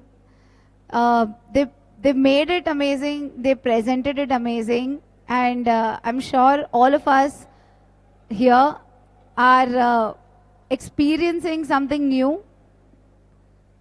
So this is like a B2B bringing together. It's going to be helpful for each of us to explore new dishes, bring it to our places, and market more customers out here. So keep experiencing this new stuff out here so that it helps you to market and it helps you to get more customers.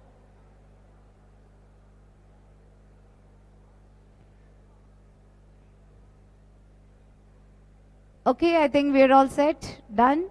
Okay, so I think we're good to start. Can we all make some noise for Chef Raju, everybody? Over to you, sir.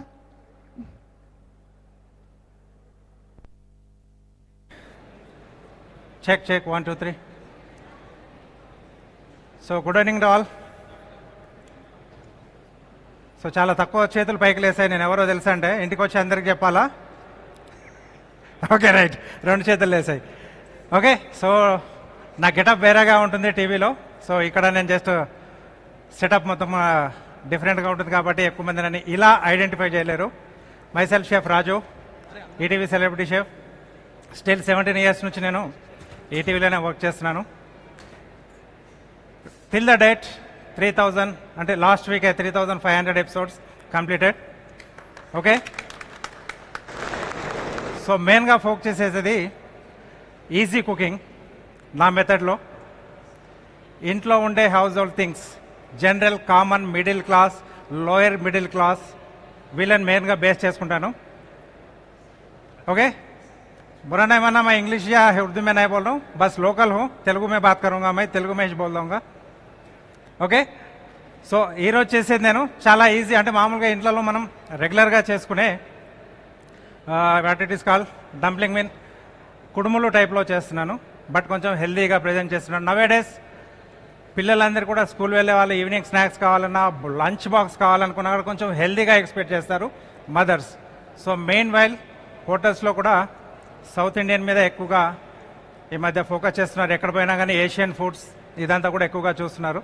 So దాని మీద focus చేసి కొంచెం fusion touch ఇచ్చేసి నేను local ఫ్లేవర్స్తో కొద్దిగా డిఫరెంట్గా ఇక్కడ మీకు ప్రజెంట్ చేయబోతున్నాను. సో మెయిన్గా ఏంటంటే ఫస్ట్ ఇక్కడ ఐఎమ్ టేకింగ్ ఆటా. సో ఇది చపాతీ బేస్లో మనం తీసుకుంటున్నాం. ఇన్ దిస్ నేను దీంట్లో జస్ట్ సింపుల్ ఆటా, మైదా కంటే కూడా ఆటాది better. Small amount of ajwain, some ing, little bit of oil, some digest కొద్దిగా హెవీగా ఉంటుంది ఇది డిష్, సో దట్ కొద్దిగా వాము యాడ్ చేశాను, కొంచెం salt, that's it. So soft dough like chapati dough this is. మనం చేసేసి కొంచెం ముందు పెట్టాలి కాబట్టి నేను ఆల్రెడీ ప్రిపేర్ చేసి పెట్టేశాను ఇక్కడ, రైట్. నెక్స్ట్ ఒక చట్నీ ఇస్తున్నాను నేను. For that I'm cutting tomatoes.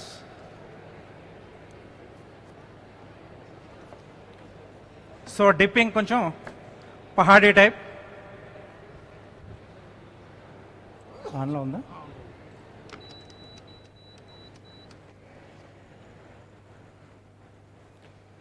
So little bit oil. So food ఎవరికైనా కూడా ఫిల్లింగ్గా ఉండాలి, హెల్దీగా ఉండాలి నవే డేస్. సో కాలేజ్లో కూడా టీచ్ చేసేది అదే, హోటల్కి వెళ్ళినా కూడా మనం ప్రిఫర్ చేసేది అదే. ఆ డేస్ పోయాయి, కొంచెం హెవీగా తినాలి, ఫుల్ఫిల్గా తినాలి అని. ఇప్పుడు అందరు కూడా హెల్త్ కాన్షియస్ మీద వచ్చేసారు. So in that point, so ఈరోజు నేను ఇది చూస్ చేసుకున్నాను. సింపుల్ డిషే బట్ కొద్దిగా ఇన్నోవేటివ్గా. So in this I'm adding some garlic. ఇది లోకల్స్ మనకి ఏంటంటే ఇక్కడ నేను జస్ట్ కుక్ చేస్తున్నాను, లిటిల్ బిట్ ఫ్లేవర్స్ యాడ్ చేయడానికి. ఇది మనం పొలం దగ్గర వెళ్ళినప్పుడు రైతులు చేసే సింపుల్ చట్నీ టైప్లో, ఇట్స్ కర్రీ, చట్నీ, పచ్చడి, ఎవ్రీథింగ్ వాళ్ళు జస్ట్ అలా చేసేసుకొని అప్పటికప్పుడు ఫ్రెష్గా తినేస్తారు. సో ఒక 2 వెల్లుల్లిపాయలు, స్మాల్ అమౌంట్ ఆఫ్ జింజర్,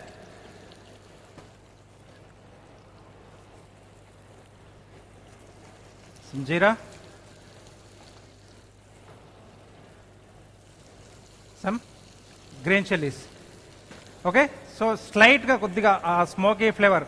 వాళ్ళు ఏం చేస్తారంటే జస్ట్ ఆ పొలం దగ్గరికి వెళ్ళినప్పుడు జస్ట్ ఒక చిన్నగా మంట పెట్టేసి ఆ కట్టెలు కాలిన తర్వాత దాంట్లో ఆనియన్ కానీ టొమాటో కానీ గ్రీన్ చిల్లీస్ అలా వేసేసి ఆ వేడికి అది ఉరికిపోతుంది. తర్వాత పైన ఉన్న తొక్క తీసేసి దాన్ని మ్యాష్ చేసేసుకొని either jowar roti or rice ఇలాంటి వాటిల్లో కాంబినేషన్ తీసుకుంటూ ఉంటారు. సో అందుకే వాళ్ళు కొంచెం మనకి గట్టిగా ఉంటారు. సిటీలో కల్చర్కి తీసుకుంటే, విలేజ్ కల్చర్కి తీసుకుంటే డిఫరెన్స్ మనకు అదే ఉంటుంది. ఫుడ్లో ఆ డిఫరెన్స్ అనేది చాలా బాగా కనిపిస్తుంది అనమాట. కాబట్టి నేను ఇక్కడ డిప్పింగ్ అనేది కొంచెం ఆ బేస్లో ఇక్కడ తయారు చేస్తున్నాను.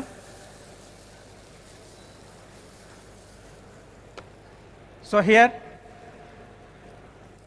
3 టైప్స్ ఆఫ్ దాల్స్ ఇక్కడ నేను యూజ్ చేస్తున్నాను. వన్ ఈజ్ తూర్ దాల్, కందిపప్పు, and second one is chana dal, and third one పెసరపప్పు. ఈ 3 అట్లీస్ట్ 2 to 3 అవర్స్ మనం సోక్ చేసుకోవాలి. దీంట్లో green chilli, okay, chop green chilli, some garlic, అలాగే కొద్దిగా కొత్తిమీర, then jeera.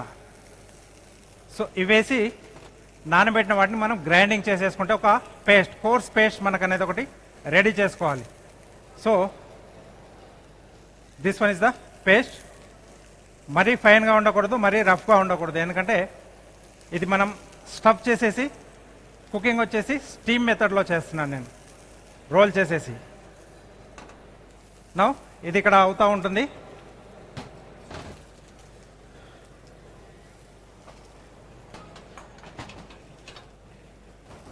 So some do తీసుకున్నాను కొంచెం.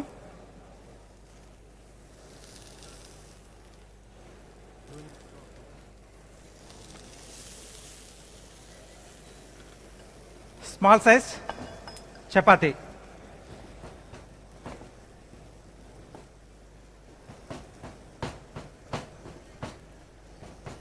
So medium thickness.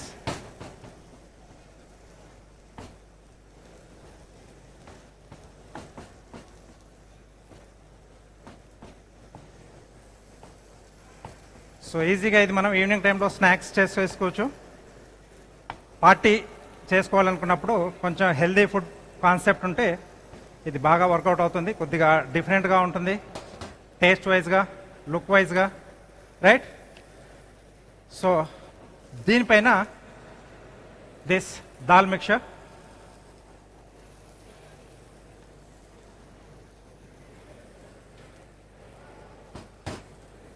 So spread చేసుకోవాలి ఈవెన్గా.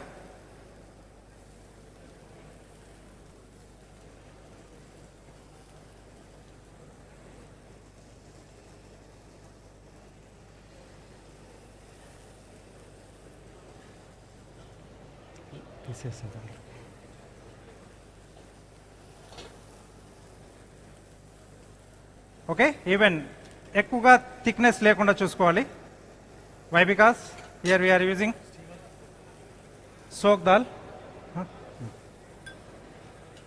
కొంచెం హెవీగా ఉంటుంది, పచ్చిదనం కూడా ఉంటుంది.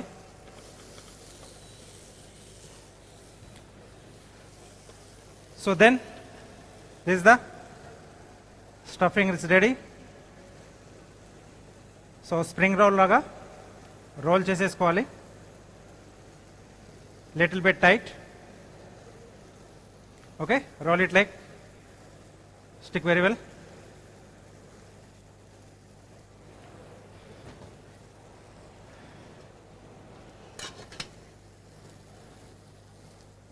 సో ఇక్కడ కొంచెం చిన్న సైజ్ స్టీమర్ ఉంది, సో ఎడ్జెస్ కట్ చేసేసాను.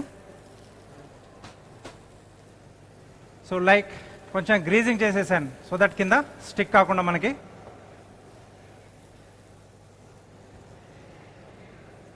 In this so close. So minimum 10 to 12 minutes స్టీమింగ్లో, సో దట్ లోపల ఉన్న దాల్స్ లెంతిల్స్ ఏదైతే ఉన్నాయో అవి కూడా మనకు కుక్ అవుతాయి. పైన ఉన్న లేయర్ కొంచెం లైట్గా ఆయిల్ తీసుకున్నాం కాబట్టి లేక కొంచెం ఆ గట్టేకి సబ్జీ ఉంటుంది రాజస్థాన్, ఆ ఫ్లేవర్స్ కొంచెం మనకు దగ్గరగా ఉంటుంది. మిక్సప్ ఫ్లేవర్స్ అనేది దీంట్లో మనం యాడ్ చేస్తూ ఉన్నాం.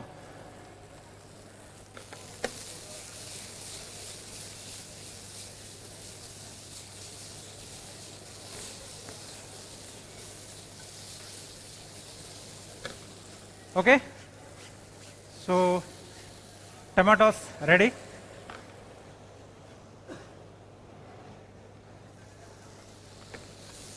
ఇవి కొంచెం మనకు చల్లారాలి ఇవి.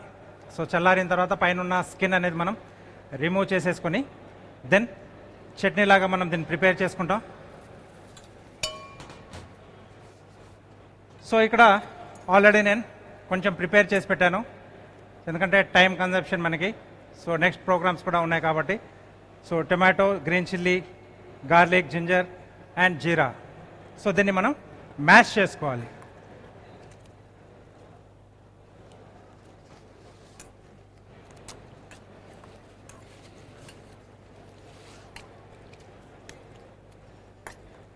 సో జనరల్గా దీన్ని ఏంటంటే చేత్తో బాగా మెదిపేస్తారు ఫైన్గా అయ్యేట్టుగా.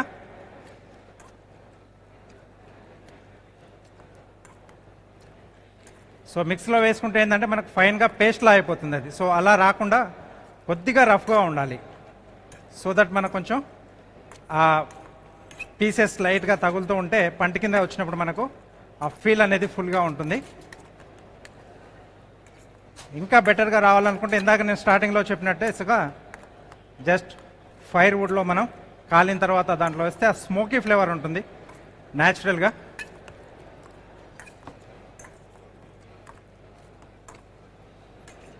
లైక్ కొన్ని డిషెస్ తీసుకునేటప్పుడు మనం కొంచెం సాల్సాలా చేసుకుంటాం కదా, లిటిల్ బిట్ ఇదే. సో బేస్ వచ్చేసి మనకు ఏదైనా మన విలేజ్ నుంచే వస్తుంది. సో వాళ్ళు డైలీ సాల్సాతోనే తింటారు, వాళ్ళకి ఏది చేసేసుకున్నా. బట్ మనమే పాష్ అనుకుంటాం, బట్ అక్కడ నుంచే యాక్చువల్గా ఎప్పుడో కొన్ని 100 years నుంచి ఫాలో అవ్వకుంటూ వస్తున్నారు మన grand parents. Okay, here it is ready.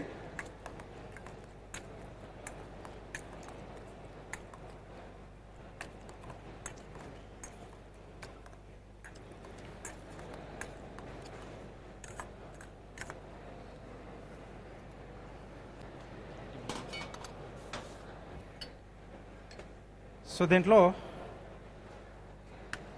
కొద్దిగా కొరియాండర్, పైనుంచి ఫైన్ చాప్,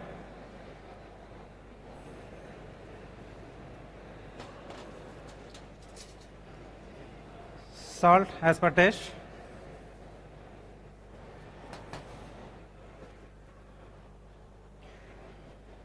దెన్ ఇక్కడ ఆనియన్ పచ్చిగానే వాడుతున్నాను నేను, ఫైన్ చాప్. సో ఈజీగా దాంట్లో మిక్సప్ అయిపోవాలి.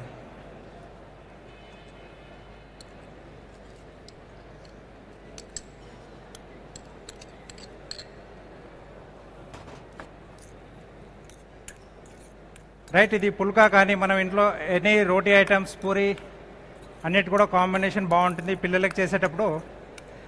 ఆల్వేస్ ఇటాలియన్ బేస్డ్ లాగా కాకుండా మనం పిజ్జా లాగా చేసినప్పుడు ఇది కూడా వేసేసిస్తే మనకు ఒక డిఫరెంట్ టేస్ట్లో వస్తుంది టాపింగ్లో.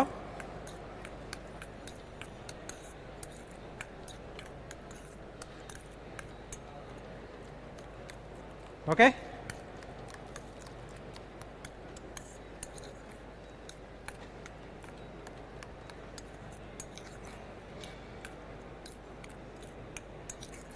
So easy, ready to serve. Some spice కావాలనుకుంటే కొంచెం, ఇంకా ఆల్రెడీ నేను దాంట్లో వేసాను పచ్చిమిర్చి, కొంచెం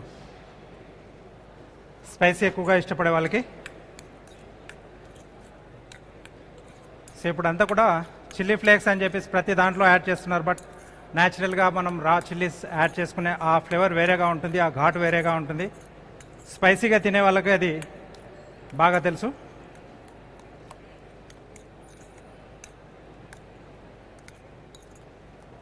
ఓకే, సో ఇక్కడ స్టీమింగ్ కొంచెం టైం తీసుకుంటుంది కాబట్టి ఇక్కడ నేను కొన్ని రెడీ చేసి పెట్టాను. These are the pieces. Okay, so టైట్గా ఉంటుంది, లోపల కూడా ప్రాపర్గా కుక్ అయిపోతుంది. దీనికి మనకు కావాల్సిన సైజులో మనం కట్ చేసేసుకోవాలి.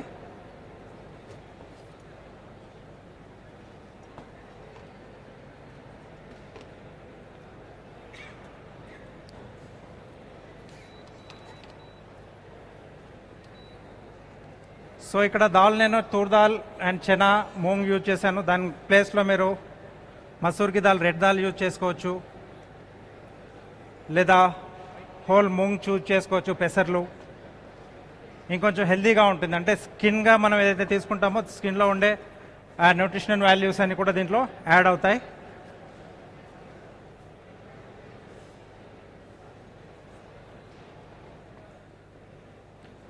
సో ప్రోటీన్ బాగా కావాలి పిల్లలకి అనుకున్నప్పుడు ఇలాంటి డంప్లింగ్స్ పెడితే సూపర్గా ఉంటుంది. సో శనగపిండి చాలామంది కూడా కొద్దిగా గ్యాస్ ప్రాబ్లంతో తీసుకోరు. సో ఇక్కడ నేను తీసుకునేది ఆట, హోల్ వీట్ ఆట.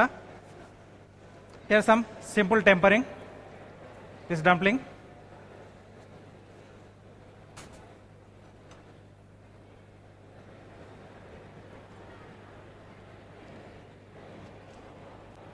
కరిపత్తా ఉందా?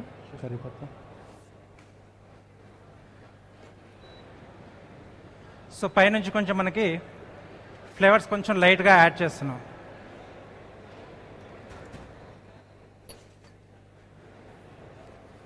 స్మాల్ అమౌంట్ ఆఫ్ రాయి.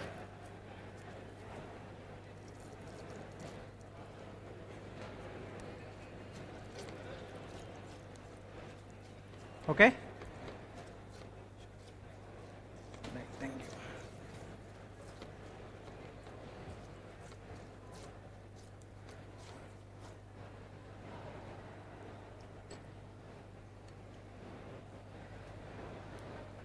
some jeera,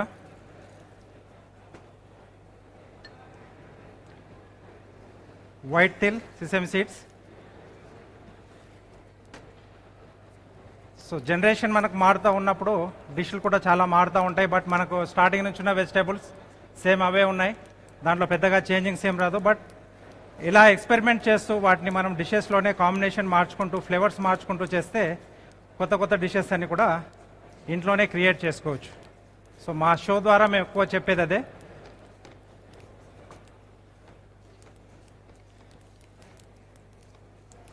so out side food కంటే కూడా హోమ్లీ ఫుడ్ పిల్లలకు చాలా మంచిది. సో నవే డేస్ చూస్తూ ఉన్నాం, సిటీలో ఏ హోటల్ చూసినా కానీ 10 out of దీంట్లో 9 అన్నిట్లో కూడా అన్హైజీనిక్ స్టోర్డ్ ఫుడ్. సో మొత్తం అంతా మనకి ఇదే దొరుకుతూ ఉంది సోషల్ మీడియాలో ఎక్కడ చూసినా. సో బెటర్ ఆప్షన్ ఇంట్లోనే పిక్ చేసేసుకొని మనం ప్రిపేర్ చేసేసుకుంటే సూపర్గా ఉంటుంది, హెల్దీగా ఉంటుంది. కావాల్సిన ఫ్లేవర్స్ కానీ వాళ్ళకి నచ్చిన ఇవన్నీ కూడా ఇంగ్రీడియంట్స్ ఇంట్లోనే యాడ్ చేసి మనం హ్యాపీగా వాళ్ళకి సర్వ్ చేయొచ్చు.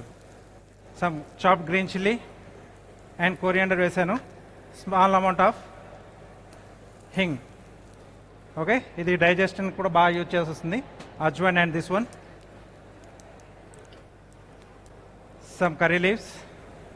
సో ఈ ఫ్లేవర్ డిఫరెంట్గా వస్తుంది.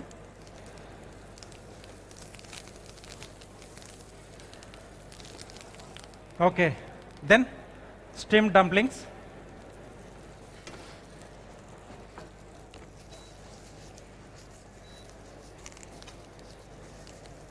సో పైన జస్ట్ అలా కోటింగ్ వస్తే మనకు సరిపోతుంది, తినేటప్పుడు వాటిని కూడా మనం ఎంజాయ్ చేయొచ్చు.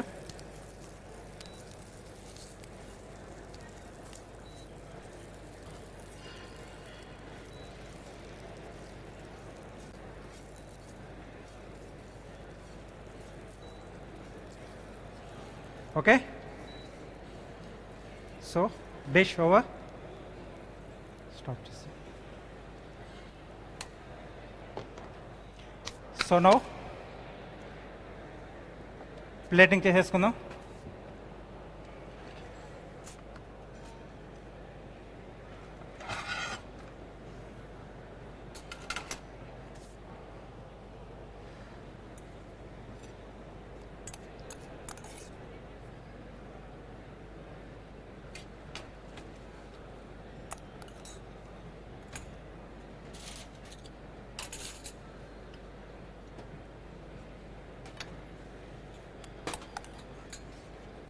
సో పిల్లలు ఇలా కొంచెం రఫ్గా తినరు అనుకుంటే కొంచెం ఫైన్ పేస్ట్లా చేసేసి కూడా పెట్టేసవచ్చు పిల్లలకి.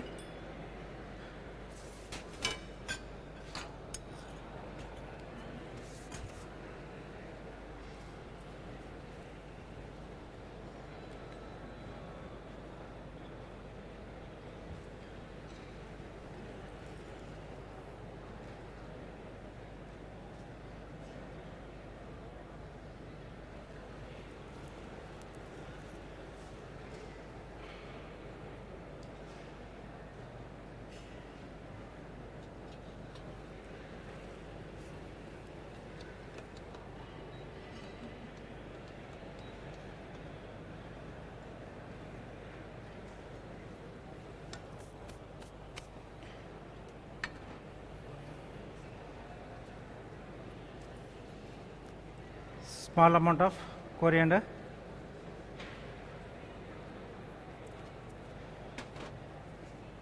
So finally, my touch. So plate garnish.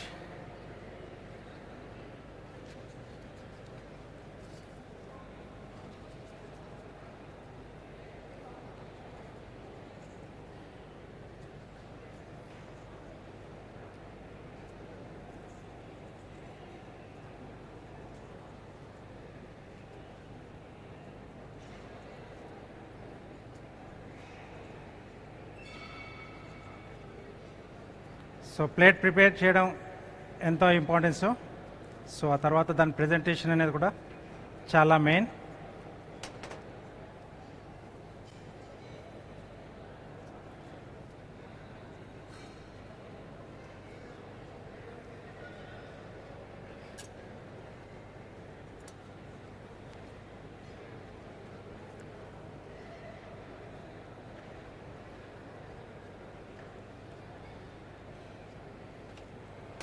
So rose flower.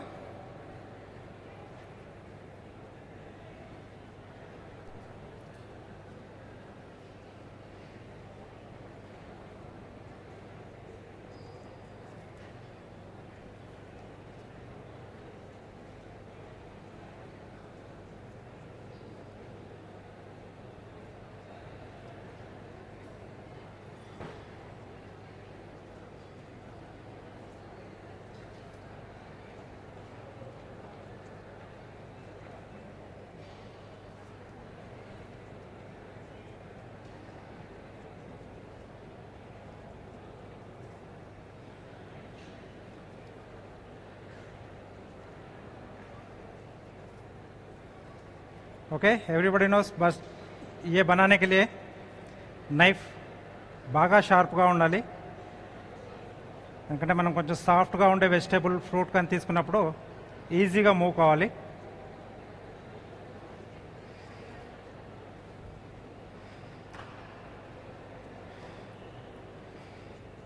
So ఇక్కడ మెయిన్గా ఈ స్టేజ్లో నేను ఇక్కడ మీ ముందు నిలబడి చెప్తున్నానంటే, సో 3 persons నాకు బ్యాక్ బోన్గా ఉన్నారు. 1 mister Mahidhar Reddy, IHM first batch student. So నన్ను ఎంకరేజ్ చేసి ఈ ఫీల్డ్లోకి తీసుకొచ్చారు. Second mister Sudha Kumar, Pioneer and Trinity chairman. So కాలేజ్లో బాగా ఎంకరేజ్ చేసేసి మమ్మల్ని ముందుకు తీసుకెళ్లారు. సో ఫైనల్గా వచ్చేసి ఈ కార్వింగ్స్ ఇంత పర్ఫెక్ట్గా చేసి నేను టీవీలో డైలీ ఒక డిష్తో పాటు ఒక ప్లేట్ ప్రెజెంటేషన్ కూడా చేస్తున్నానంటే మిస్టర్ సుధాకరన్ రావు, culinary director. So before college establish చేసుకుంటే ముందు వాళ్ళ దగ్గర నేర్చుకున్నాను. 96 culinary కాలేజ్ మనకు పెట్టడం జరిగింది. బట్ 92లోనే నేను వాళ్ళ దగ్గర ఈ ఆర్ట్ నేర్చేసుకున్నాను నేను. సో వీళ్ళు ముగ్గురు వల్లే నేను ఇక్కడ ఈరోజు ఒక సెలబ్రిటీగా ఉండి ఇలాంటి ప్రోగ్రామ్స్లో మా యొక్క సర్వీసెస్ కూడా మేము ఇవ్వడానికి మాకు ఇంత మంచి ఛాన్స్ దొరుకుతుంది. Right, the flower is ready.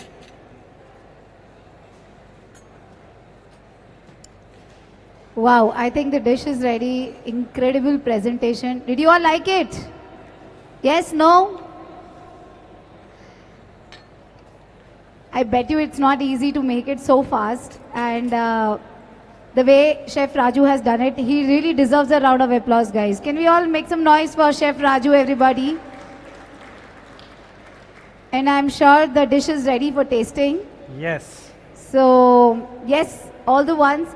It's actually so beautifully presented that it's so difficult for us to, think about tasting and disturbing the presentation, but I'm sure it's the right time for all of us to move in. So yes, everybody, the ones who are interested can walk on stage for the taste. And also if you have any questions, please feel free to ask, because Chef Raju, our celebrity chef, is here. And he's here for a couple of minutes more for you to answer, for him to answer any questions if you have. And post this, we'll be starting with our next panel discussion. So let's get this started. Yes, anybody to taste? Please. Come on, it's so tempting, yeah. Please, let's go on stage to taste. Yeah, complete. Salsa, this one.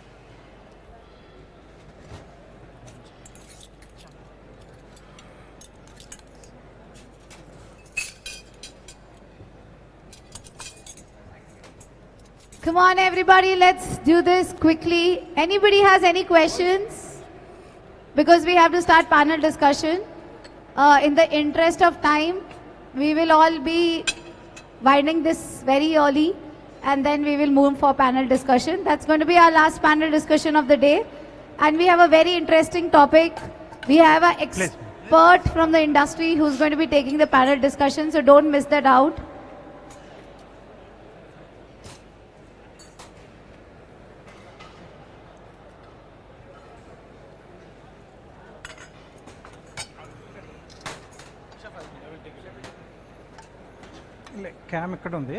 As you all know, ladies and gentlemen, that the great businesses begin with great conversations, and that's exactly what Food Affair is all about.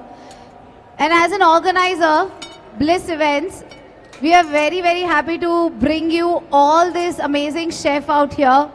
I'm sure in our day-to-day life, it's not easy to interact with them, meet with them, and also see their signature dishes. But we've brought you chef from different parts of the country. So Bliss Events is really thankful once again for all of you that you are all here to witness this. Please make sure that you share your experience on the social media on the page of Bliss Events. You can search us everywhere online. We are available on all the social platforms: Instagram, Twitter, LinkedIn, so Facebook. Please go there. You can give us your great feedback and let us know more how much you enjoyed. We still have 2 more days to go. Stick with us, enjoy with us from Bliss Events. All right, so any more to taste? Any more to taste? Any questions? In case if there's no question, then I'm going to be requesting Mr. Shrikant from Bliss Events, our organizer, to please come forward, and also Chef Yadgiri to please come forward and felicitate Chef Raju for bringing this amazing dish for all of us out here. So can we all please put our hands together, Chef Yadgiri and Mr. Shrikant from Bliss Events, the organizer. So Blitz Events, Chef Yadgiri and Mr. Shrikant from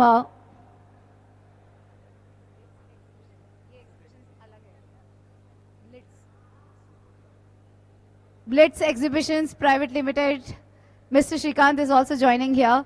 We're going to thank Chef Raju for bringing this magic for all of us. And everybody, please join in for the panel discussion. This is the last panel discussion, and it's very, very interesting. The topic chosen is really interesting, and a panelist is waiting to interact with all of you out here. So please, everybody, you can start moving on the left-hand side. Everybody, please start moving towards the left-hand side where the panel discussion is starting in next 5 minutes. Everybody, please join in. That's the last session for the day. I don't want you to miss this. Everybody, come on. Let's quickly join in for the panel discussion. Thank you so much, Chef Raju, for joining with us today.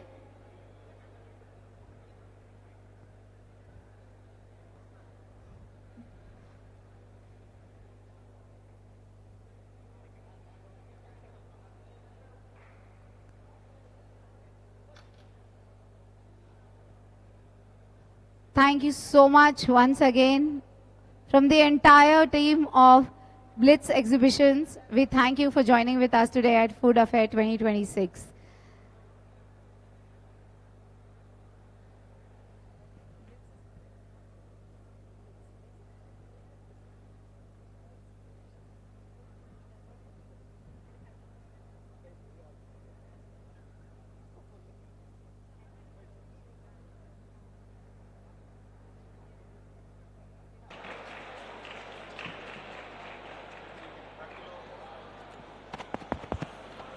Good evening, everyone. I'm sorry, I'm not Chef Dinesh. I'm Chef Nitin. Chef Dinesh is here.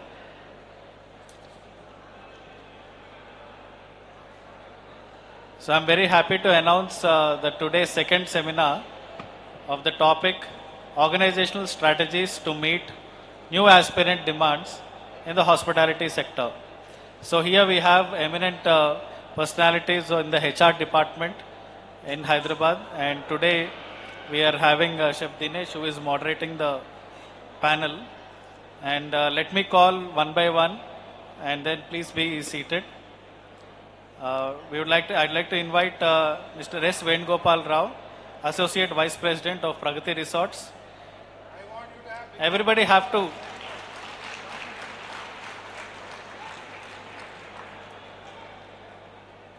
Mr. Paul Victor, Vice President, Human Resource of Vistara. Mr. Murli Kandukuri, HR Head.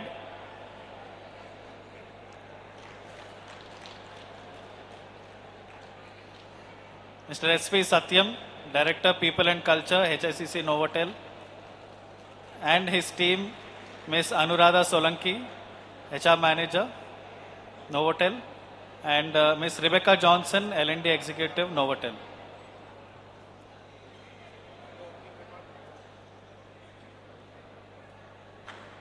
So since all the hotel management students are here to witness this wonderful panel discussion, and I hope this discussion is going to give some inspiration to all the students sitting here to join the industry. Thank you. Thank you, Chef Nitin, for inviting us here for panel discussion. Good evening. Can I hear response? Good evening. Big round of applause for the dignitaries on dais. Wonderful. Good evening, distinguished guests, esteemed HR leaders, chefs, educators, hospitality professionals, and dear students. It is my privilege to welcome you all to Food Affair, where we celebrate not only food and culinary excellence, but also the people who power one of the world's most dynamic industries. The hospitality industry is growing rapidly. New hotels, restaurants, resorts, cloud kitchens, luxury brands, and experiential tourism continue to create opportunities. Yet, paradoxically, organizations across the sector are facing one of their greatest challenges: finding and retaining the right people. Today's hospitality aspirants are different.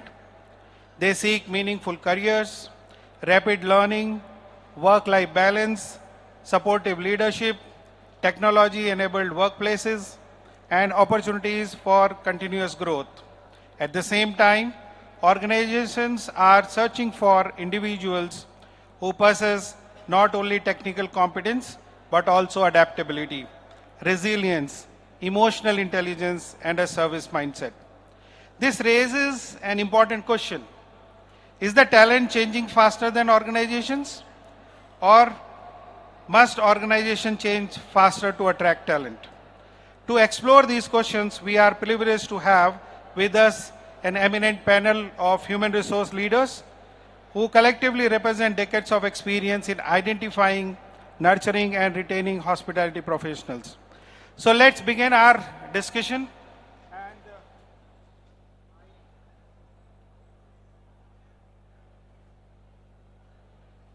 I invite all the panelists, welcome you once again. I would like you to introduce yourself one by one and also tell us that to set the context briefly, which functions or profiles are providing the most difficult or to recruit today. Just with the introduction, you can just open with this remark also, okay? We can start with the lady.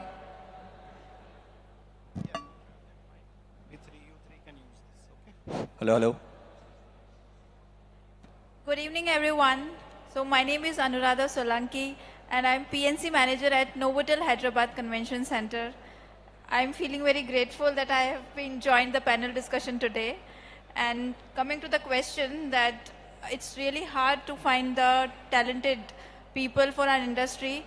So it's not like that it's very hard, but the thing is now our generation and our people, they are more into career progression. So before joining any company, they would like to see the employer branding and their career progression as well, that after joining, is this company is going to give me the progress, or they are nowadays coming with a timeline that within this so-and-so timeline, I have to achieve this position or that position. And apart from that, as our industry is also changing a bit, we also want that candidate is tech-friendly, and not only the education or background, but the skill is also very important, and attitude as well. So yeah, I will pass on. Thank you, Anuradha. Mr. Satyam.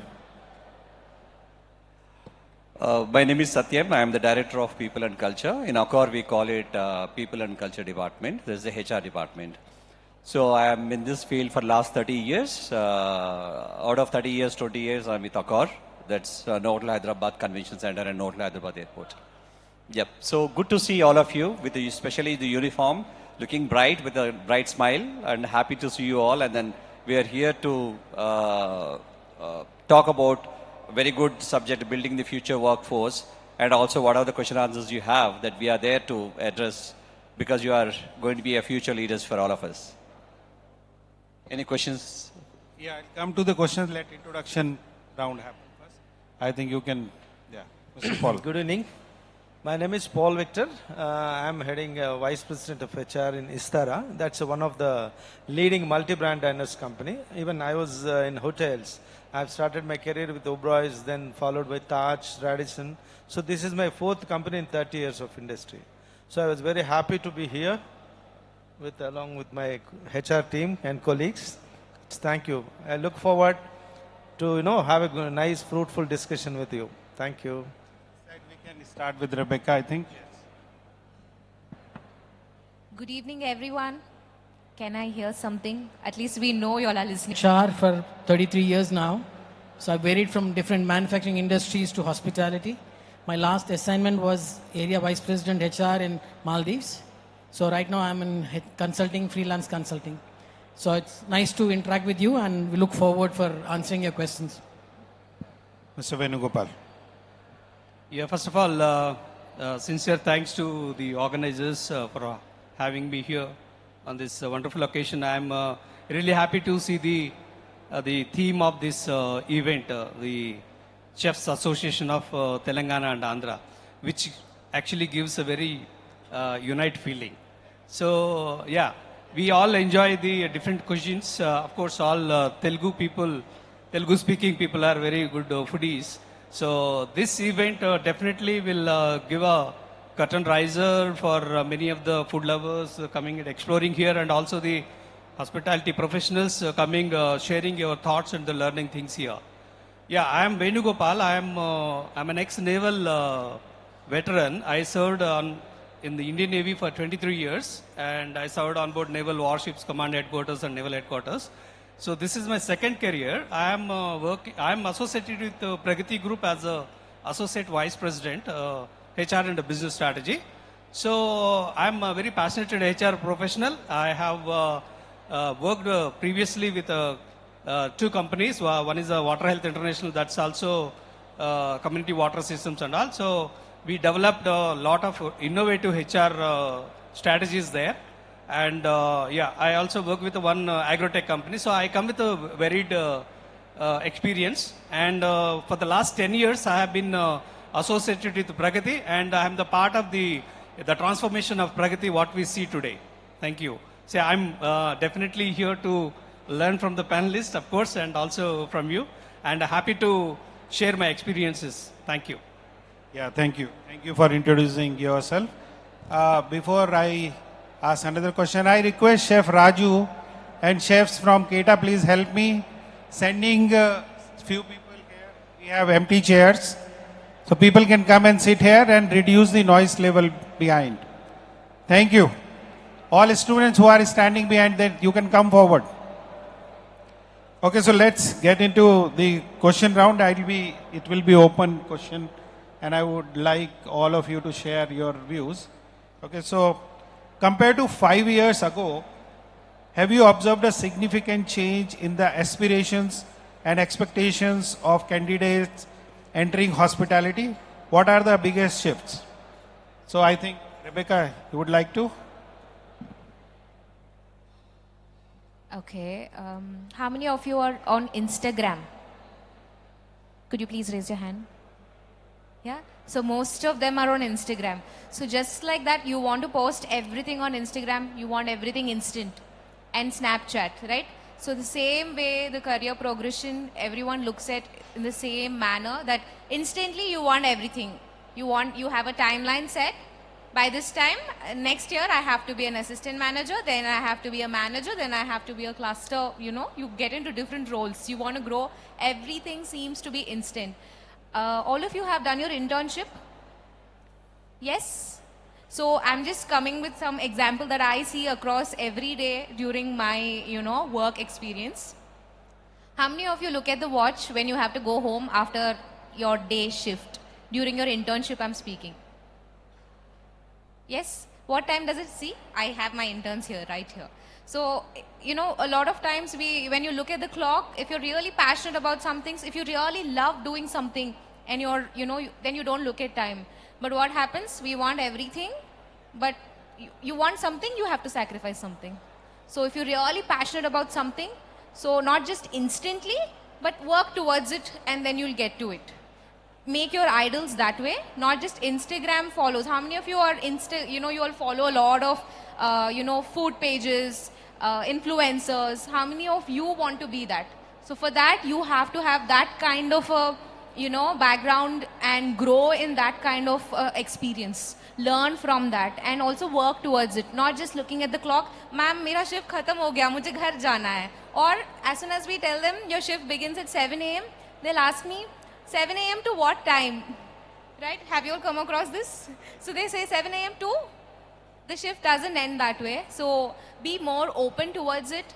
And at the same time, people want to be a chef and they want to be a dancer, or they want to be a mixed martial artist. We have a new joinees like just today, and they are, you come with a different mix of taste and preferences. So we are open to all of that, but be willing, not just instant, a little more focus and work towards it, and you'll achieve whatever you want to. Great. I think Mr. Murli, you can add to this.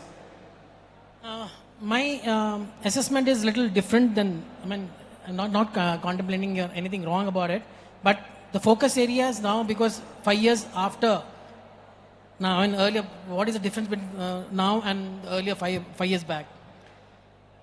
You see now the generation is Gen Z.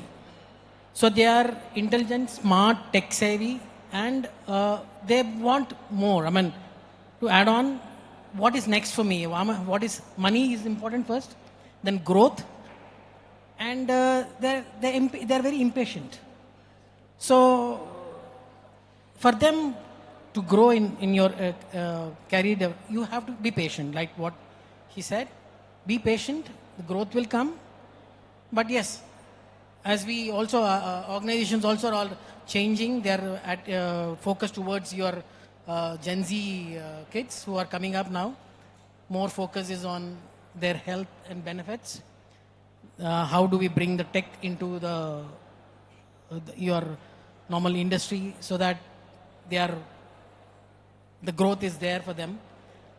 So that's what we look at. I mean, the focus is on Gen Z. So how we have to understand their attitude and then move according to their requirements. They are the people with different traits. Right. Mr. Venugopal.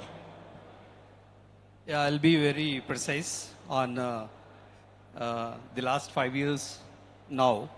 We see a lot of changes in the technology landscape.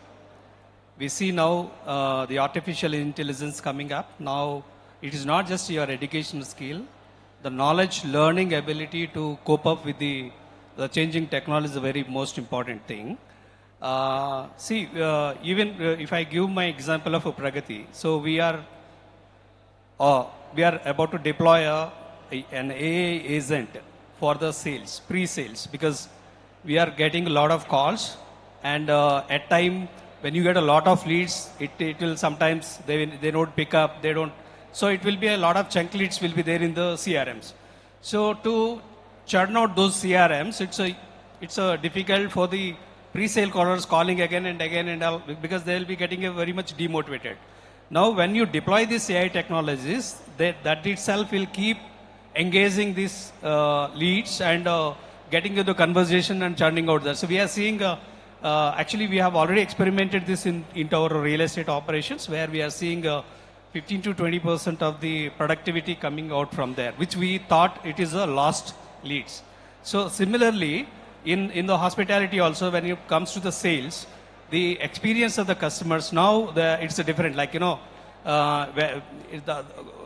days, yes, when you have to talk to the one-to-one, you get the information and all. But now the people habit, they are more comfortable in getting onto WhatsApp and just giving the information, getting the information. The different options are coming, what choose best, and it also suggests you what will be the best for you. So we have a plan of, even you have the inventory ready linked to this app, it can even do the booking. So to that extent, the technology is changing. So that is one. Second thing, when it comes to the specific to our operations, like, let's say front office. So we see at times, there's a lot of time takes in check-in process, right?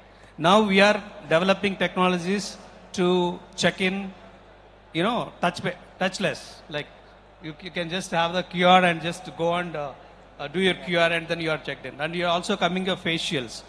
You have the once the customer is there, then every time you have to do the same process of filling all the forms, and it's a purely time waste, and the guest will feel very comfortable, very valued when these kind of technologies are adopted in the operations. Like similarly, you have a lot of revenue management wise, there are a lot of tech is coming. So my message is like it is not just the qualification, that your ability to learn the new technologies will make a lot of difference. And don't just get bothered about the AI eating away jobs and taking away. At least one sector is protected, that is hospitality. So nothing can replace the human warmth and touch. Okay, so you are really safe. I am telling you now. No industry is left, but you can, if you learn AI technologies, it is going to enhance your efficiency. That's what my call in this. Great. So I think my left-hand side team has shared a lot of insight. Let us hear right-hand side people. So Paul, sure. You can share your views on this. Yeah, definitely. So thank you. So 5 years ago and now, yes, definitely. I mean, my personal opinion is there is a lot of change. because now this is a new age, understand? So 5 years back, people expectations and plans and the ideas were different. Now it's different because I've been in this industry for past 30 years, so I could see the different noticeable change in terms of presenting themselves in the workplace, rather workflow, and coming to the grooming standards. So earlier those days, when interview means somebody is coming for interview, he used to be on time. Now the HR team has to call and check where the candidate is still on the way or still reached or not. So that's not because of their negligence, and I don't want to say that, but yes, maybe because of the traffic, the congestions, all these reasons are there. But at the same time, people thought process also changed. They want very fast, new age. They want to grow fast. In those days, for one position to next position, at least we used to wait for 2 years, have some skill enhancement programs we used to do, then you go to the next level. But people want to grow faster. Yes, the thought process in the ideas also changed now. People have become very smart, but still always our industry is a man-made industry, human touch. So definitely we need to have patience. We need to be on the ground to ensure the guest happiness and dazzle and delight the guest. That's very important. So yes, my suggestion is let's focus on our department or our role, our job. Stick to that. That's very important. Thank you. Mr. Satyam. I'll make it very simple. 5 years back, actually, it's a pandemic time, but I'm not referring to that. But how the transition changes from 5 years and then every 5 years. It was industrial era earlier and then moved to the technology era, then now it's a digital era. When you see the 5 years, the difference of the perception of the employees, those days people used to focus more on a job security and career growth, only these two options. Now, this era, the employees are focusing more on the purpose of their work. Work-life balance is very important for them. Appreciation, recognition is very important for them. And they are all actually, if they are bored, there should be interest in whatever the work they are doing. It should not be a boring one. If they feel that it is a boring work, then definitely, yes, they will not work more than 6 months to 1 year. Immediately they want to move to the another. And then respect is very important. Earlier, there should be the difference between the associate level and the managers. Now the managers associate, it should be a friendly atmosphere. If you're going to make as a boss and then student type, then definitely they will not survive much. So we have to collaborate with them. We have to give the decision making them. Empowerment is very important. Belongingness is very important. Value is very important. If you don't find anything in this era with the current new gen, definitely they will not work for more years. The problem here is the longevity. Earlier, once upon a time, people will work at least 10-15 years in one company. During the technology era, they moved to 5 years to 7 years. Now in this era, maximum, if they stay for 2 years, that's more than enough. So every 1 year, they want a promotion. Every 2 years, at least they have to see 2 promotions. Once upon a time, for a person to become a manager, it used to take 20 years. Now they want a head of the department within 5 to 7 years, not more than that. So I had a question. So you have about 38 years to 40 years of your service to retire, 58, when they start the career at 21 or 22. So out of 40 years, you're going to become a HOD in 5 years or maybe 7 years. What is that you're going to do the rest of your life? So they have no answer. So whatever money they wanted to get it, they have to get it. They want to live luxury life. They want to have a car, nice bungalow, and every 1 year they want to go for a tourism. So the clarity is there. They want a respect. They want a value. They want a job. They want to have a job interesting. It's not be boring. So that was not there earlier. They used to work for only salary and job security. But now it is not. There is a purpose. And you yourself is the example. Mr. Satyam has been with Novotel Accor Group from last 20 years. Yeah. So it's a great thing. Yes. So yes, Anuradha, what do you say on this? The 5 years expectation, what have changed in 5 years? What do you think? Yeah. So, yeah, rightly said the 5 years. So 5 years before I was. Tell me first, I want to ask you, Yes. I think you are this side of 5 years, right? Yeah. That's what, yeah. So, yes, yes. So yeah, 5 years before I myself was a coordinator, and now it's been a 5 years and I'm a manager. So yeah, there are two things. Sometimes we think that instant things are not good. We should be patient, but I believe if we have a potential and if we have a right, leadership ahead us, then we can grow in 5 years. But we should have patience, and nowadays the companies have become, more people leadership, and they also think that not just the guest experience is important, but the employee experience is important as well. So yes, these are the two differences that now both are being, taken care. Nice. So next question, specifically I will ask Mr. Satyam. Which position today attract the strongest talent, and which roles are witnessing the greatest shortage? Are these trends different between hotels, restaurants, and kitchens? Yeah, this is very difficult and tricky question. Paul was telling that every position is very difficult to nowadays to recruit. Actually, he is right. Filling the position is a tick mark. We should not go with a tick mark. We should have the quality team in the system. The more you see, okay, position is done, and if you recruit somebody A, B, C and put it in the floor, that will not work for our organization to grow. We have to be really do our homework properly, and then have to do a reference check properly, and then we have to take. The market is different now. It is easy to get, there are so many talent outside, but again, getting a good attitude and the perfect talent from the market is very difficult. Especially if you ask me, the difficult positions to close is culinary. Culinary is not that, hospitality, people say that what is hospitality? People always say that it is a service industry, right? For me, it is not a service industry, connecting people. Hospitality always connect with the people. It is not that we sit and then work and then it is done. No. We have to every day engage with the team members, with the guests. It's a connectivity.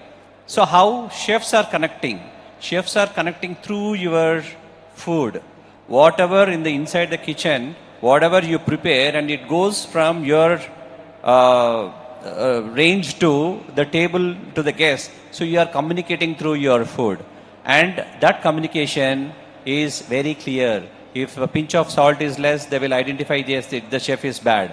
So sitting in the table, he will understand what kind of a chef we recruited. So the quality of food, what you deliver is always important.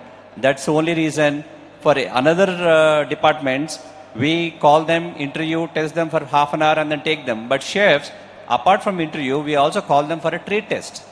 So you have to come, you have to prepare, you have to establish yourself, you have to give that confidence, I am the good cook. So that is not an easy process. And any hotel, if you see, the maximum number of team members is always either culinary or F&B, these two departments. So filling that position when somebody leaves, it's not easy, that's very difficult.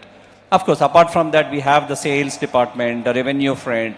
These are the very critical and crucial. KST department is also very difficult to hire. The most easiest departments to close is that front office, F&B service, of course, HR. Yeah, hope I answered your question. Thank you.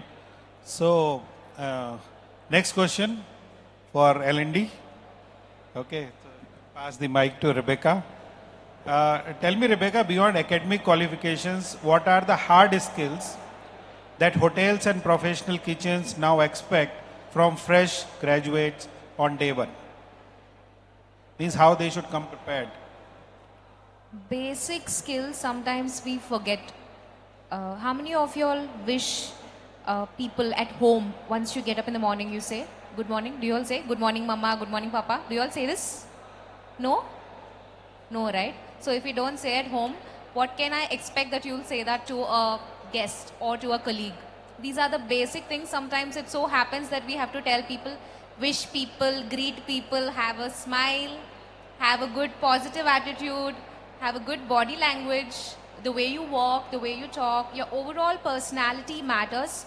Just because you cook well, that doesn't mean your overall personality, is good. So your overall personality includes your basic communication. What does communication, we generally think if a person is able to articulate well, oh wow, they're speaking so well. No, that's not it. The overall thing, if whatever I'm communicating, if you're able to understand in the same manner, that is good communication. That is strong communication. Imagine somebody has given you a dish, you're supposed to give, a guest has asked something and you're supposed to prepare that. Just instead of, it's a dessert by the way, so instead of adding sugar, you would added salt. The entire dish is changed and that situation will be very different. And how you handle and adapt yourself in such situation. Have you all seen that advertisement of hangry?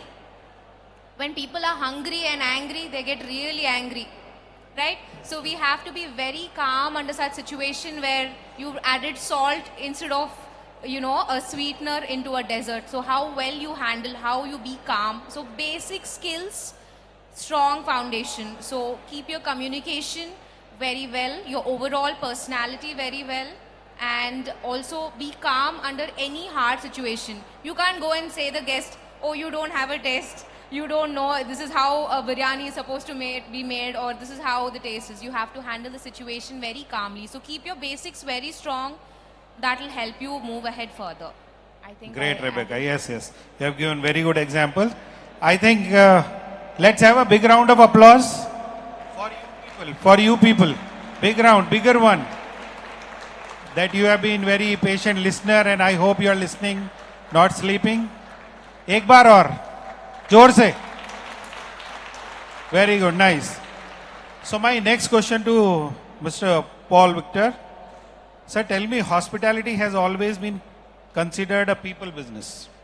Yes. Which soft skills have become absolutely non-negotiable today, and why do you believe many candidates struggle with them? As I already mentioned, it's a people industry. See, basically when the guest walks into the hotel, it's like, no, there is a Telugu, Sanskrit, Atithi Devo Bhava. Because, right, the guest is God for us. He's the first customer. We treat them as a God because he's, he's the one who is giving business to us.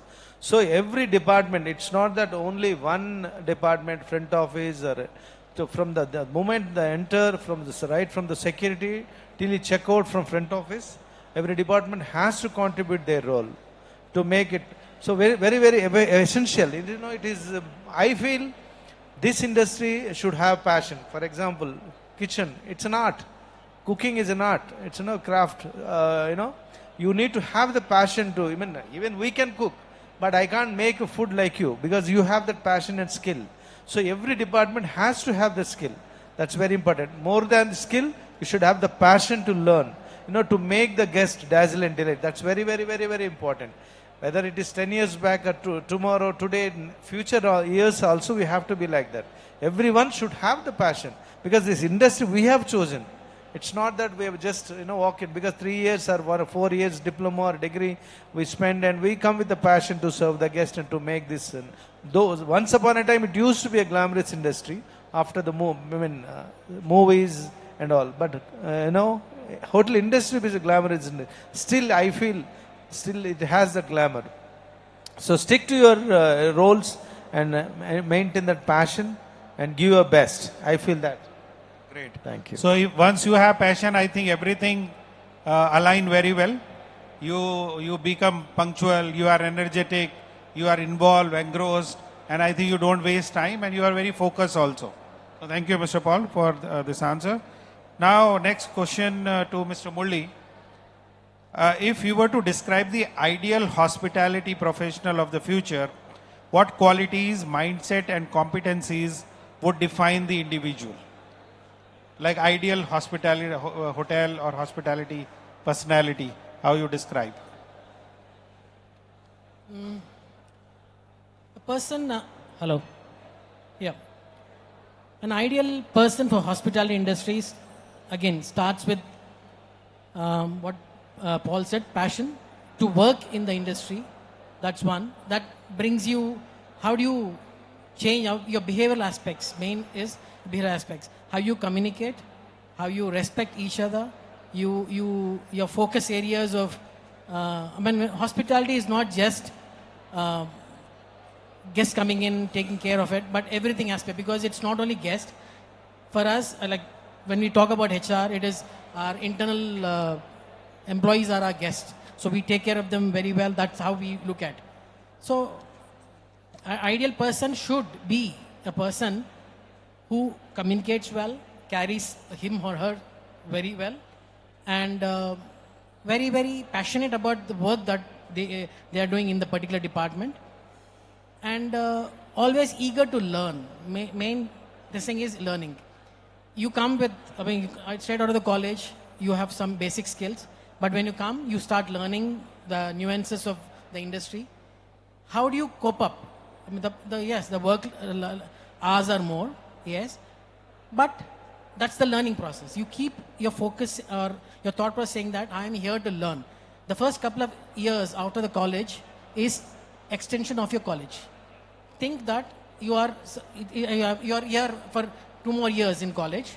That's how your thought process helps, saying that, okay, I'm here to learn, and how I mold myself into what I am supposed to be in next 3 years, 4 years, 5 years. What are the career goals that you have? So first thing is your own personality, your focus areas, your passion, communication skills, you groom. Not everybody comes from good communication skills, but that's how you develop. You have to have that passion that I want to do this, and how I develop myself, it's up to individual. This thing. And the competencies that you need to have. Because see, again, the competencies will develop when you start working on a particular area, and you don't make the same mistakes again. Mistakes do happen, everybody knows, but the person who repeats the mistakes is the person who is not learning well. So make sure that, don't worry about the mistakes to happen. Mistakes will happen, but make sure that it doesn't repeat again. That's how you start progressing one step ahead. Great, Murali. Thank you. Thank you very much. So now, Mr. Venugopal, I have this question with you because you have done a lot of research also in HR. This thing. So what are the biggest HR challenges your organization currently faces in attracting and retaining hospitality talent? And what innovative strategies have produced measurable results? Yeah, I think this answer of yours will benefit everyone, yeah, other organizations also. Yeah, certainly. See, let's say, look at the hospitality, like you have a resorts, you have a hotels and the restaurants, right? The 3 categories of this. Each organization has its own strategy, approach towards, how to align the manpower, our human resources, strategies to organization strategy. Yes. So the biggest challenge for any organization, is small or big, it is first to align your organization strategy to the departmental, to the individual. Okay. So that's alignment is very important, because every single person is important in the team. No person is small, because every single effort, right from your the guest experiences, you have every touch point you have, and from entry to exit. So guest carries, usually we know in the hospitality industry, the guest doesn't remember the room number or the place we stayed and all, how many days and all, but he certainly carries that experience. So how he has been treated and all. Yes. So that is very important. That is what makes a happy customer coming again and again. So when you look at that, so I'm talking about, like you asked a specific question of what are the organizational challenges. Yeah. Yes, this is attrition. Of course, the industry, every organization is facing with the attrition. Especially, it is a little bit higher side in hospitality, because there is a lot of agility. Like the people they change jobs for a small difference of the money and all. So that's the biggest mistake. What the young professionals are doing nowadays. So my co-panelist, what they have also opined, like you have to have a patience, you have to have the ability to learn, because your aptitude, the hospitality industry is definitely, it is a definitely very challenging industry. It's not that easy industry. When you are choosing it, then you have to accept these challenges. Then only you will be a successful hospitality professional. So that like Mr. Murali was sharing about the qualities of to become a best hospitality professional, I will add few points. You have to be a good team player because you have to work in the teams. You're not working isolation. See, it doesn't matter like, one person is excelling in his, proficiency in particular area. It doesn't give the overall satisfaction to the guest. So it is always a teamwork. So we should learn to work in the team. We should learn to work under, and also you should learn how you manage your teams. So the kind of attitude and aptitude you should have to be a team player, and also it's a very demanding profession. It is always a very pressureful position because see, it is a cascading effect.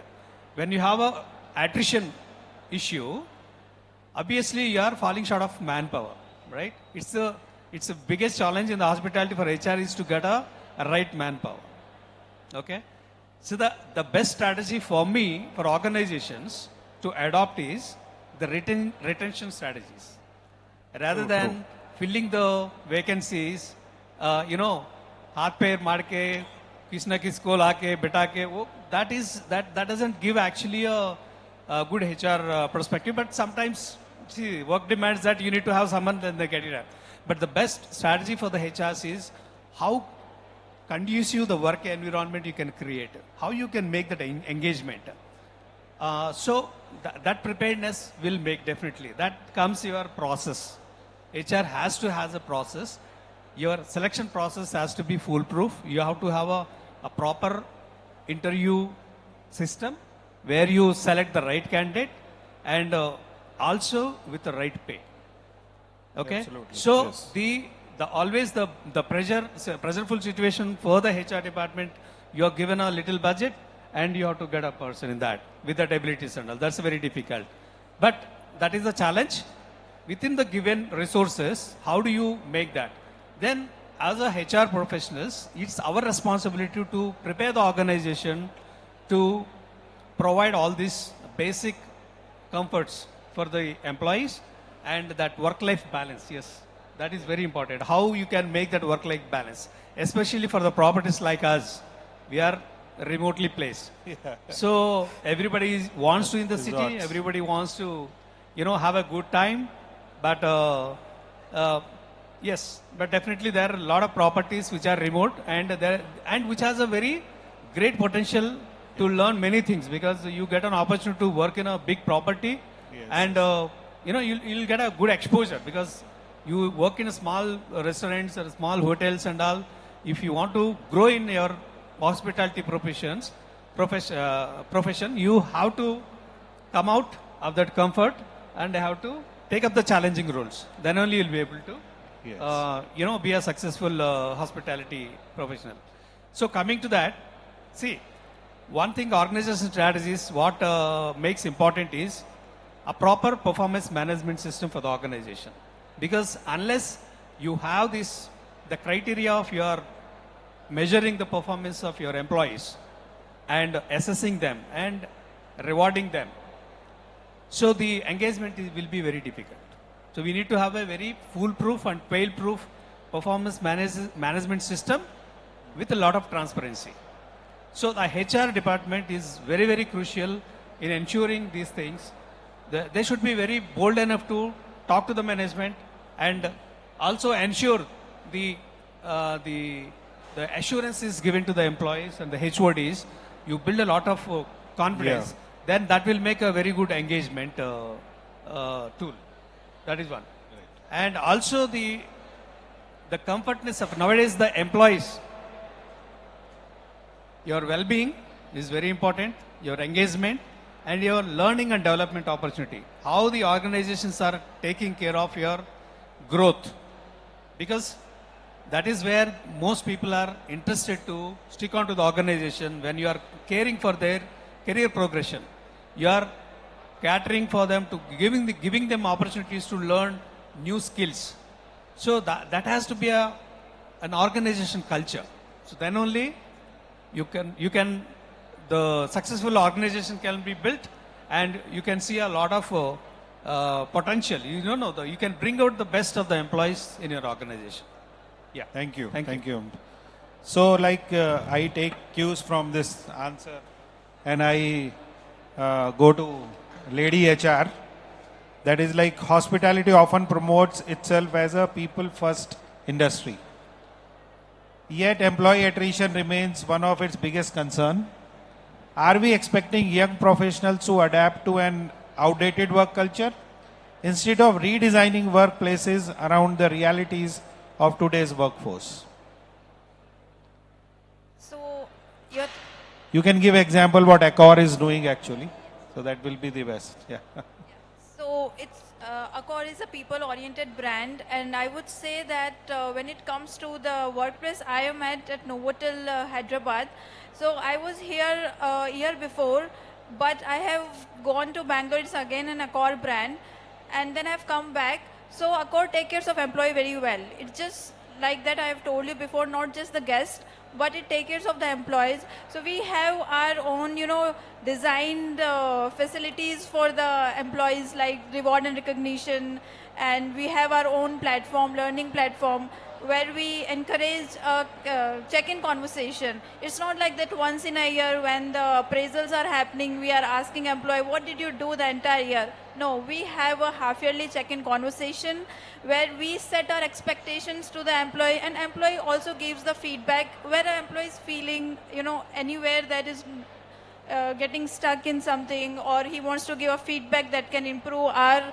hotel, many functions. So yes, and apart from that, when you told that outdated, I think not just Accor, all the other brands have introduced many reward and recognition, and apart from that, a recruitment platform and many things that are tech friendly.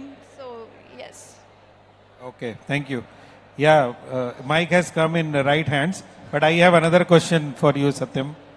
This is okay. You I want also to add? have a good You point want to to add? talk, but again, yeah, after please, that. please go ahead. Please go ahead. Thank you. So add on to what Anuradha said,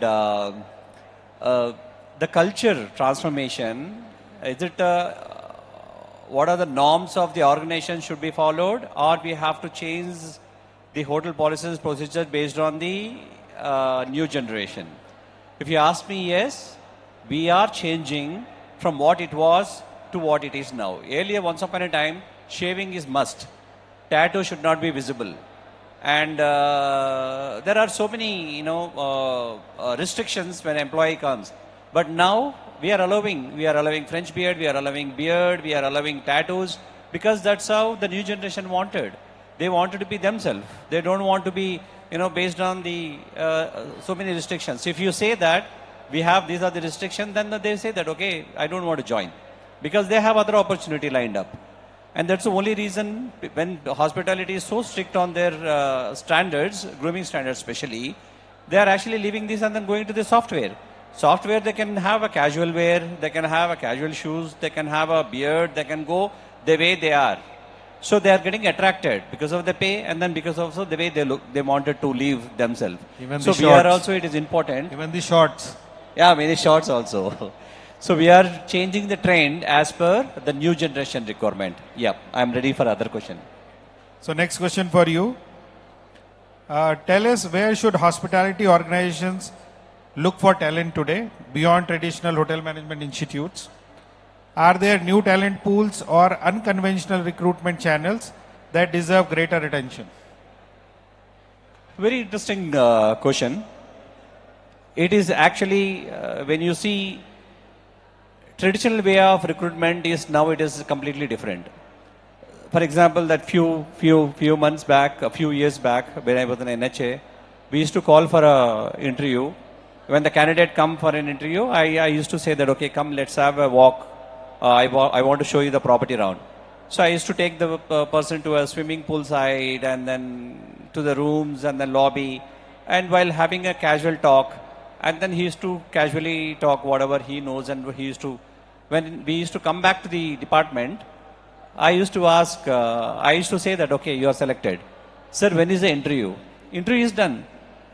Nowadays, the people are not willing to sit in one room and then have an interview. Nowadays, okay, yeah, Teams call is one which is making us to sit in the office and to take an interview. But yeah, so we have to take them into a comfort zone. That's how they feel very comfort. When casually we walk, they will actually be themselves. They will talk whatever they want to talk. So that's how we can engage or understand the team whether he is the best fitment or not. So now the trend is completely changing. So we have to adapt in a different ways and means for us to select people based on their expectation, their comfort zone, not as an organization requirement. Organization requirement is only the best. The two things we look at: the attitude and the communication. Communication, because we are in the industry where we communicate to the guest. So that two important attributes are very important. And one reason why other industries are eyeing on the hotel management background. So many people who are graduating from the college, they are not joining 100% to the hotel industry. They are maybe 40%, I can say. 60% they are actually getting attracted to other industries. The reason being, they are selecting, once upon a time that was not the case. Only cruise line, that used to be very tough to get it. Airlines, yes, that is a secondary option. First option is only hotel. Now, being it's a retail shop, it can be airlines, it can be hospitals, it can be a software, any industry they are eyeing on the hotel management students because they have a good communication skill, well groomed, they know what to talk, what not to talk, they know how to handle the customer, the expectation, and more than anything, they know how to make a decision. These are the main important aspect, very mandatory for all the industries. So they are eyeing on the hotel management students now more on. Thank you. So once again, I think we should have a big round of applause. Okay. I hope you are taking a lot of wisdom. But, no, Yadgiri Chef, you can sit. No problem. For some more minute. So, I'm going to end this conversation after asking one or two more questions. But how much time I should take, it will depend on your clapping strength. So start clapping. How fast? Better you will clap, faster I will hand it. Okay.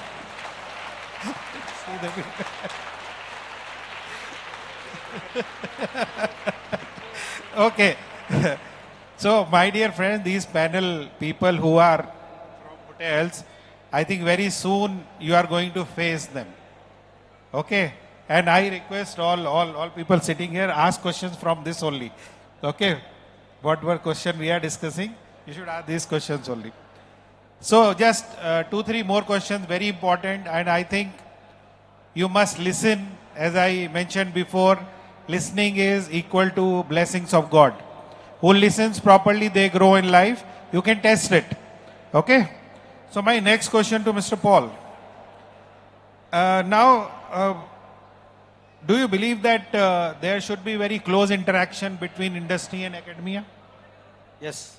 Okay, if yes, then how can industry and academia work together to bridge the gap between classroom learning and workplace expectations so that graduate transition more confidently into easily should happen? Okay. I mean, as always I say, it's a new age. See, the expectations and the thought process of the latest generation is changed now. So earlier, as Satyam also mentioned, people used to have to wait for a certain growth and all for years, maybe 2 years, 3 years and all. Now it is not like that. So they want very fast growth.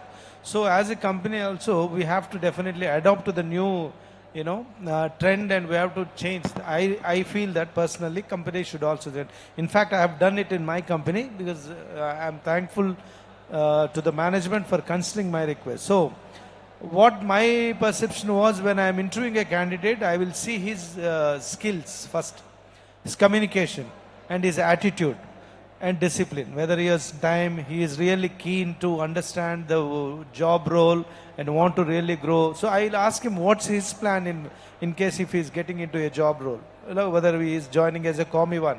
So what's his plan after 3-4 years? Of course, everybody will say after 5 years, I want to become an executive chef. Definitely it's not possible. because you have to come so many, come across so many steps and challenges in that particular department. So work-life balance, one, I definitely I feel that should be really helpful for the people, that expectations. People, they don't want to really slog, for hours together. Now they want a change. It's a joy at work. See, I have started a lot of joy at activities during their 9 hours or 10 hours, 12 hour shift. Simple activities we used to make. So that makes a big difference in the employees. That's what I personally feel, that people should have that kind of, enthusiasm to come to work. And small things makes a big change. 1 minute games during your cafeteria tea breaks and all. We used to do a small 1 minute game, and we used to give them a small, grooming kit or some small gifts and all. So that's definitely makes a big difference. Coming to attract the, retain the talent also. That's very, very important. It can't be, monotonous, like every day you come, punch it, and then you go to kitchen or go to front office, go to housekeeping, do your job and go back home. So over a period of time, maybe after 3 months, 6 months, it will become a different. So also the L&D team, everybody has to contribute to, support the team, giving a proper orientation, giving them new skill set, giving them an opportunity to learn the new techniques and all.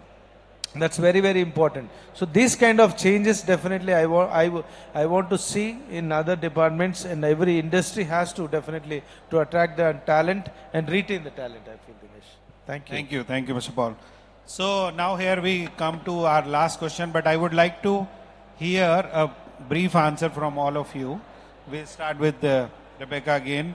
So please tell us what steps and measures should be taken to retain talent in any organization at present times. Yeah, this is like what steps we should take to retain the talent at present times. To retain any talent, first we understand what do they want. Every time we have to face an exit interview, that's what we see, how we can retain them, what are they expecting. So if we can accommodate in that, the employee is very happy. A recent post I've read that, this post keeps coming up. So when an employee wants to leave, they don't leave because of the, pay or something. If they don't have the kind of respect, the culture, the value, that is what, if they don't get that kind of appreciation in the current role, they'd want to leave.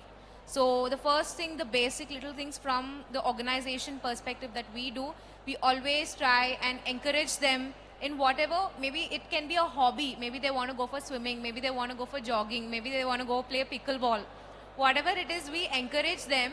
So, we are interested. It's not just a professional relationship anymore.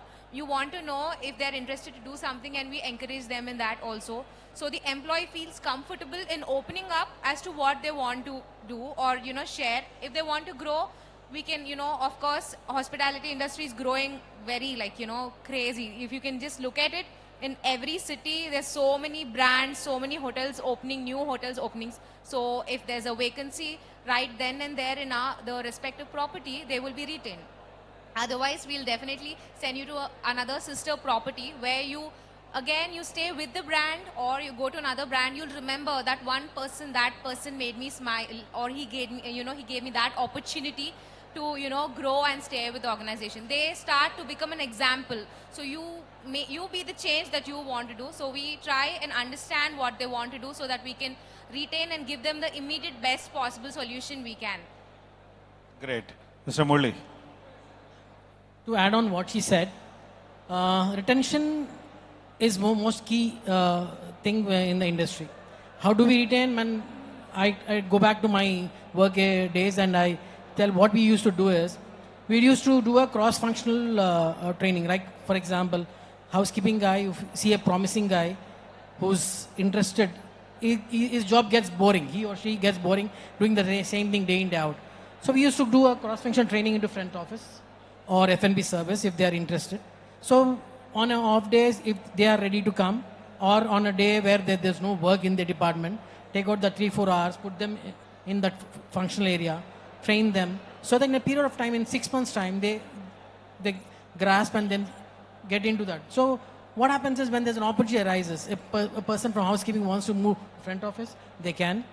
Likewise, they into service.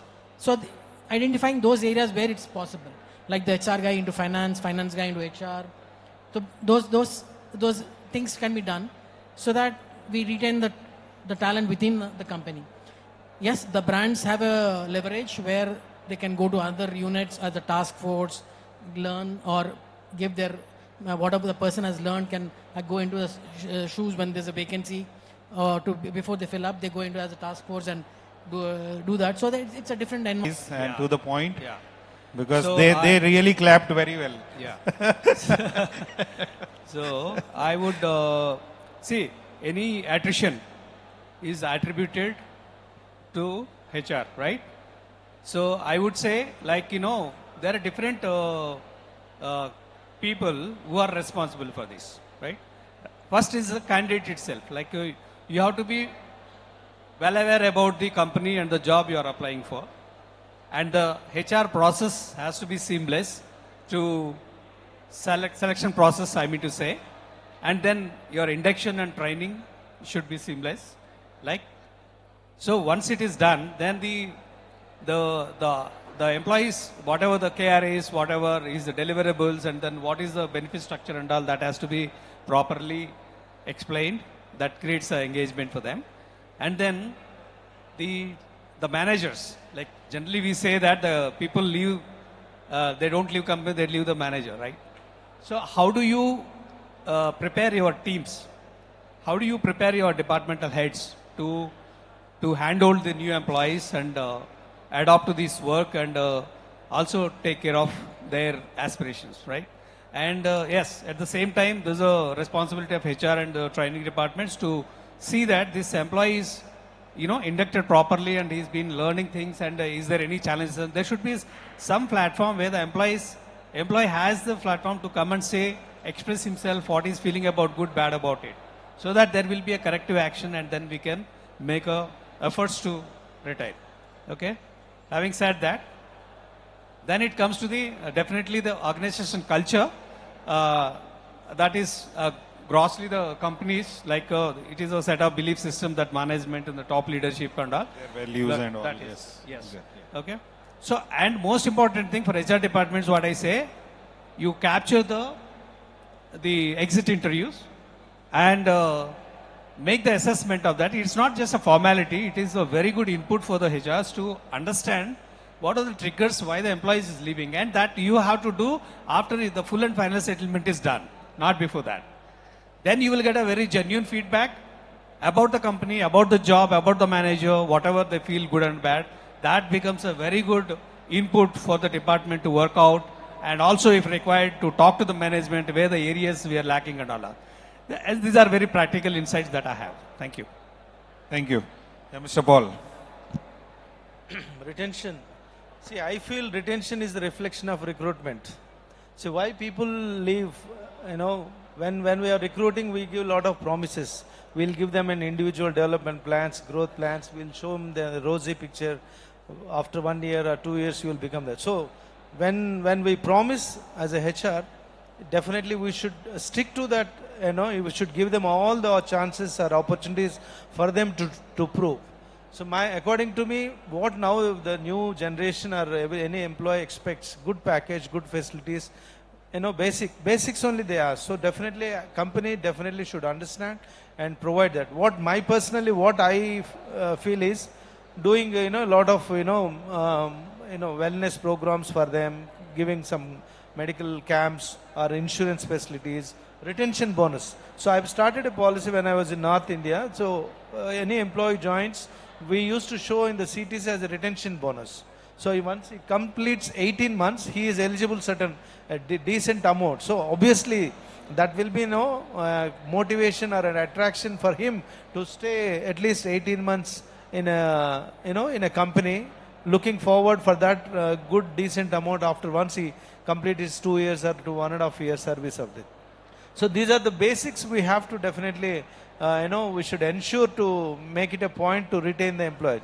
See, moreover, I feel instead of, realizing when the employee wants to leave, we should not react at that particular time. When we see an employee is really putting his efforts and performing very well, we should realize to make him, reward and recognition. That's very, very, very, very important. So my personal experience, I will take 1 minute to share that. When I was in North India, we had a cafeteria where the hotel, it's because a very hot place, Rajasthan.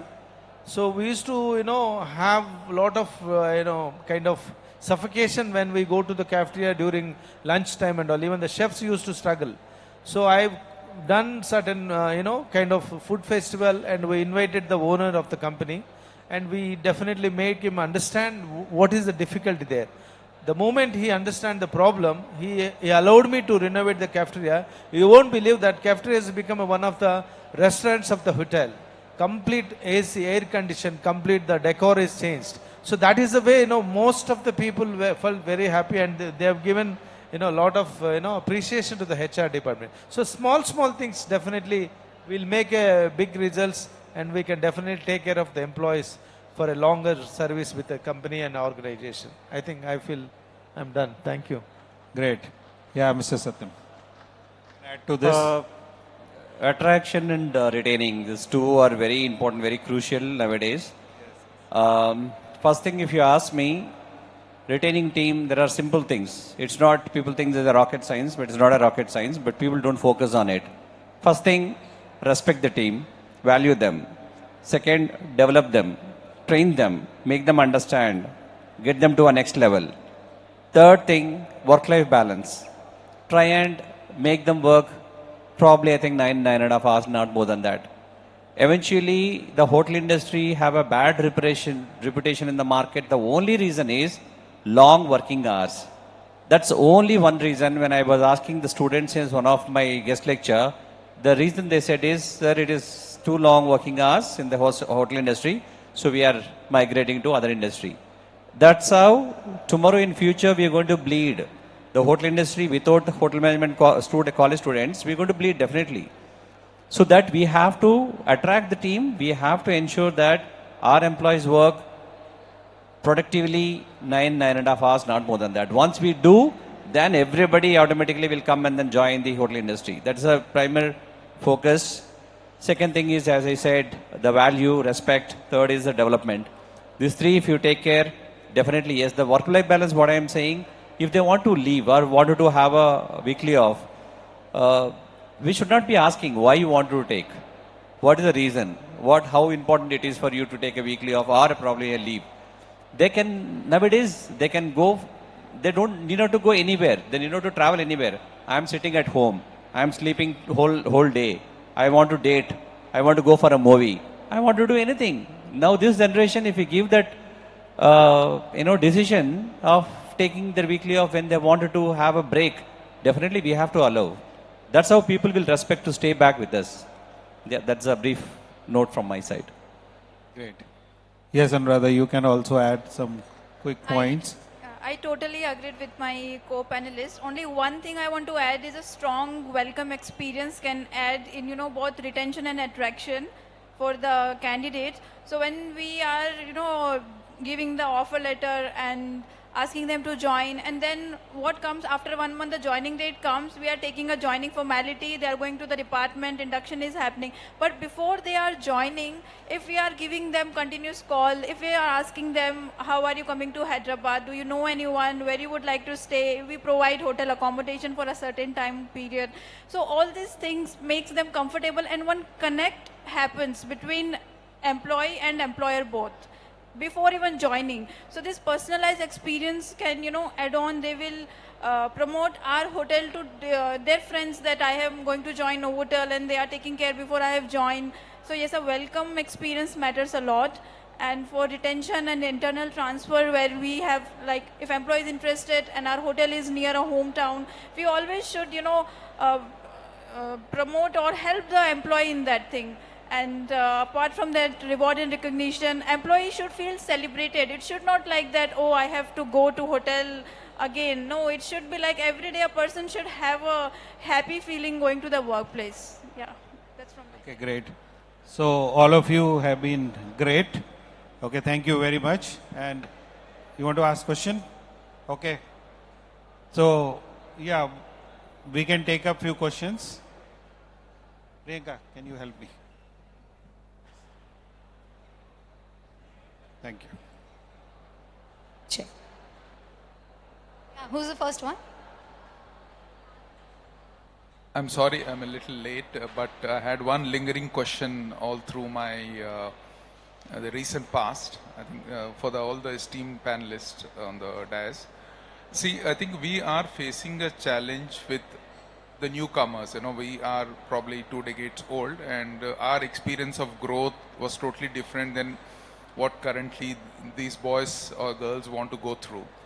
They are looking for accelerated growth without honoring sufficient skills. That is my, that's my call. That can be. There are a lot of people who can differ. But how do we manage these expectations? That is the biggest challenge. In a sense, they expect a little accelerated growth. They want designations. They want to move up the ladder really fast. And we, as seniors or chefs or mentors, we don't feel that they are having sufficient. They are not honoring sufficient skills which will take them to that level which we expect them to grow to. How do we manage this? Because this becomes a little stressful, when we have old timers, when we have freshers who want to grow. How do we manage this?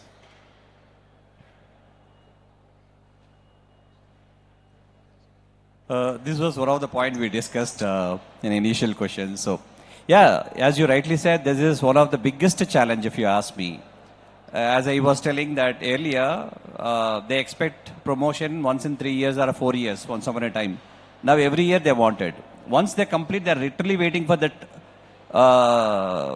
December, 1 year, and then immediately after that they will come to the HR or go to the department head and say, what next for me? That's how they are. It is very difficult, even if we don't give, for example, after 1 year, if he's but not fitting to our frame. This is the biggest challenge. We cannot promote them because they completed 1 year. We have to completely see their capabilities. That is very important. So for that, I always believe once in 3 months or once in 6 months, we have to have a one-to-one discussion, have the frame of questions, may probably, I think, work related, and ask them to write themselves and ask them to give the right answers, and then they will score themselves. Out of, for example, our 50 or 30, out of 30, if they are scoring 10, then they have to show, okay, this is your ability. You need some more time. Don't be hurry. And for any growth, it is always important to have a base. Even if a construction side, the basement takes a lot of time. If it is a construction takes 5 years, 2.5 years, the basement only. After that, 20 floors will come fast. That's always we have to preach them, explain them. But even then, retaining the person is very difficult. They will not stay with us. After hearing all the lecture, they will try and apply there, and if they get it, they will go. That's a challenge currently the industry is. I just want to add on to Satyam's point. Yes, that's definitely a challenge. As he said, self-assessment will be done 3 months or 6 months, so that we can, tell the candidate or employee who is really looking for growth, faster growth. So otherwise, some companies has a policy of internal growth, process. For example, a 200-room hotel has a sous chef who is ready for an executive chef, but yes, that hotel cannot definitely afford to make him an executive chef.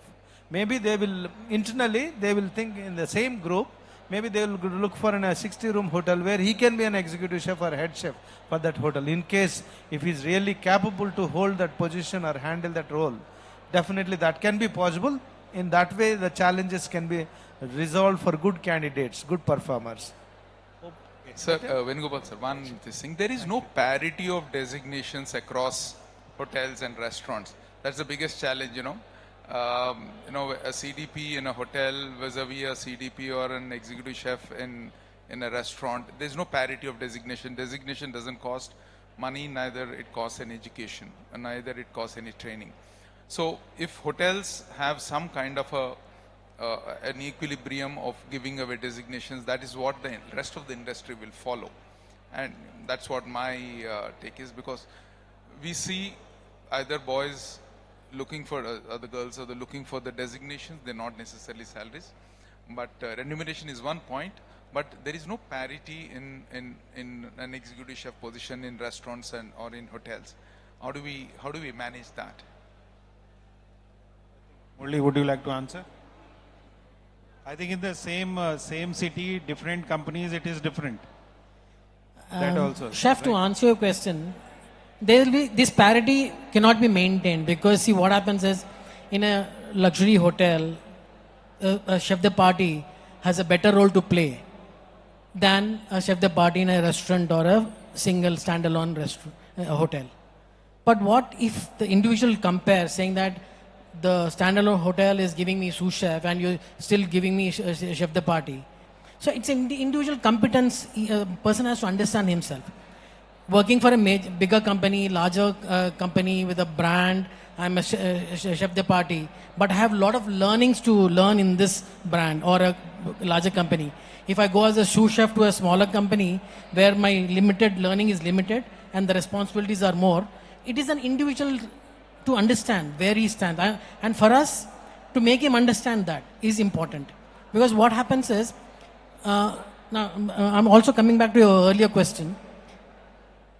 We are in a different generation and the present generation is a different generation. The thought process is different.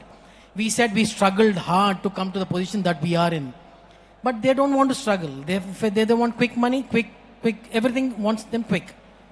Probably we have to understand, there are some good potential people in that sphere also, where a high potential guy is there and a person, I mean, is beyond your expectations is producing, but the time frame should not be limited for them because otherwise you lose this hypos.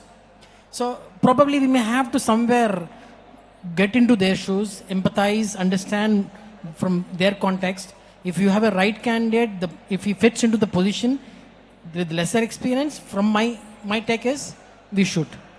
And we should. Otherwise we lose the good talent to somebody else. Coming back to the second question, again, the parities cannot be maintained across the industries because one company has a different configuration and other one, as I said, is different. So that way. So, any question from students? One or two? Okay. Any questions? Yeah. Okay, so I think So, in the interest of let me- time, we should Let me close conclude it. that. Okay, so thank you once again. And what is my understanding as per the discussion in context with the today's panel discussion?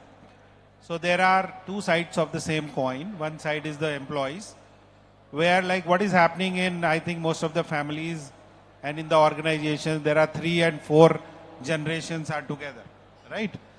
So what organizations, what I heard from these experts, that every organization have to prepare or create that kind of organization culture where everybody can fit in. Am I right? So where like good communication is the first thing, like we should understand the characteristics of different generations. Nobody is right and nobody is wrong. They behave differently, their aspirations are different, they are different characters altogether. But organizations have to understand every generation and create that environment where all are comfortable, where like good guidance from the veterans are passing to the young generation, and where they are using good technology, they are having that kind of technological advancement in their workplace. They are like they are being given good work-life balance, and I think we can be successful in retaining more talent and attracting more talent. So thank you very much, and thank you for being wonderful audience. I request Thank you so Priyanka much. to take over the stage. Thank you. Thank you so much, Dinesh sir. A huge round of applause, everybody, for our panelist and our moderator. So let's thank them, and to thank them and to felicitate them, I'm going to invite on stage Chef Yadgiri. Can we all put our hands together for Chef Yadgiri, Chef ETV Raju, and also Ranjini ma'am from Blitz Events. So can we all put our hands together and welcome them on stage? We would like to thank our panelists. We would like to thank our moderator for taking this wonderful session for all of us out here. I'm sure everything discussed over here is going to be really, really helpful for all the ones who are sitting here. So thank you so much for being part. Also post this, we're going to be starting with the award ceremony. So all the participants who have taken participation in the competitions running since morning, request you all to please come over here. I repeat, we are going to be starting the awards for all the ones who were the part of the competition. So request all the participants to please join in here. Everybody, let's give a huge, huge round of applause for all our panelists for sharing their thoughts, their expertise with all of us out here.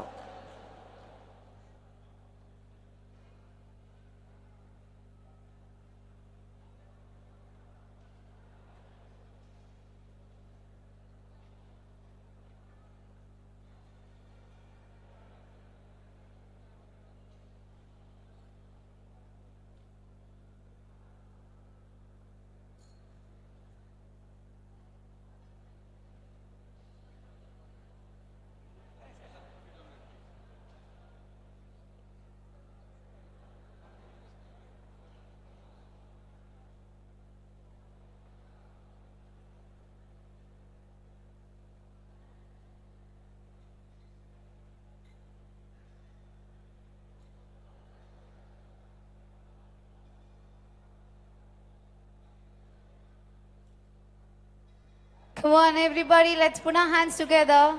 Let's give a louder one for all of them.